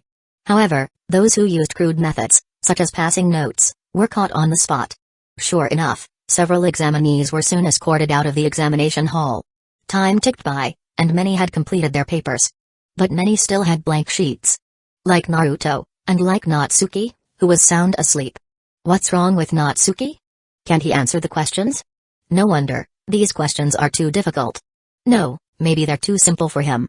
Natsuki deems it unworthy for him to do them. If he fails the written test, will he be eliminated? As more than half the exam time passed, slight whispers of worry for Natsuki began to spread through the examination hall.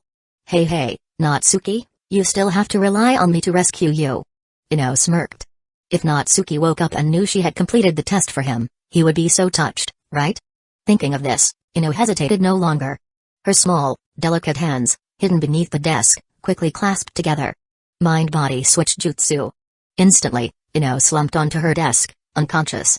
Meanwhile, Natsuki, who had been sound asleep, abruptly sat up straight. The jutsu, devoid of any malicious intent, had unexpectedly succeeded on the first try.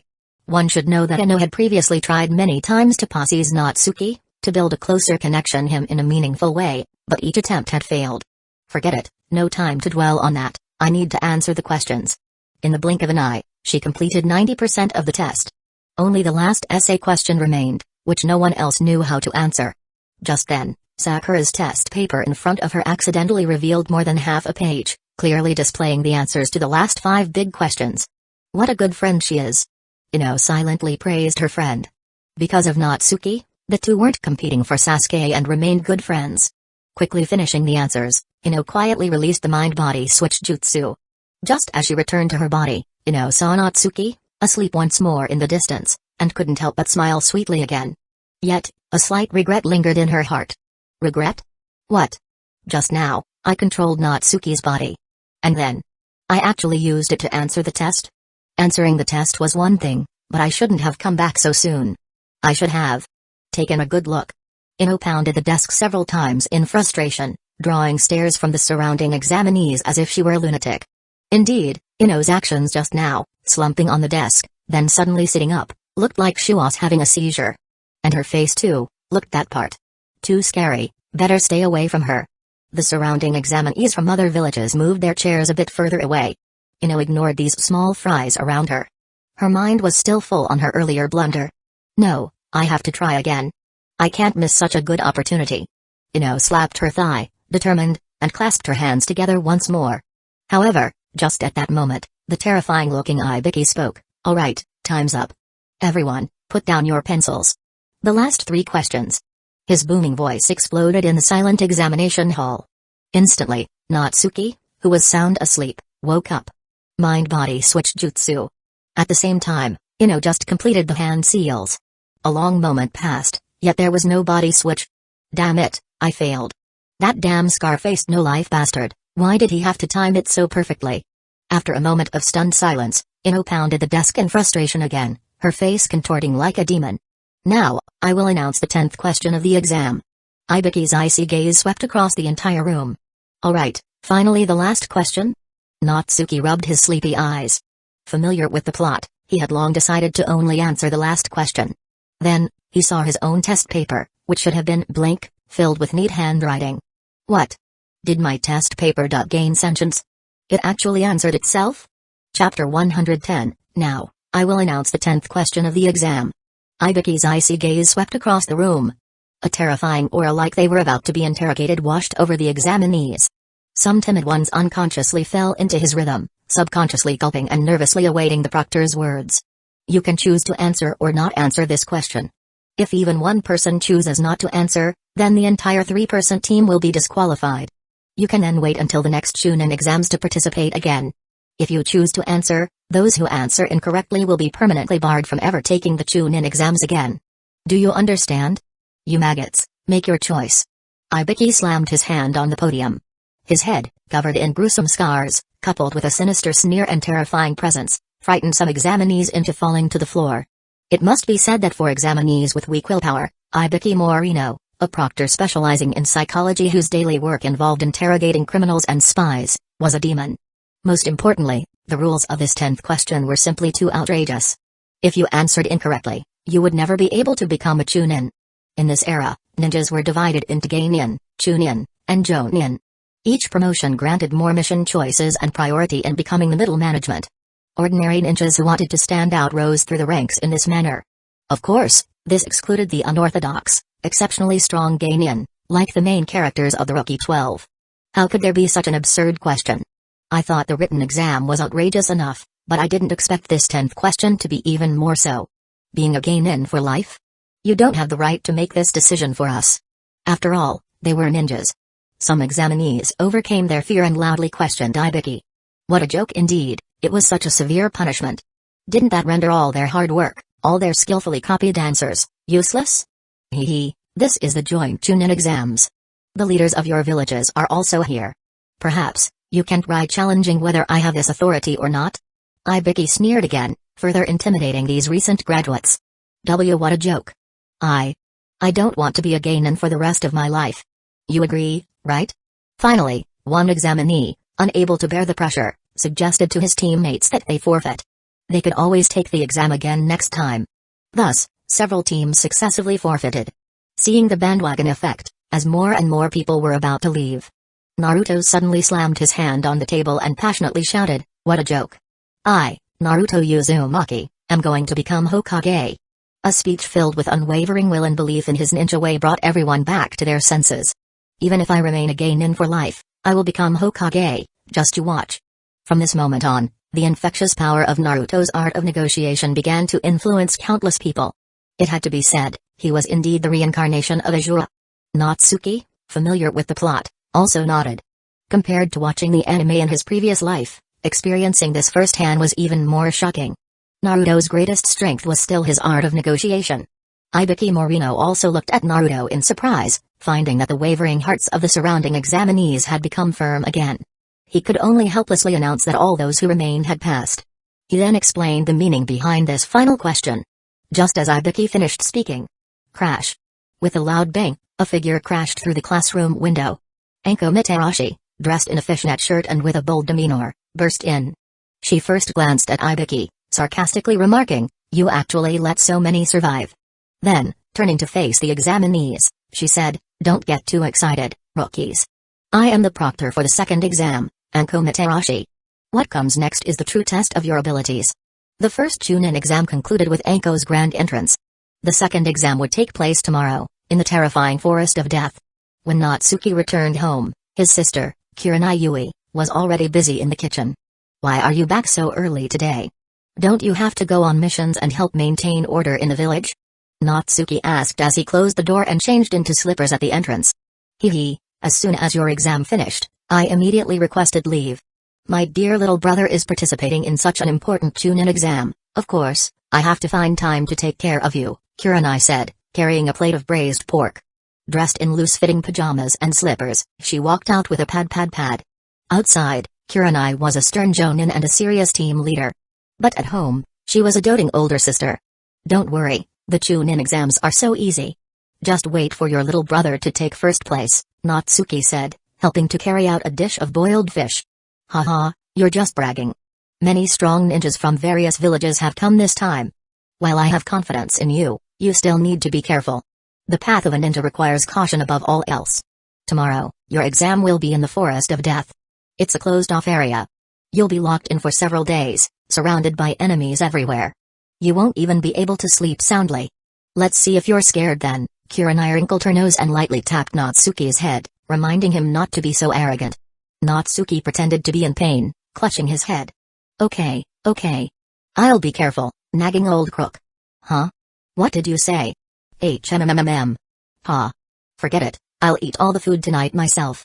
You can go to the exam tomorrow with an empty stomach. Ah, no. Lady sister, I was wrong. Dinner ended amidst the playful banter between the siblings.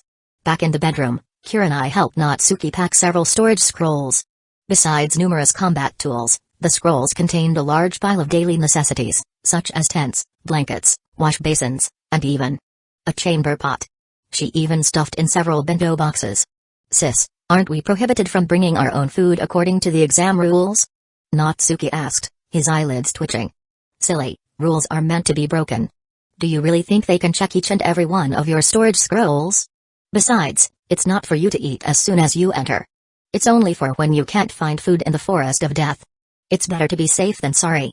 You'll be staying in that spooky forest for several days. Kurenai didn't even look back as she stuffed in a few more steaks. Phew. Done. I'm exhausted, completely out of chakra.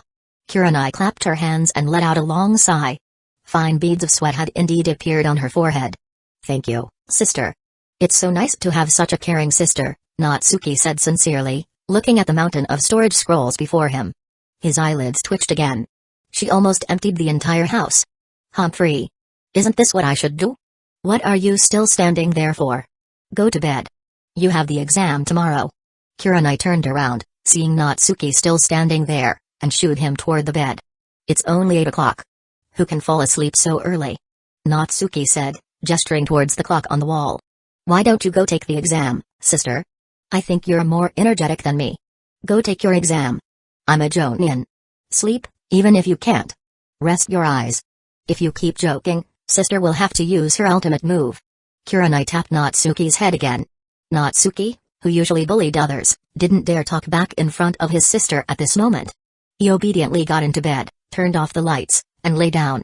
Hey, sister's still here. In the bedroom, Kurenai mumbled in dissatisfaction. Fine, considering you'll be having a hard time for the next few days, I'll accompany you. Saying so, she kicked off her slippers, lifted the blanket, and slipped into the bed. Hey, lady sister, your room is across the hall, Natsuki said, stunned. This is my room now. I'll make sure you sleep properly. Isn't a free body pillow good enough for you? Kurenai finished and snuggled up to him. The soft mattress, the warm blanket, and his sister's soft body made Natsuki feel exceptionally comfortable and secure. Little brother, you're almost as tall as me now. Time surely flies, Kurenai said, her bright eyes staring unblinkingly at Natsuki in the dark room. It's normal to grow taller at my age. It's not at all normal to be short, Natsuki mumbled, his sister's alluring fragrance making him feel lightheaded. Humphrey. Grow slower, you hear? My feet are so cold, warm them up for me. Saying this, she forcefully slipped her feet under Natsuki's calves, lightly clamping them. Sleep. This was Kurenai's only flaw. When it was time to sleep, she acted like a spoiled child. Surrounded by a fragrant aroma and warm sensation, Natsuki actually fell asleep unknowingly. Chapter 111, Ring Ring Ring. Natsuki was jolted awake by a girlish ringing. He opened his eyes to see his sister, clad in a pure white nightgown. Her long, black hair cascaded down like a waterfall, swaying teasingly just above his nose. Stop it, it's still early. I'm currently sealed by the blanket sealing jutsu. Wake me up in 2 hours, Natsuki mumbled, turning over to fall back asleep. No way. Don't forget about the Chunin exams today. If you delay any longer, we'll be late. Huh. If you don't get up now, I'm going to hit you. Huh. Seeing her brother's perfunctory response, Kurenai raised her arm threateningly. Big sis, let me sleep a little longer, Natsuki pleaded, turning over again and snuggling against his sister like a piglet, letting out a couple of satisfied grunts. So cute. Kurenai's resolve grumbled. Natsuki truly possessed the most handsome and the most adorable face she had ever seen, no wonder he was so popular at the academy. At this moment, devoid of his usual mischievousness, his peaceful, glowing sleeping face made Kurenai's breath catch in her throat. Natsuki, if you don't get up now, I'm really going to have to resort to using force, Kurenai whispered in his ear, her breath warm against his skin. It sounded less like a wake-up call and more like a lullaby. Predictably, she received no response. A moment later, Natsuki was startled awake by a soft, moist sensation. He snapped his eyes open to see his sister gazing down at him, her eyes as clear as a mountain spring. Natsuki shoved Kurenai away. Sis. What are you doing? You haven't even brushed your teeth yet. Your breath stinks. His words instantly transformed the amusement in her eyes into anger. She sprang to her feet and delivered a swift kick. Bam. You little brat. You're the one who stinks. Ungrateful brat. No breakfast for you today. With that, Kurenai stomped out of the room in her slippers. Slam. The door to Natsuki's room was slammed shut, leaving him alone and bewildered. Wow, how did I become the bad guy here? Women are so unreasonable. Training Ground 44, at the entrance to the Forest of Death. A group of young ninjas gathered, listening attentively as a female ninja explained the rules. This ninja was Anko Mitarashi, a special jonin of Hidden Leaf Village and the proctor of this exam. Just like in the original story, it was still a Heaven and Earth scroll retrieval competition. Each team would receive a scroll by drawing lots. If a team drew a Heaven scroll, they had to find a team with an Earth scroll and take it. Then, they had to successfully reach the central tower to pass the test. Undoubtedly, for the next few days, the Forest of Death would become a stage for fierce battles of competition. Blades would be drawn, and lives could be lost. Therefore, every ninja participating in this exam was required to sign a death waiver. Where's Natsuki? Ino Yamanaka, ever impatient, paced anxiously as she watched the examinees enter the forest one by one. I'm sure he'll be here soon, Hinata said, trying to sound reassuring, her eyes fixed on the path leading to the training ground. She had wanted to go directly to Natsuki's house to meet up with him, but she had been escorted here by her clan's ninjas. There he is. Natsuki, over here. Hinata's eyes suddenly lit up as she spotted a figure approaching. Suddenly, Hinata bounced up and down like a schoolgirl who had just spotted her idol. Natsuki. She called out, waving. Then, realizing she might have been a bit too enthusiastic, she quickly smoothed down her clothes and lowered her head slightly, though her eyes still sparkled with joy. Sorry, I overslept. Let's go in, Natsuki apologized to his teammates. He almost missed the exam. Humphrey, it's all Sis's fault. It's okay. If we go in later, we might encounter fewer enemies, Hinata quickly responded. Hey, Hinata, you're talking nonsense with your eyes wide open. It's the other way around. If they went in earlier, they could have found better spots to ambush us. Kiba in Yuzuka complained. He felt like he and Akamaru had unintentionally been force-fed dog food again. Hinata was way too biased towards Natsuki. And looking at Natsuki. Sigh, if only I had Natsuki's looks and strength, what kind of life would I have? Kiba's thoughts trailed off, his mind wandering like a dog off its leash. Haha, wouldn't it be great if they dared to ambush us? Natsuki chuckled. Not to mention Hinata, even Akamaru can easily pinpoint their location. Natsuki subtly complimented his teammates' abilities. Hearing such praise, Kiba immediately puffed up with pride like a preening rooster. Of course. No matter where the enemy hides or what kind of ambush they set, they can't escape Akamaru's and my nose. We'll definitely pass this exam this time. Right, Akamaru? Woof woof. Haha, watching these two goofballs, Natsuki couldn't help but recall the scene in the third exam where Kiba was knocked down by Naruto's fart. Should I warn him? Seeing how proud he is of his abilities, it probably wouldn't be helpful. Let him learn his lesson. Alright, let's go. Following the last team of examinees disappearing through the iron gate, Natsuki and his team followed suit. Half an hour later. As far as the eye could see, there were towering trees. The forest floor was covered with traces left by poisonous insects and wild animals. Setting aside other concerns, there should be no shortage of food in this forest. The main worry was avoiding poison. Hinata, Natsuki, walking at the front, called out with a smile. Hi. Hinata's crisp voice came from behind, as if she had rehearsed it countless times. Tenseigan. Her vision expanded infinitely, and the chakra movements of the surrounding examinees clearly registered in her eyes. The closest teams to us are 4. 2 teams in the southeast are engaged in combat. The team due north is moving away rapidly. There's a team to the northwest, hidden in the treetops, waiting in ambush. Hinata reported her observations, her expression suddenly turning serious. Another team has appeared. One of them possesses an abnormally large amount of chakra and is pursuing the team heading north at high speed. An abnormally large amount of chakra. In this exam, only 3 people should possess such a large chakra reserve. One was Orochimaru, disguised as a kunoichi from the hidden grass village. The other two were Jinchuriki, Naruto and Gaara. But Natsuki wasn't afraid of any of them. Well then, let fate decide. Let's randomly choose a lucky team. Saying this, Natsuki took out a coin and tossed it into the air. Heads, we ambush the team in the northwest. Tails, we take down the two teams fighting each other. If it lands straight, we pursue the team heading north. The coin slowly rose to its highest point, then began to fall. Chapter 112, Under the shade of the dense canopy, two teams clashed fiercely. However, due to their equal strength, neither could gain an advantage, resulting in a stalemate. Natsuki, these two teams below are so weak.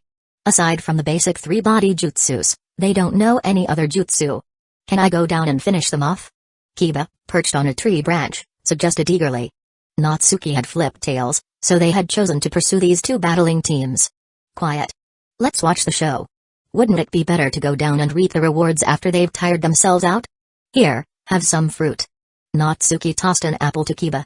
Catching the apple, Kiba asked with confusion, where did you get apples from? My sister packed them for me. So it was Teacher Kurenai. Damn, your sister is too good. Unlike my sister, Hana. She not only didn't help me prepare my ninja tools, but she also took away all the soldier pills I had prepared. She said that the Chunin exams are meant to test true strength and that we're not allowed to bring extra things. Damn it, doesn't one's own assets also count as part of their strength? Kiba was utterly envious as he bit into the fruit ferociously, as if he were taking a bite out of someone. Oh, is that so? Then you can't have these. Natsuki pulled out a pile of fruit, eating some himself while feeding the rest to Hinata in his lap. Natsuki. It's too much. I can't eat anymore, Hinata stammered, her face flushed, patting her slightly distended belly. She had already eaten 10 bowls of rice at home before leaving. Oh, okay. I'll save them for next time. Natsuki nodded, putting the fruit away and gently rubbing Hinata's stomach. Across from them, Kiba endured another wave of cringe. He secretly vowed to find a girlfriend after the Chunin exams. Woof. Suddenly, Akamaru let out a low bark. Kiba looked at him quizzically. You don't want to be my girlfriend, do you? Akamaru, that's a dangerous thought. Do you even understand what a girlfriend is? However, a moment later, he realized that Akamaru was staring at the two teams fighting below. The two Geinin teams, after exchanging blows, had suddenly stopped fighting. They seemed to have realized that they were evenly matched and wouldn't be able to determine a victor anytime soon. To avoid being ambushed by others, they had decided to call a temporary truce and seek out other targets. You guys are the weakest ones here. Do you really think you can take on other targets? Kiba couldn't help but retort. Just as he was about to go down and finish them off, Natsuki flicked a kunai downwards. Whoosh! A sharp whistling sound pierced the air as the kunai precisely sliced off a lock of hair from a tall ninja below. It startled both teams, who had just shaken hands and were still wary of each other. Instantly, chaos erupted. Bastards! They weren't sincere after all. Kill them. They used a clone to trick us. They're treacherous. Finish them off. Bullshit. You're the ones who attacked first. Don't waste your breath on them. This time, we'll make sure they don't see tomorrow's sun. Amidst a cacophony of angry shouts, the two teams clashed once more. This time, fueled by rage, their attacks were lethal. Soon, blood was spilled, and casualties occurred. Well, Natsuki. I just realized, you're pretty sly yourself, Kiba said admiringly, watching the dramatic turn of events. Natsuki ignored Kiba's teasing and instead turned his attention to the other side of the clearing. Careful, a terrifying guy is coming. As soon as he finished speaking, a bone-chilling killing intent surged through the forest. Sand-binding coffin. Yellow sand flowed rapidly across the ground, instantly forming a pair of gigantic hands that ensnared several members from both teams. What's happening? Enemy attack. The members of the two warring teams stared at the newcomer in horror. A team of 3, led by a red-haired boy, emerged from the forest without any attempt at concealment. It was Gaara's team from Hidden Sand Village. Trash should all die. Dark circles underlined Gaara's bloodshot, bloodthirsty eyes. A overwhelming wave of killing intent washed over the clearing. One of the ninjas, caught in the brunt of Gaara's killing intent, was so terrified that he fell to the ground. We can't handle this. Run. The two teams instantly recognized the terrifying power of their opponent and scattered like birds and beasts, frantically fleeing in the opposite direction of Gaara. Sand drizzle. A hoarse voice, like something from hell, echoed through the forest. Above the fleeing ninjas, countless grains of yellow sand rapidly condensed into small pebbles. The next moment, they bombarded the ground like a deadly hailstorm. Blood splattered everywhere. The two teams, who had been locked in a fierce battle moments before, were annihilated in an instant before Gaara. Witnessing the ground covered in mangled corpses, Temari, as an older sister, couldn't help but feel a twinge of sympathy. Mustering her courage, she nervously tried to persuade Gaara, Gaara. This is the Chunin exams. There's no need to be so merciless. We already have enough scrolls. Before Temari could finish, Gaara's murderous gaze fell upon her. Shut up. Say another word and I'll kill you both. Kankuro quickly pulled Temari back a couple of steps, his expression tense. Temari wanted to speak but ultimately dared not provoke Gaara any further. Gulp. Up in the trees, Kiba was also shaken by Gaara's killing intent. He swallowed nervously, not daring to move a muscle for fear of attracting attention. Just then, Natsuki's sudden action nearly made Kiba's heart leap out of his chest. Hey, those two teams below were our prey, Natsuki called down, revealing himself from the treetops. Taking the scrolls without our permission is a bit rude, don't you think? Kankuro and Temari, who were collecting the scrolls, froze. They never expected anyone to dare appear before Gaara so brazenly. His chilling aura, the murder-happy vibe, and especially the carnage on the ground, hadn't deterred this newcomer. Even Gaara was slightly taken aback. Then, an expression of rage twisted his features. You imbeciles. Sand-binding coffin. Countless grains of sand surged towards Natsuki, forming a monstrous claw that lashed out. Boom. Amidst the flying dust, Natsuki effortlessly evaded the attack, hovering calmly in midair. What? He can fly? Kankuro's eyes narrowed. Flight was a considerably difficult skill to master. Moreover, the ease with which this newcomer achieved it. Could it be a new type of jutsu or a Kekkei Genkai? The unknown was truly frightening. No wonder he dared to show himself despite witnessing Gaara's power. He was clearly very confident in his own abilities. This realization made Kankuro and Temari instantly become serious. They both moved to Gaara's side, ready to fight alongside him. No matter how ferocious Gaara was, he was still their younger brother. Although they had always believed that no one among their peers could match Gaara, protecting him was still their instinct. This was also the reason why Gaara, despite his frequent harsh threats, had never actually harmed them. Sand. Failing to hit his target further enraged Gaara. He raised his right hand, and the sand on the ground began to stir once more. Say, with those dark circles, do you ever get a good night's sleep? A slightly lazy voice suddenly sounded beside Gaara, accompanied by a light pressure on his head. I see, so you're also someone who has a great demon sealed inside them. What? Kankuro and Temari's eyes nearly popped out of their heads in astonishment. The enemy, who had been floating in the air just a moment ago, was now standing next to Gaara, a cheerful smile on his face as he patted Gaara's bright red hair. Damn it, are you even close to him? We, as his older siblings, don't even dare to do that. Wait, why isn't Gaara's sand automatically attacking him? The sand in Gaara's gourd was capable of automatic defense. Any attack with malicious intent towards Gaara would be blocked by the sand. At this moment, however, even Gaara stared at the newcomer with wide, disbelieving eyes, as if frozen in place. Natsuki beamed, a bright, sunny smile gracing his lips.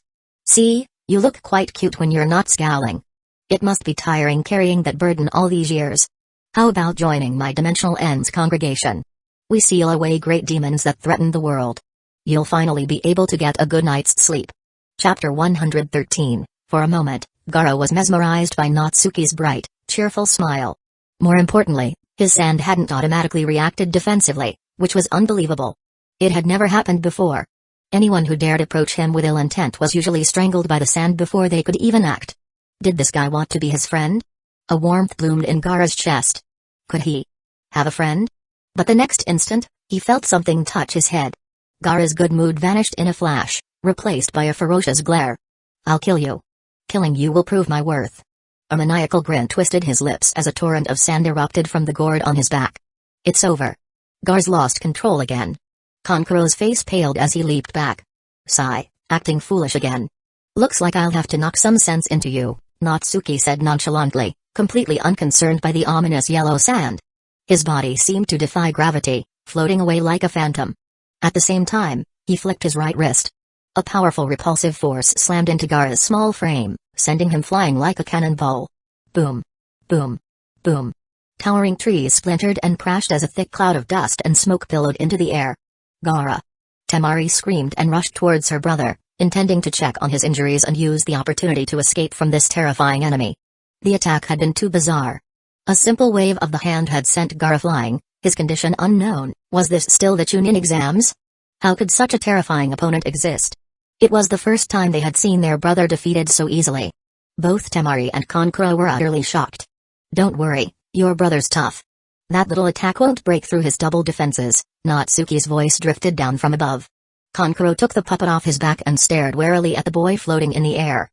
A moment later, his pupils constricted. He saw another figure floating effortlessly down from the tall tree canopy to join the boy. A girl with Byakugan? From the Hyuga clan.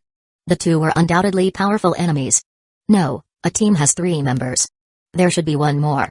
As if to confirm his thoughts, several shuriken shot towards him. He used his puppet to block them. 2 figures, one after the other, appeared beside him. A boy and a dog. Natsuki, you're being too reckless. So the one who sent Gaara flying with a single move is called Natsuki? Hey, I'm your opponent. Kiba shouted excitedly, dropping to all fours and activating his 4 legs jutsu. As a puppeteer, being approached so easily was extremely dangerous. Beads of sweat appeared on Kankuro's forehead. It was all because he had been focused on Gaara and the others. He had to escape first. Black secret jutsu, poison smoke bomb. Instantly, a thick, acrid smoke billowed from the joints of the puppet in front of him. The sudden attack forced Kiba and Akamaru to retreat. Kankuro took the opportunity to vanish into the fog. This secret technique could not only block the enemy's vision and contained a paralyzing poison. It was a perfect escape tactic. I'll kill you. Gaara's enraged roar erupted from behind him.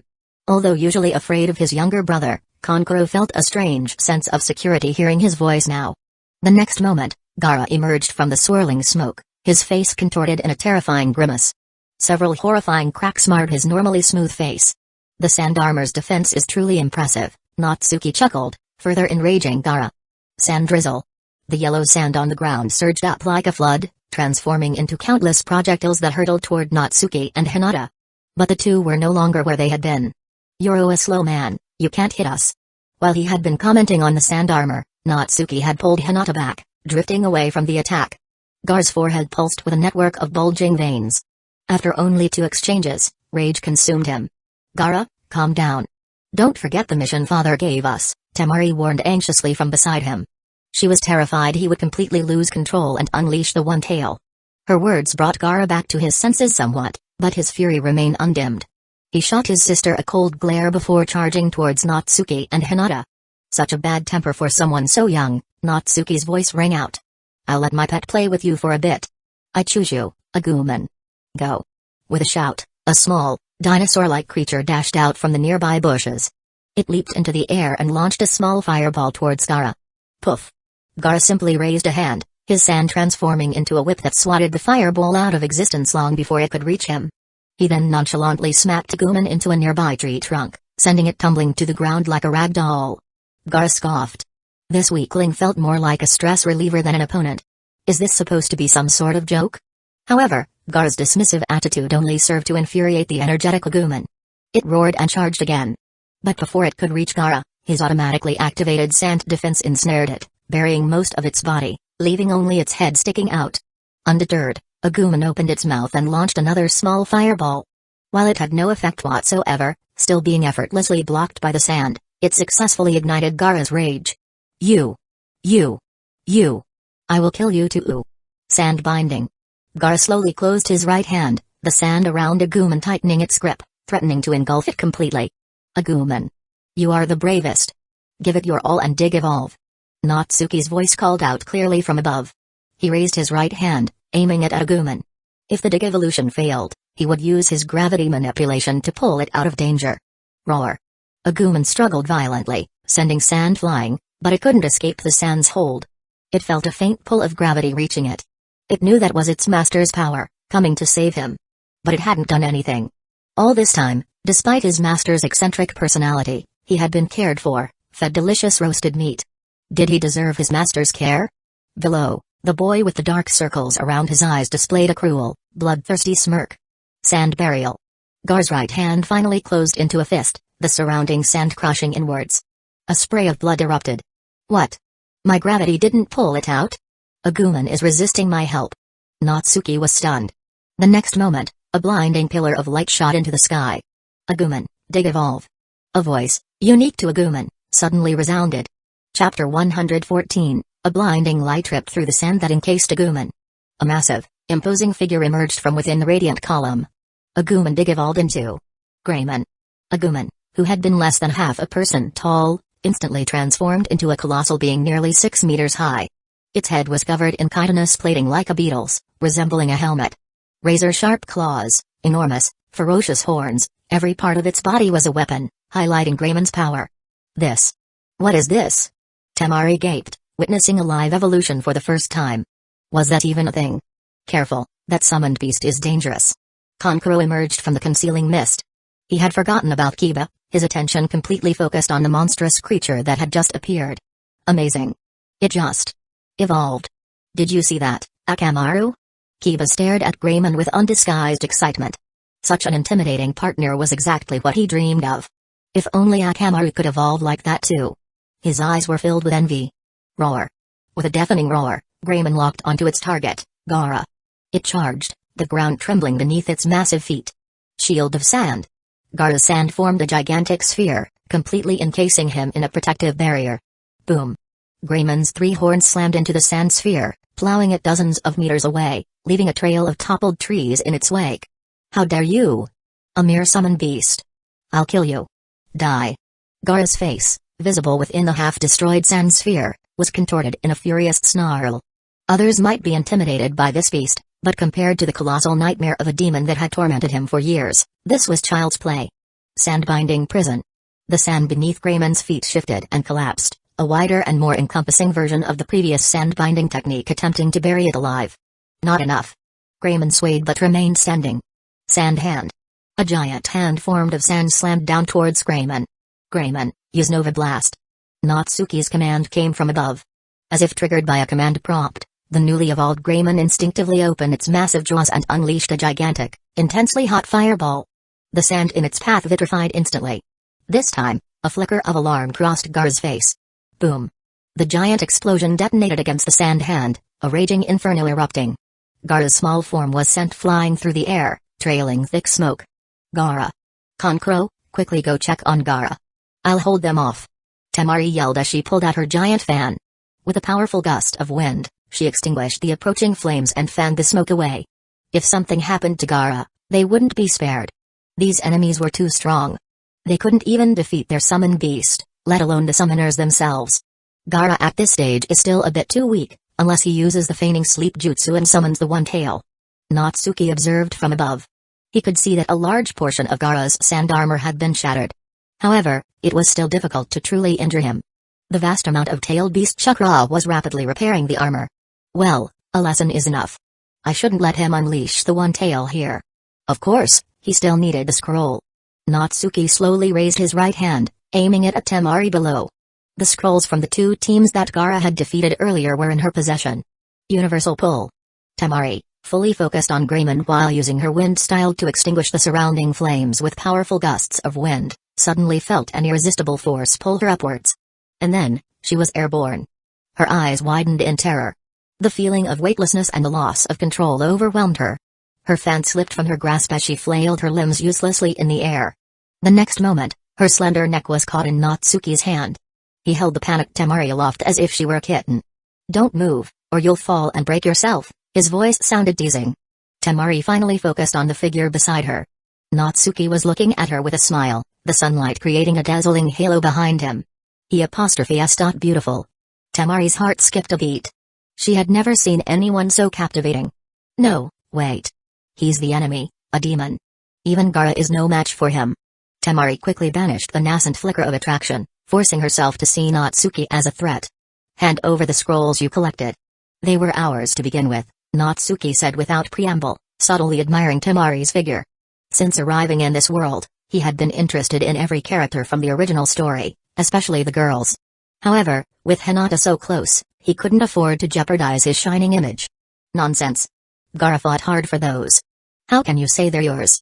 Temari retorted defiantly. She resumed her futile attempts to struggle free, her limbs flailing like a kitten's. But it was useless. Natsuki even let go of her, yet she remained suspended in midair. What kind of jutsu is this? It's incredible. Exhausted and defeated, she finally stopped struggling, her head drooping dejectedly. Natsuki's gaze sharpened. I said they're mine. Or I could just erase you right here, right now, Just like you did with those other teams, he threatened, his voice taking on a menacing edge. Humphrey, the battle's not over yet. Gaara still has a secret technique he hasn't used. Once he uses it, not even you will be able to survive, and this entire forest will be destroyed. Temari retorted out of habit. As the princess of Hidden Sand Village, she wasn't used to being treated this way. Then you can try, Natsuki said, flicking Temari's forehead lightly, but he was a ninja, his physical strength far surpassing the ordinary. It did more than to just serve as a playful flick. Temari clutched her forehead, tears welling up in her eyes. She couldn't risk that. If Gaara went berserk and unleashed that monster, not even she would be safe. Defeated, she reluctantly took out the scrolls she had barely had time to warm and said cautiously, "Fine, here you go." After receiving the scrolls, Natsuki found that one of them was the Earth Scroll they needed. Now, as long as they reached the central tower, their team would pass the exam. "Well, you have the scrolls now. Can you let us go?" Temari asked pitifully. In this moment, she was a far cry from her usual boisterous self, appearing incredibly meek and submissive.